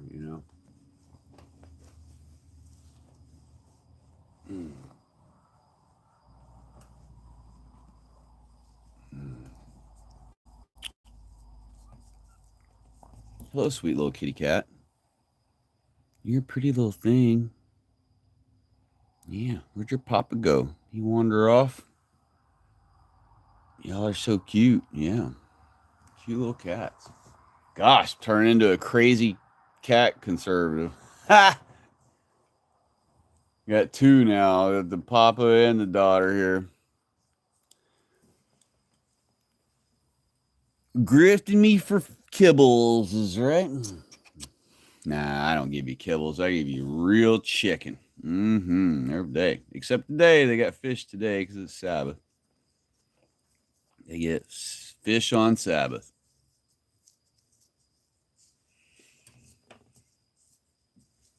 All right. Well, chat's been slow. I'll get back onto my other points of Trump we covered long ago. We got off track with discussion from the chat, but long ago we were discussing Trump not putting his hand on the Bible. Next Trump thing. Just a little bit before he got elected, just maybe 2 months or 3 months before he got selected as president again. Maybe it was more than that. Maybe it was 6 months ago. But he said that, and of course the Trumpers would be like, oh, he says one thing, does another, or whatever, which actually proves my point, is it, not theirs, but they think it proves their point.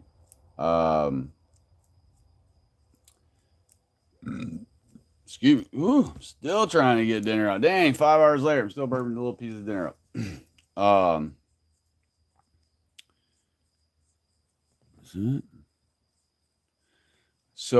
Sorry, I was checking something real quick. So, Trump got up on stage and was at his podium doing his thing, whatever. And he said, or declared, I should say, that there should be the death penalty should apply to anti-Semitism. That anti-Semites should get the death penalty. So, of course, cucks or the hardcore right winger pro white ones who are still pro Trump said nothing.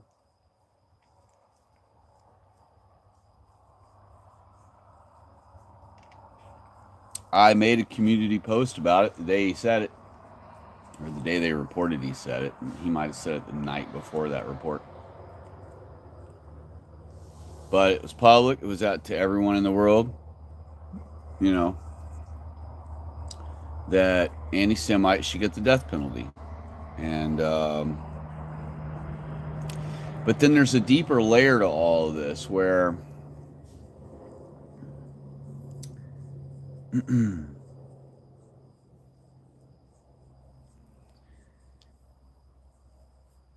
How to explain it out? I'm trying to think here real quick how to explain out what I want to say here about this. So this anti-Semite law, if we restore our country by removing the Jews and removing the non-whites from our government first and then our country, um,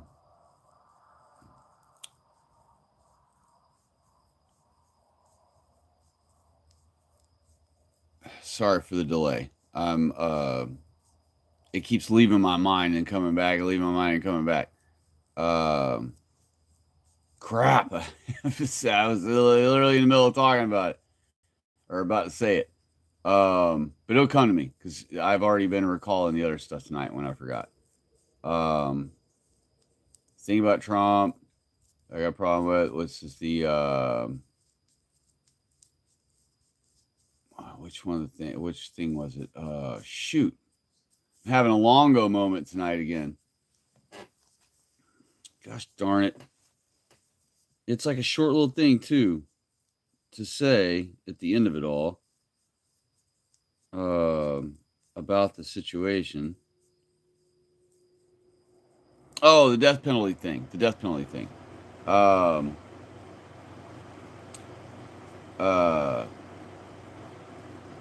he said that just several months before he was selected, and then what's crazy though? Oh yeah, I was getting into the deeper thing about that law. So the crazy thing is that only white people are Semites, right? So this anti-Semite laws that he's passed or whatever. Um, in the future, when we remove all non-whites from our country, we could actually use that law because anti-Semite means anti-white. That's what it means. Anti-Semite means anti-white. Jews do not use it to mean that. Jews use it to mean anti-Jew. But it is indeed sorry,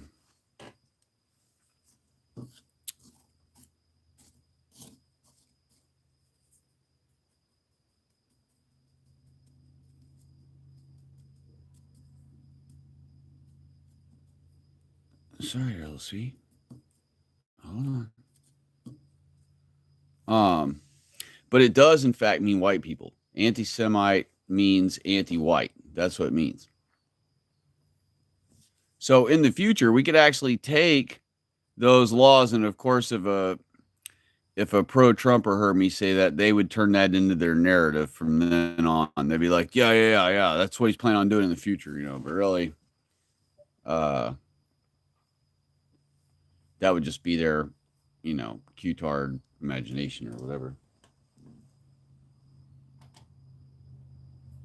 But yeah, I mean, the plan, that would be nice if that was the plan, was to trick the Jews into demanding anti-Semite laws. Then we get the anti-Semite laws passed. Then we reveal that white people are Semites and that only white people are Semites. Well, there's already on the law in the books now that nobody can be mean to whitey.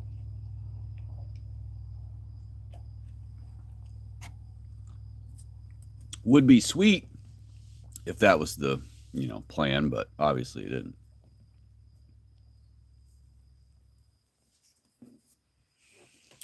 All right, chat still slow. Let me move on to the next thing.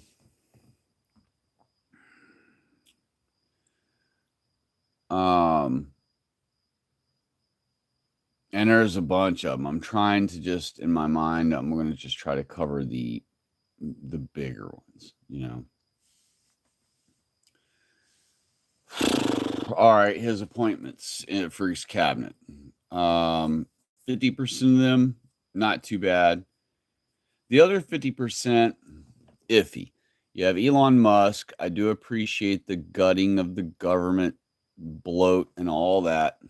But again, Jays are allowing this to happen. Jays created the bloat and Jays are allowing it to go away. Just like they gave up their lefties, all the leftist minions who have faithfully obeyed them all these generations. They just handed them over. so that they could play with a new toy. But really, the handing them over was part of the stepping them down beneath. It's a they're trying to build their hierarchy where they're on top, and of course they already are through the financing and all that. But they want full world domination, though. You know what I mean? So uh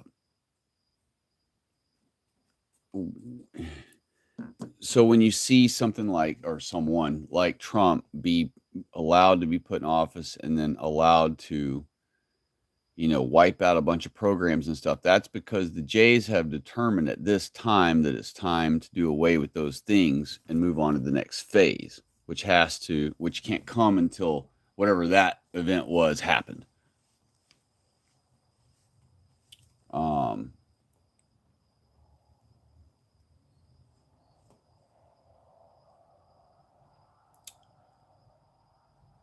What's another one that has irked me?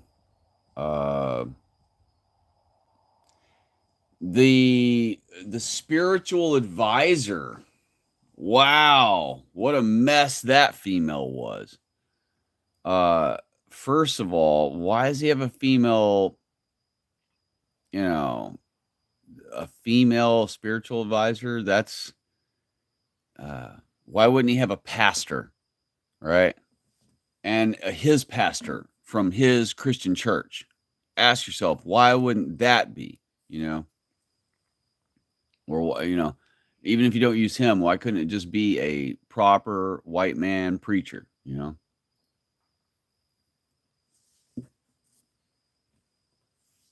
Also, going back to the whole hiring the swamp, he hired Pam Bondi.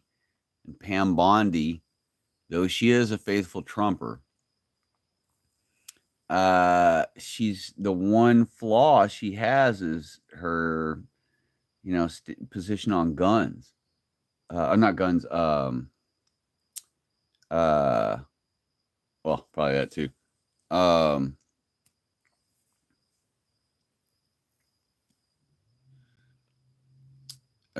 no, it was. That is what it is. I'm sorry. I spoke right. Her big issue is guns. Pam Bondi's thing is she's got some weird hard on about guns and more gun control.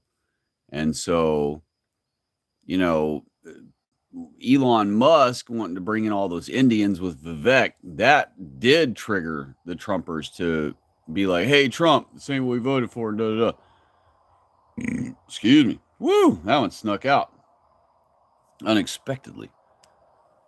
But with Pam Bondi, only the gun channels have been stressing things about her. All the rest of the Trumpers are just shrugging their shoulders like, whatever. And, Pam Bondi is actually a likable lady otherwise. If it wasn't for the gun thing, she'd actually be, she'd be a lot more likable even. But the Trumpers accept it because, Trump picked her. So this goes back to that. Whatever he picks is fine with me because our favorite guy's at the wheel. That's like their mentality. They don't care what he does. You know, uh, as long as it's him as president doing it. The other thing about Doge and taking, and getting rid of all this bloat and all this, yes, a lot of non-whites are going to lose their fake jobs and stuff, and have already supposedly or whatever. We don't have any way to confirm that. We're just going on, what normally we would think of as liars as telling the truth on that aspect. If that really is the case, then on the surface, it's good. On the surface, it looks good that that's happened. But again, Jays always do things for multiplicity. So when they allow you to get a win, or sometimes even a big win, um, at the end of it all, their plan is still a long-term plan where they end up, you know, being in control of whatever they want, of everything. And, to expect any wall kisser to be doing it just to pretend and go along with and whatever their BS is just silly to think. I mean, he's not, you don't give Ivanka to someone that you plan on double crossing and outsmarting, and you don't tell the world you love your Jewish grandkids and you're so glad your grandkids are Jewish and all this. I mean, you don't say all that in with with a 5D chess plan to uh to double cross the Jews and all this. I mean, that's literally when you give your fine daughter to freaking. I mean, Ivanka was a primo example of our white women. I mean, really nice looking lady of our white people. And for him to just cuck his daughter away to the Jared Kushner of all Jews. Now, keep in mind, he didn't just give Ivanka to the Jews. He gave Ivanka to Jared Kushner, like one of the most hand rubbing, vile freaking Jays around.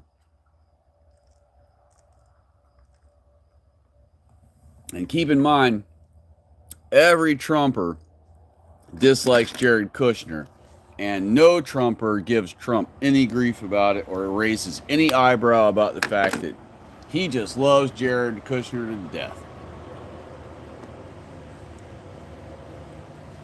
I mean, to say that he's doing all that just to pull a hoax or pull a fast one over them is just silliness. Now let's move on to the Gaza thing.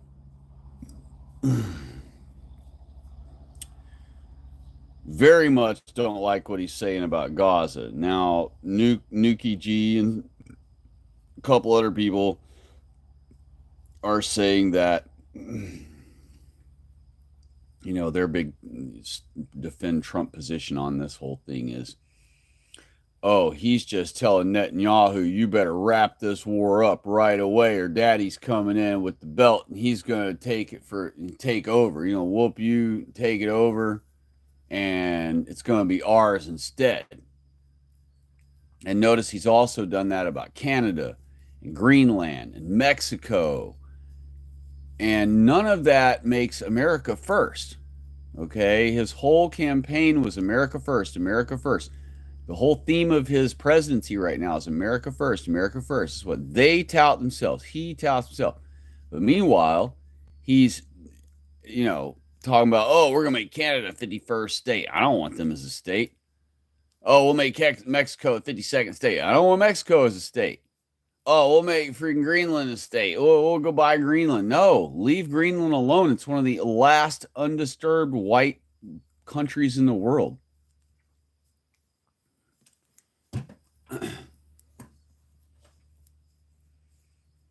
None of that is America first, America first is allow those, get rid of all that money, waste, fire all those, fake employees, blacks, just basically getting free paychecks, being called employees.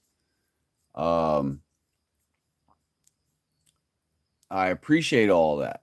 But again, I know the Jews will let you have even big wins, and the reason why is because they have a future plan. And this is just a phase along the way where they have to give us a bone. They have to throw us a bone in order to get further down the road to what their agenda is. And, and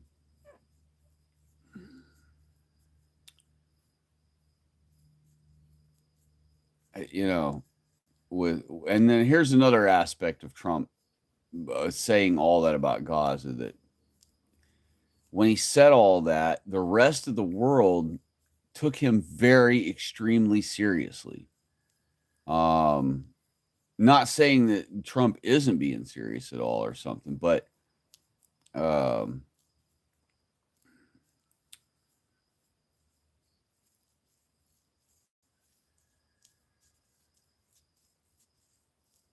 the problem with Trump saying that, oh, we're going to take over Gaza, we're going to just level it. That's what Trump's been saying, is that we're just gonna level it.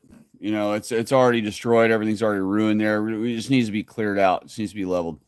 And he's telling the Muslims, and you can't come back. Unless you can afford to be there when you come back, you can't come back. Well, none of that's America first. You know, um, and the main thing that it does, though, without the Trumpsters realizing it, is it pisses off the rest of the whole world. You know, we're only 9% of the population, and we have our president, purposely angering however much of it. Um,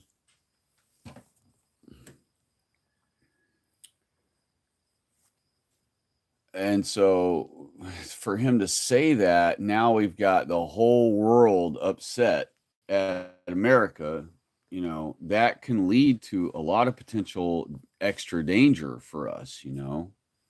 And not way off in the long run either. And within a fairly short.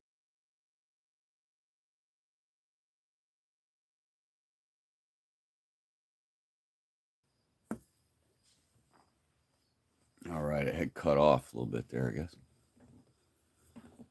Um, so now we got a lot more people mad at us because of Trump, and it's funny because a lot of those countries were actually celebrating when Trump won, and now a bunch of them are mad at him because of him saying all that crap about Gaza. So I'm not really pleased about all that.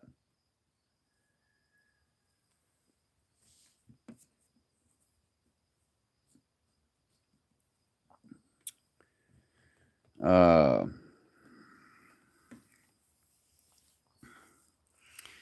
he already got into it with India's president.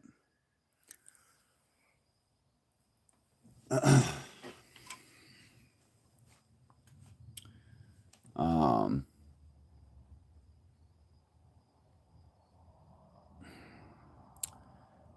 I know there are plenty of other things, but that was my main one. It's just that, uh,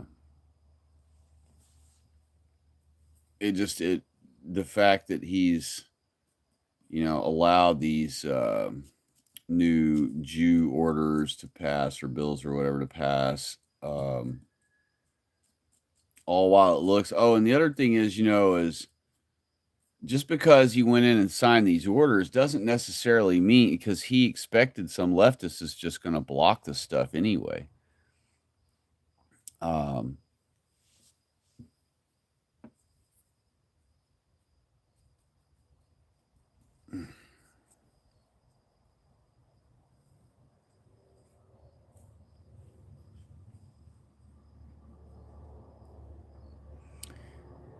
in other words, he's put. It looks like he's putting on a big show, like, or that essentially could be all it is that he's just putting on a big show of, look, I'm going to do this executive order and that executive order, but he knows the next day some leftist judge is going to put a halt on whatever the big, you know, tough action, taking action president said, whatever, ordered. Um, so he knows he can only get limited effect out of the deal, before uh, before he wears that avenue out.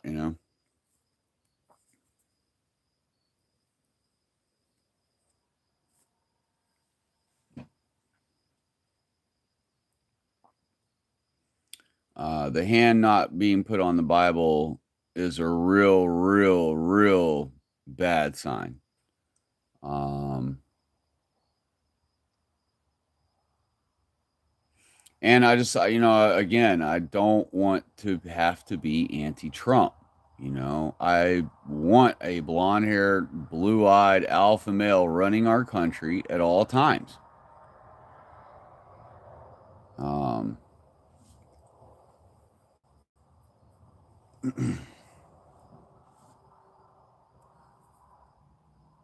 but but I don't want him pissing off the whole world. I don't really care if the whole world gets pissed off at us about something he says or does. That's not my ultimate deal breaker. All the other things that I dislike are far more important than that one thing. But but it just goes to show that even that, even though it's not anywhere remotely as important as the rest of the stuff, is still enough of a thing, you know, that we have to deal with it and contend with it and dispute it.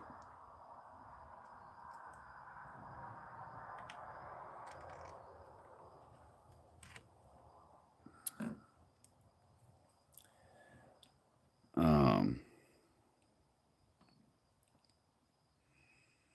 Another thing, one thing about Doge, I guess I should add on real quick before I get off the Doge thing completely is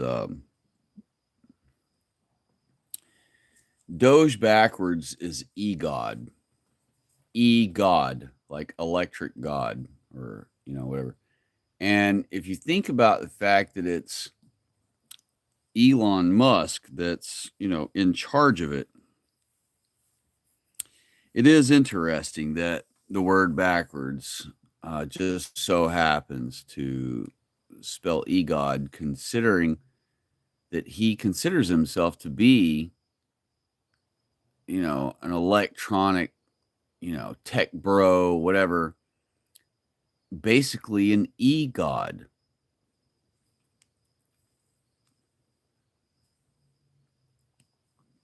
And then you have Peter Thiel, that's an anagram of the reptile.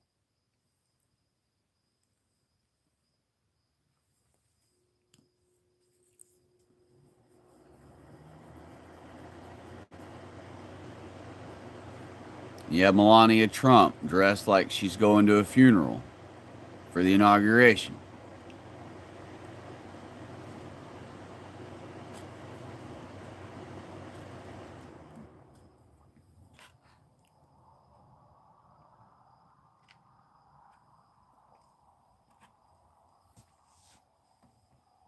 Uranium Fever 88 chimed in and he said, hello to you.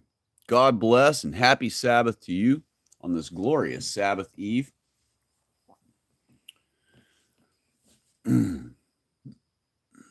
Just sitting here with one of my feral cats and you folks. And I'm just doing some long format ranting since the chat's been slow. And it was going along a little bit ago, but it slowed down a little while ago. I figure most people probably passed out, so I'm just giving some overnight talk in their ear while they sleep. Based ASMR. These are just things I've been wanting to talk about Trump and about things that have been going on. Or I didn't want to have to do a video about it. I just wanted to sit here and kind of rant about it and spitball ideas if any popped up in the stream or whatever in the chat, and go over any concerns, whatever people may have. As far as it's going right now, of course, on the surface, I'm eating the most delicious crow ever. Trump's actually appearing as though he's doing what he said he would do, like as far as draining the swamp kind of thing. Granted, he's hired some of his staff. He's hired our swamp, but nowhere near to the degree of his first term. And he let's say he wasn't actually getting rid of DEI or firing all these millions of blacks that get free paychecks out of the government as fake employees and all this stuff. Let's say he wasn't ridding us of, or let's say that he didn't rid us of any of that, right? Let's say it's all fake and he's full of crap and it's all just for show and it's all theater to make us think that he's getting rid of all that, but he really isn't. even if that was the case, just the fact that he is a politician and the most powerful person in the world right now, bringing up these topics, it will allow the cowardice Trump conservatives to finally go, oh, since my favorite guy says this is true, now I'll accept that it is true. Now, we've been telling them stuff all along, and they tell us we're crazy, we're conspiracy theorists, we don't know what we're talking about, and all this stuff. But if Trump were to say it, which he has, about DEI being, a fraud and all these other things, then the thought would, then Trump conservatives normally, without Trump's endorsement, would have never entertained that idea, not even a smidgen, you know?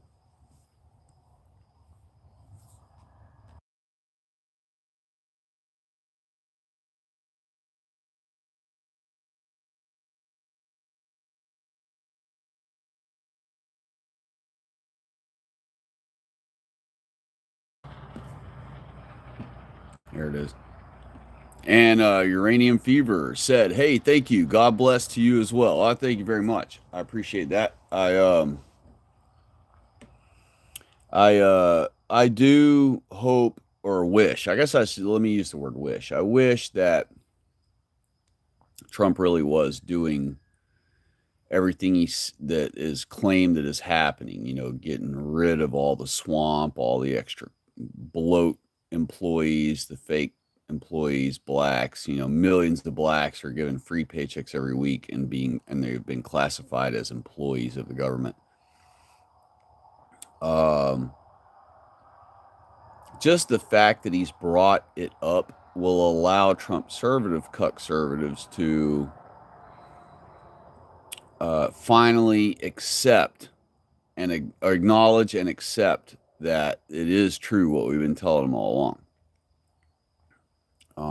They would never entertain the idea, I don't think, if it weren't for Trump. So I am grateful for Trump for that specific thing of at least bringing up the stuff. But I also have to keep my JDAR aware at all times and keep it turned on and keep it on max sensitivity at all times because, he is a wall kisser and he did give Ivanka to them and he did do everything the Jews wanted him to do his first term, and he's already doing all kinds of things Jews want him to do here in his second term. So, that's why I have the problem I have with him. It's not that I want to be an anti-Trumper or anything like that.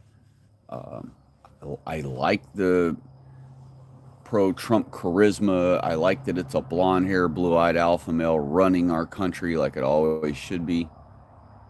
I like all those things.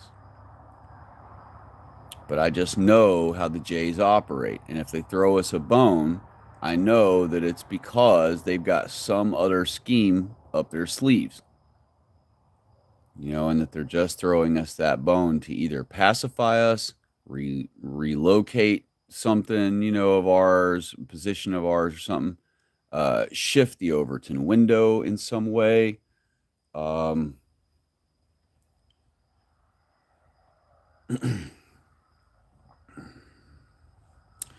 Hugo, the pork eater said, "Thanks, Stay White. Things are going to get worse. Stay frosty." Yeah, unfortunately, that's the problem. That's why it was kind of, it was bittersweet that white people got Trump again because now things when they get worse, Trumpsters are going to stay in denial of it, because they're not going to want to admit that their favorite guy that they said is the solution to the problem is at the wheel and it's not getting sorted. Um, they're not going to want to have to, admit that. So even when things get worse, they will absolutely not, admit that things are getting worse. So if Kamala had been put as president, white people wouldn't have done anything about it except bitch and moan and whatever, like they always do on the internet. But it would have at least accelerated the noticing. You know what I mean? Um,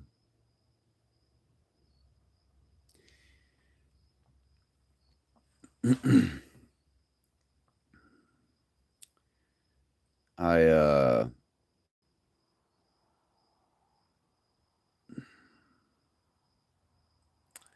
me think of the other thing I had that I was going to bring up about him.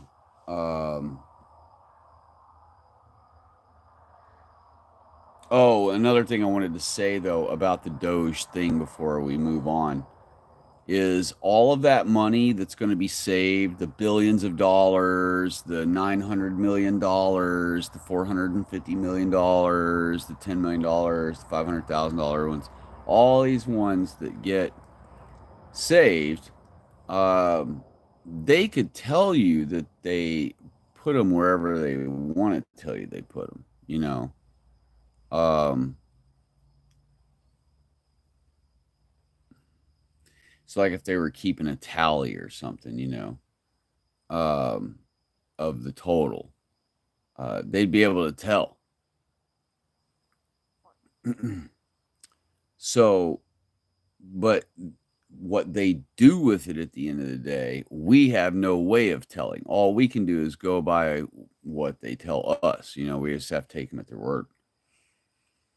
And all this money that's recovered may not necessarily just go back into U.S. government storage, if you will. Um,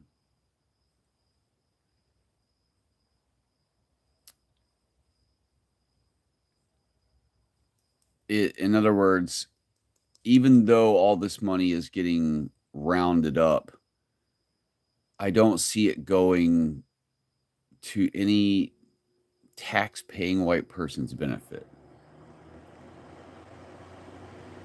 I detect more so that it's just going to be pocketed. You know, it's all going to be laundered around. Um, and I hope I end up being wrong. I hope that Elon, um, you know, I hope that he stays transparent with where the funds go, what they end up being used for, and all that stuff.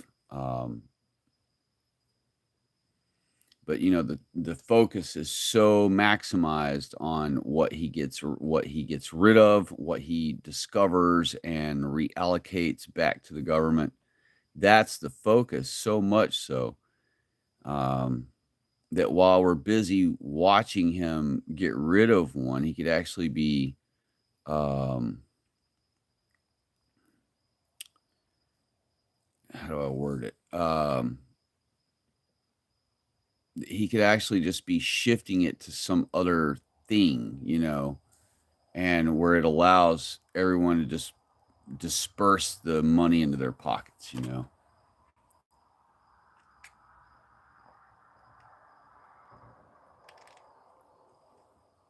And we'd really never have any way to know. Um, but you know, I hope that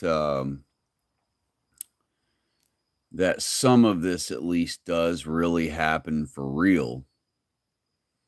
And I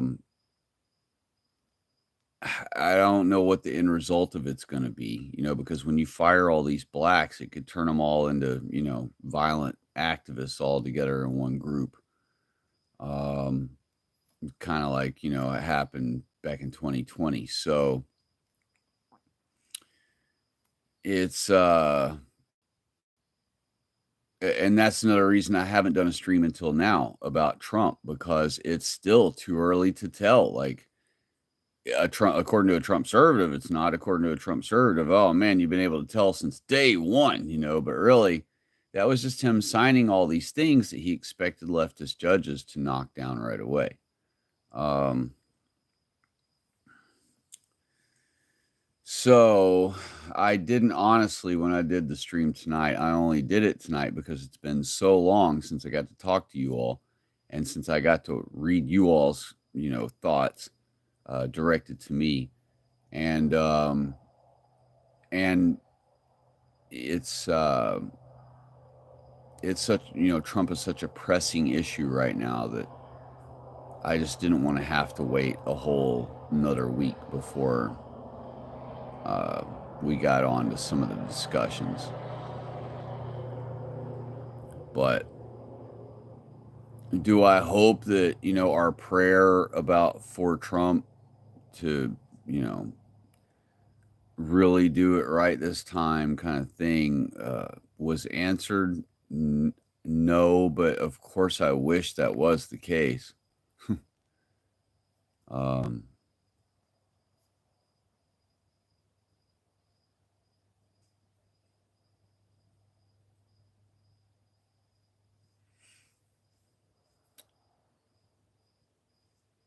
and I know there's some other bullet points I wanted to cover about Trump, but I did manage to remember the most critical ones, the ones I really, really wanted to stress and then talk about more in detail.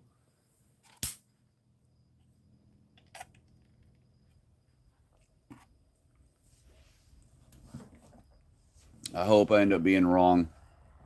I hope I end up eating the most delicious crow that has ever existed.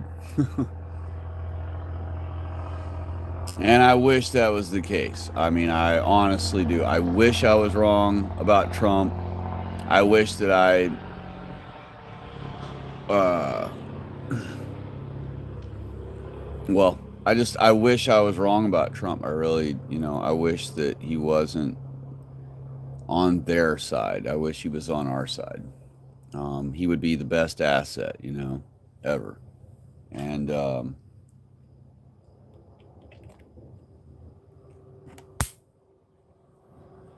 oh, here's another one. What do y'all think about Trump's South African white refugees thing? What say y'all about that? I say bring them on because they're white.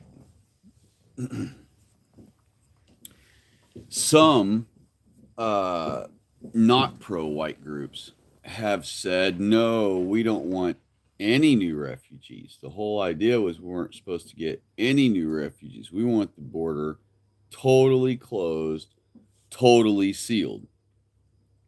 Well, I'm not 1,000,000% against that idea. That's what I want too, actually.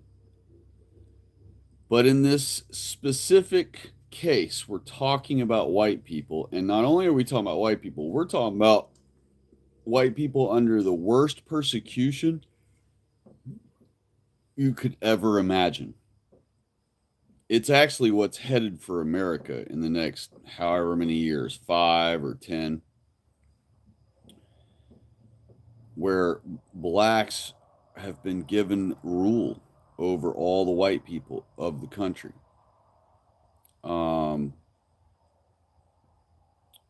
or region of countries, Uh, and I mean, there are multiple billions of people that live in that zone, you know.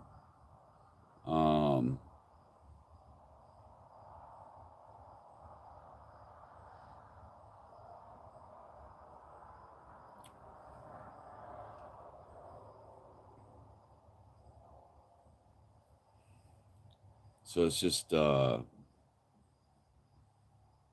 it's interesting that he's actually offering it because of Elon, of course. Um,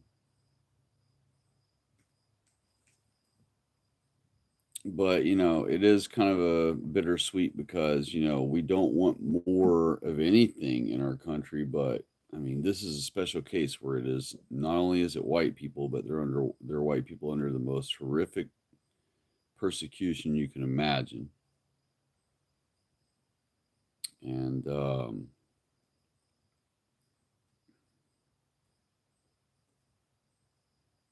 Yeah, I say, as far as my opinion goes, uh, the what you call it,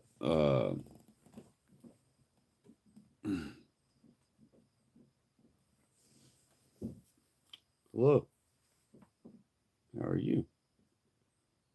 Um, Dadgummit, it left my head. It's so late and I'm like loopy. Um, been up since like really early this morning, so I'm probably at like 24 hours by now.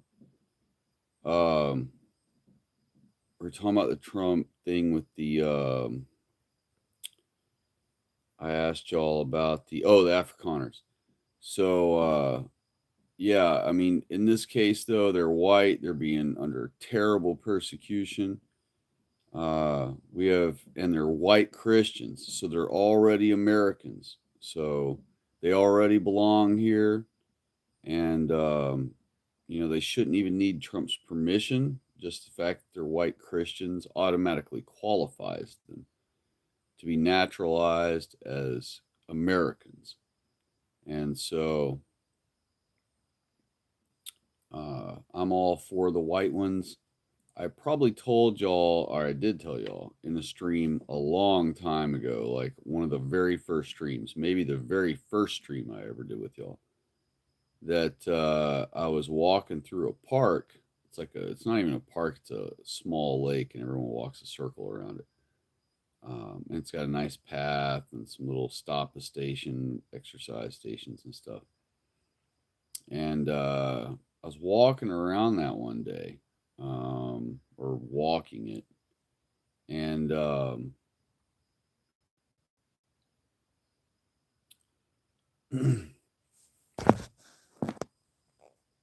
on a second.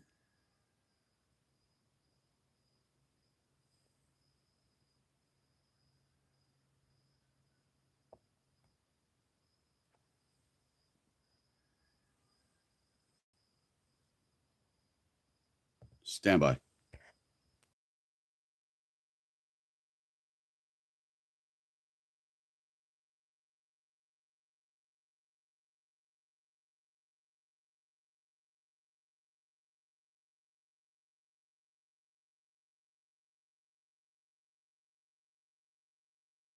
My apologies.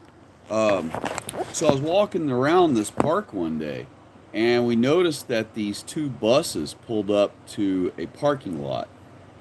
Now, what sucks about this lake that we walked around was it used to be this glorious walking path for, like, I mean, all kinds of white women would be out there dressed in their little workout outfits and jogging around it and all this stuff. It was an amazing place to go. And just and people would be out there, just people watching, people meeting and stuff, just all white people, and it was great. And then, about, I don't know, at whatever point, like, couple of, let me think of how long ago. I mean, this is a while ago. This was back like maybe 5 years ago or something. And 2 years before that, I guess it was the end of Trump's first year of his first presidency. They started you started having blacks all over this walking trail, around the lake. And it's in the middle of the city, and stuff like that. But I mean, it just, women aren't as comfortable when they're trying to jog around this lake and you got all these like gangs of blacks like hollering at them, cat calling them and shit every time they come around with another lap. And so it started becoming really cruddy to go to this park. It wasn't nice anymore because of all these blacks going there. And they figured out right away, or early on, I should say, that white people felt uncomfortable with them being there. So they started acting more, they not chimping out, but like more like that kind of attitude towards us the whole time. Um, and all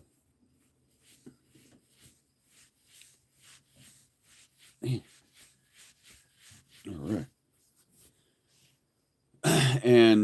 so it got to the point where I didn't want to go there anymore. I was like, man, this park sucks now. This, it's turned into nothing but Africa. And now they're like taking advantage of it, and they're starting to like kind of, they're like intimidating white people. They're like staring them down as they walk past each white person and stuff, trying to basically just intimidate all the white people. Well, this one particular day, I'm walking, around the thing, and these two touring buses pull up, and out comes like it was two full busfuls of Russians and Ukrainians, both. And, and they started walking, around the trail, and they started walking the opposite direction that we were walking. So me and my buddy came up on them eventually, and man, they were like, just beautiful examples of our people. I mean, they looked amazing. And, the average over there is pretty tall. So they're like, you know, uh, it's not like some small shrimp guys, that we got for reinforcements. We got, suddenly we got these guys that are, taller than we are by a little bit. And we got these really gorgeous white girls, but they're walking with all those dudes they came with from that country, and they're all talking in Russian. And so as they walk by you, they're all speaking Russian and all this. Well, blacks didn't know what to do with that. They were like, they literally just discombobulated them. You could see it in their face. They didn't know how to intimidate them. They didn't know how to continue on with their, kind of pestering white people. Um, and then, the language thing, hearing them all speak in Russian, that really spooked the blacks big time. Nowadays, probably wouldn't bother them so much. Back then, man, it had them like spooked. And it was also angering them because they didn't, have a way to understand what was being said. Um,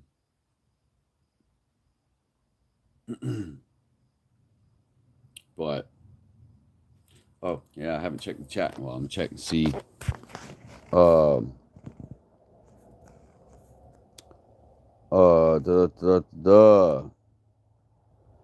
Hugo, the pork eater, said his Jew love will be the end of us. I mean, I hope not. I really hope not. Like I said, that's why I keep stressing the word wish, because it's not looking good for it. But I mean, I do wish that Trump, and to stick with exactly that point, but throw this other thing in real quick. Nuki G is, still insisting on that too. He's standing on this cliff that, look, uh, well, and he's not the only one, but like he's, the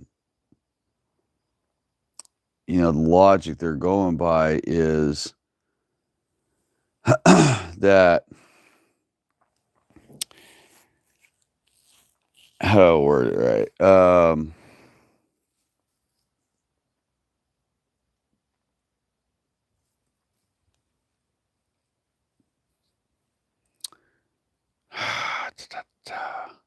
Yeah, it's tough to word it the way I want it to come out right, but um,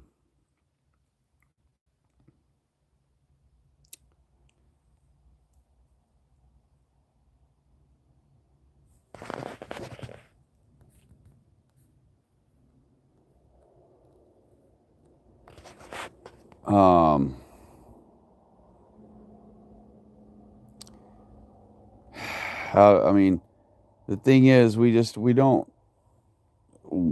can't expect a wall kisser. We already know what we know. You know what I mean? Like, we can't go against what we already know to have hopium, you know. Um,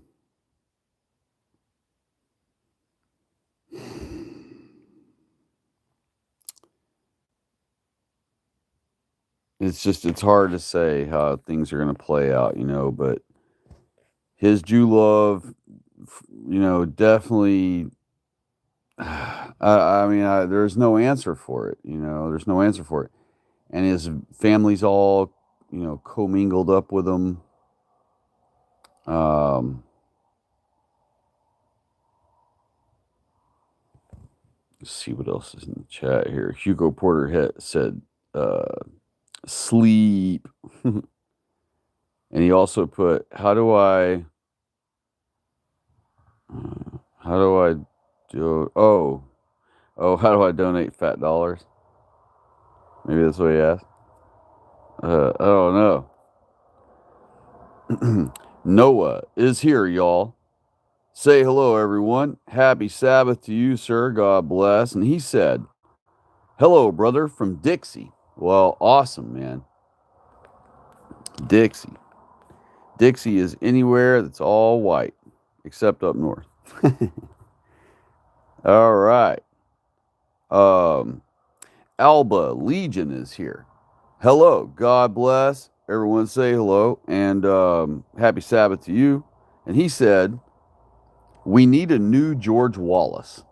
Yeah, we need a new of a bunch of our greats. We need a new George Wallace. We need a new Pat Buchanan. We need a new Uncle A. We need all of them at once. Just blah. I'm just on the scene, man. Uh, that's for sure. And Alba Legion also put, was wondering if you are active. Northeast, South, and West, there's a group for all of us. No, I haven't got in with anywhere groups wise like that regional because, I figure any of those things are usually, J-ish controlled. And that's not to be total doomer where, I guess we can never get with anything anywhere ever because it's probably J controlled. It's not that I think that I do think that a lot of things, but a particular case, the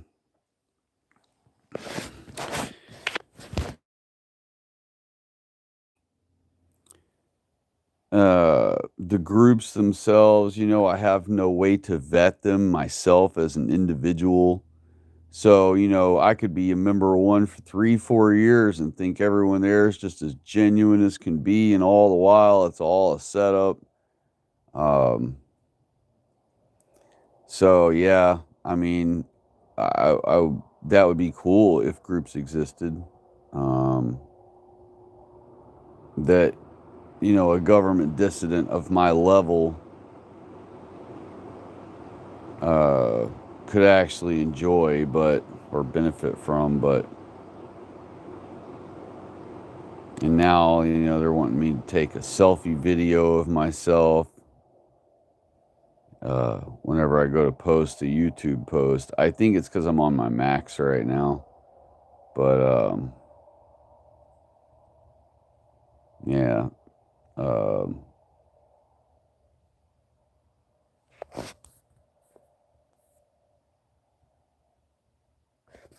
I will, eventually, if there was some way, if there was just some way I could truly, truly, truly know that, some group or team isn't compromised in any way. I think a lot of it boils down to the trust factor. You have to basically walk in as a white man and trust that these,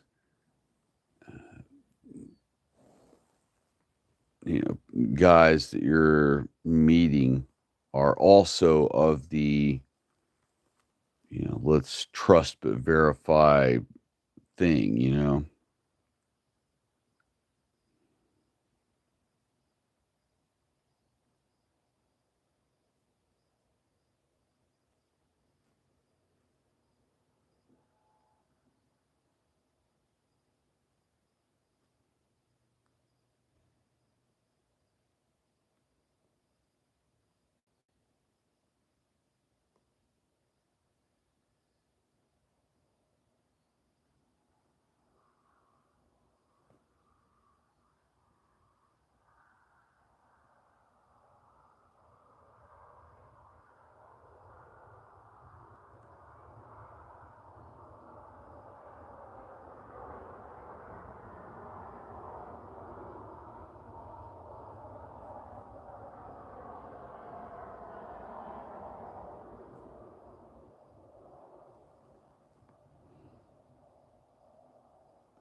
right, I'm back. Alba Legion said, there will always be feds, but that's how it's always been. We got close in the 20s with the K and later with the GLR.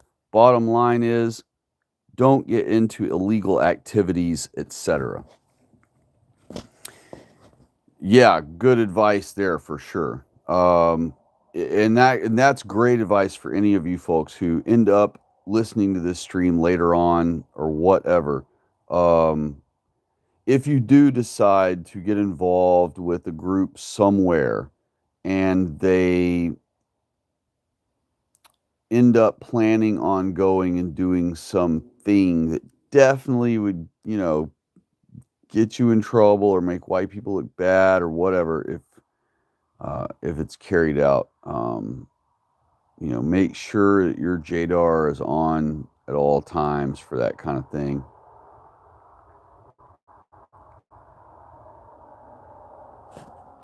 Um, and and that's the thing is like there are, I'm sure, real, militias. Not to say the wrong word there and get us noticed, but um, it's just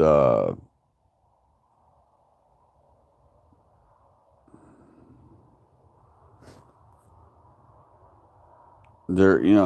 I mean, the groups are.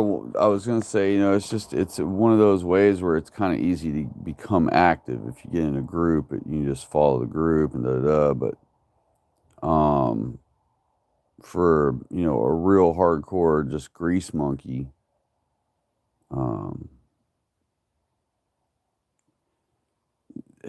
you could just, I don't know. There's other ways to network. It's really all, honestly, it's all about networking, and that's what really all of our video channels are for. Well, the Shecklers aren't using YouTube for the same thing, but um,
Mm.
All right, we're back.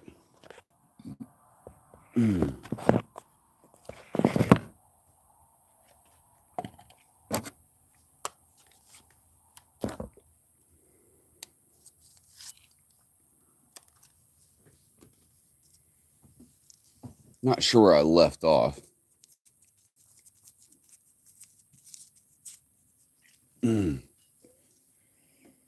So you kidding? Sorry for the massive delay.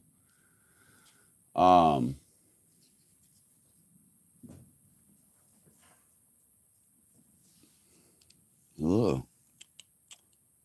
How are you? Hello.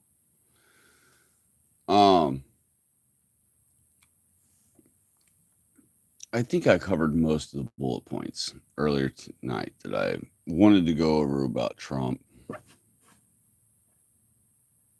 I know there are others, but yeah, I went through all the main ones.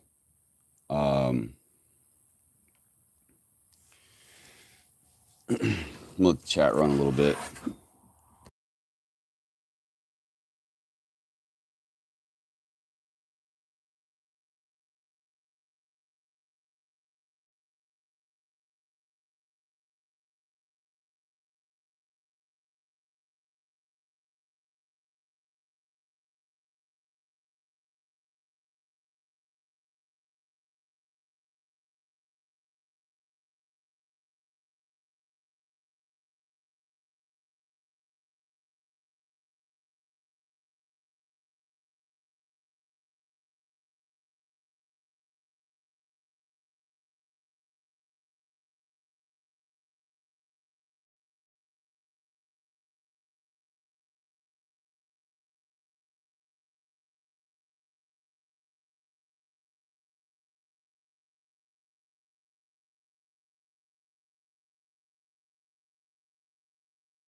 All right. Well, it's so late. I ran so long. I think everybody in the chat's probably out. And I might be able to just do one here later in the day today during the day on Sabbath. So may do one later.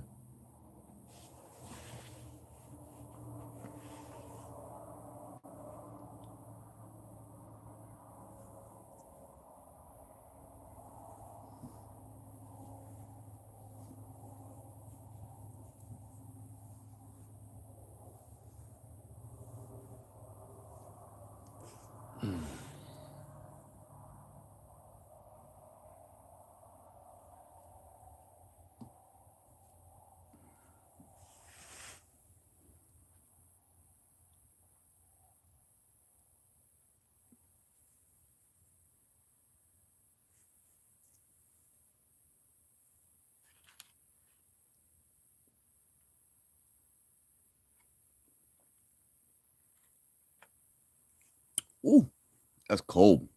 Daggone, that's good. Mm-hmm.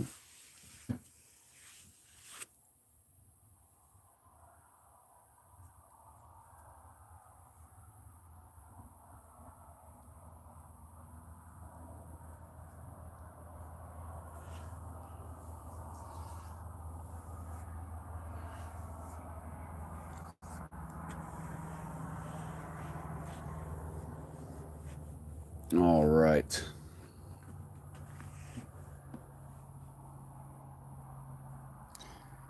I guess before I end this, let me get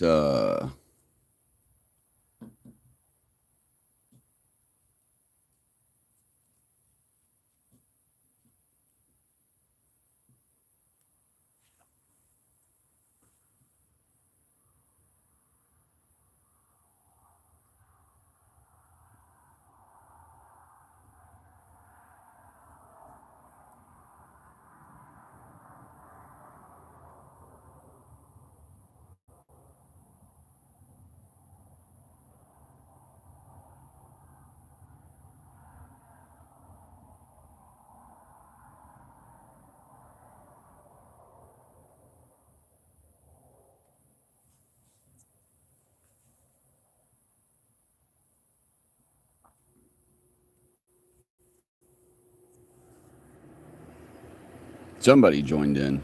Hello, whoever joined in.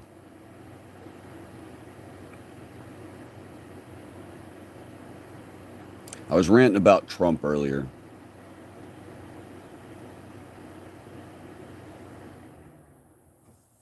I know there are other things I wanted to mention. If I'd had a chance to take notes, I would have, but I just didn't get to today.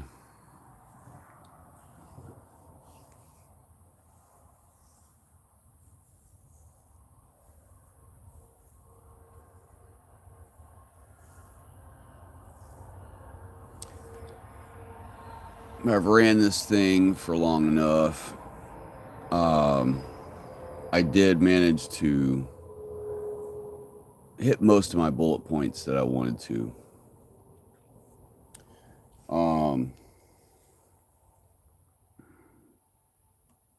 We'll see. We'll see how the day goes. If I'm feeling up for it, I might fire this thing back up when everybody's up during the day doing their thing. See if maybe we can't get some people to throw their opinions in on what's been going on. See whether people like what they or believe what they see is happening, or if they think it's all just theater for us to believe it's all happening.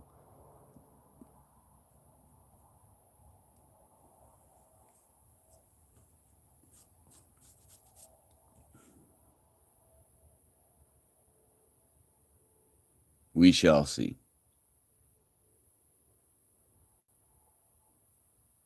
But in any case, I'll go ahead and shut it off. Um, I would love to have had a nice humdinger to tell you here at the end to finish it, but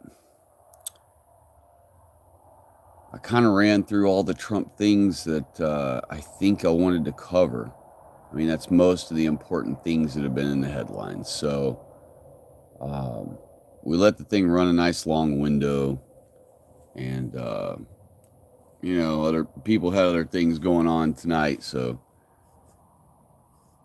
I know these weekends are going to be busy for the next while with all the Trump being in office now, and we got, you know, all kinds of stuff going on. Everybody's got stuff going on. It's a busy time of year, so we'll just we'll pick this up either later today or perhaps a Sunday stream. If not that, I'll try to get another one going during the day when it isn't so late.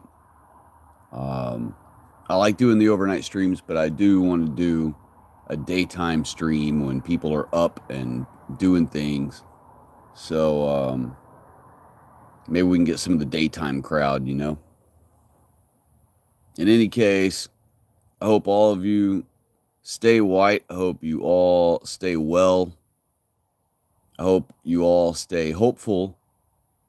I hope you all stay in prayer. And I hope all of you honor Sabbath as the most important day of the week, every 7 days of every week. And together, we'll get through it. Not only will we get through this, but we will prevail in the end.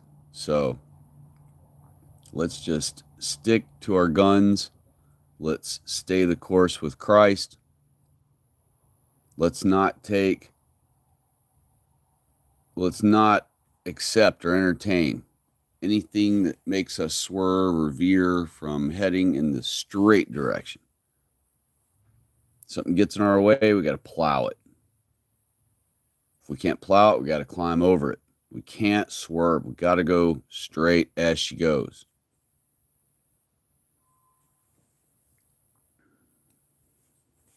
I mean, we've never been closer to white people being woke up as we are right now, and in the last 30 years. So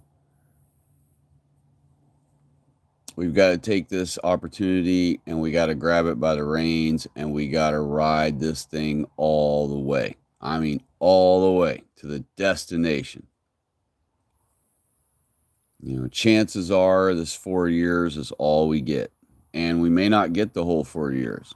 They didn't give us the whole 4 years of Trump. They may not give us 4 years again.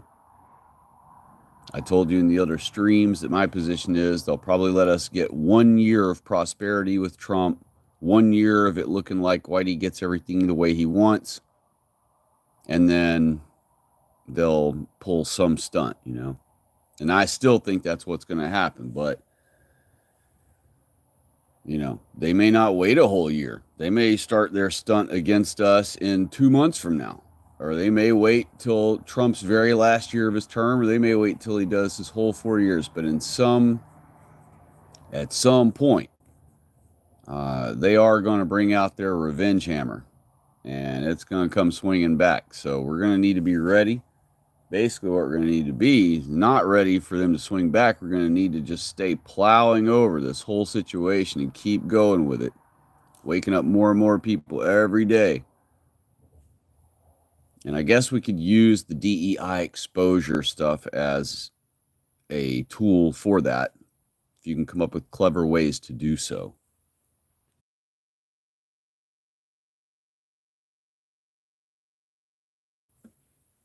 Bottom line is we're going to have to ride the wheels off this dude and stay in conservatives' ears because they stay connected to, the Trump administration.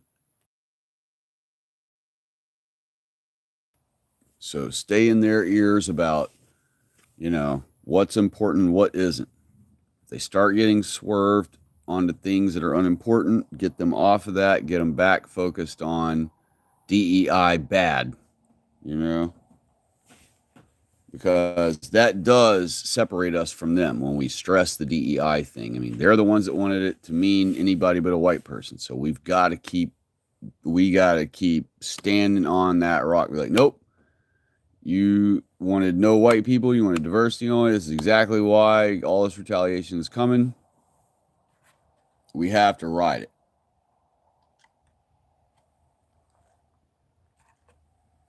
I sure hope we do. Y'all have a lovely Sabbath. Maybe I'll talk to y'all later today. Maybe I won't. If I don't get to, enjoy your Sabbath. Say your Sabbath prayers. Sabbath max. You know what I mean? Make sure you'll be Sabbath maxing.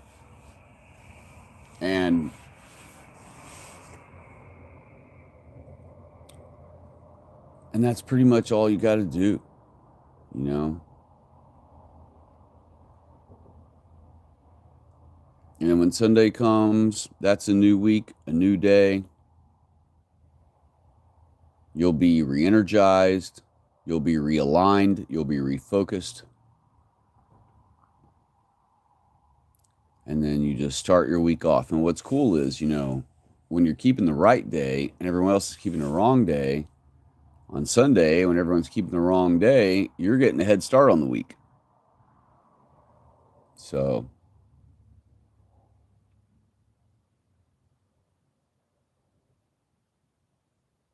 but we argue these points, we raise these concerns, we talk about these things for our children's future and our grandchildren's future and our great-grandchildren's future,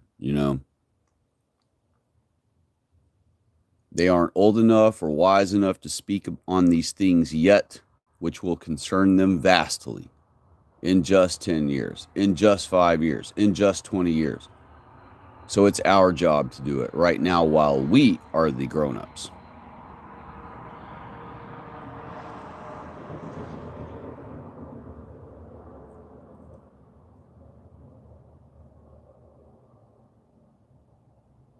All right, I'm going to shut her down. Y'all have a lovely night. God bless you all. I'll talk to you soon. Take care.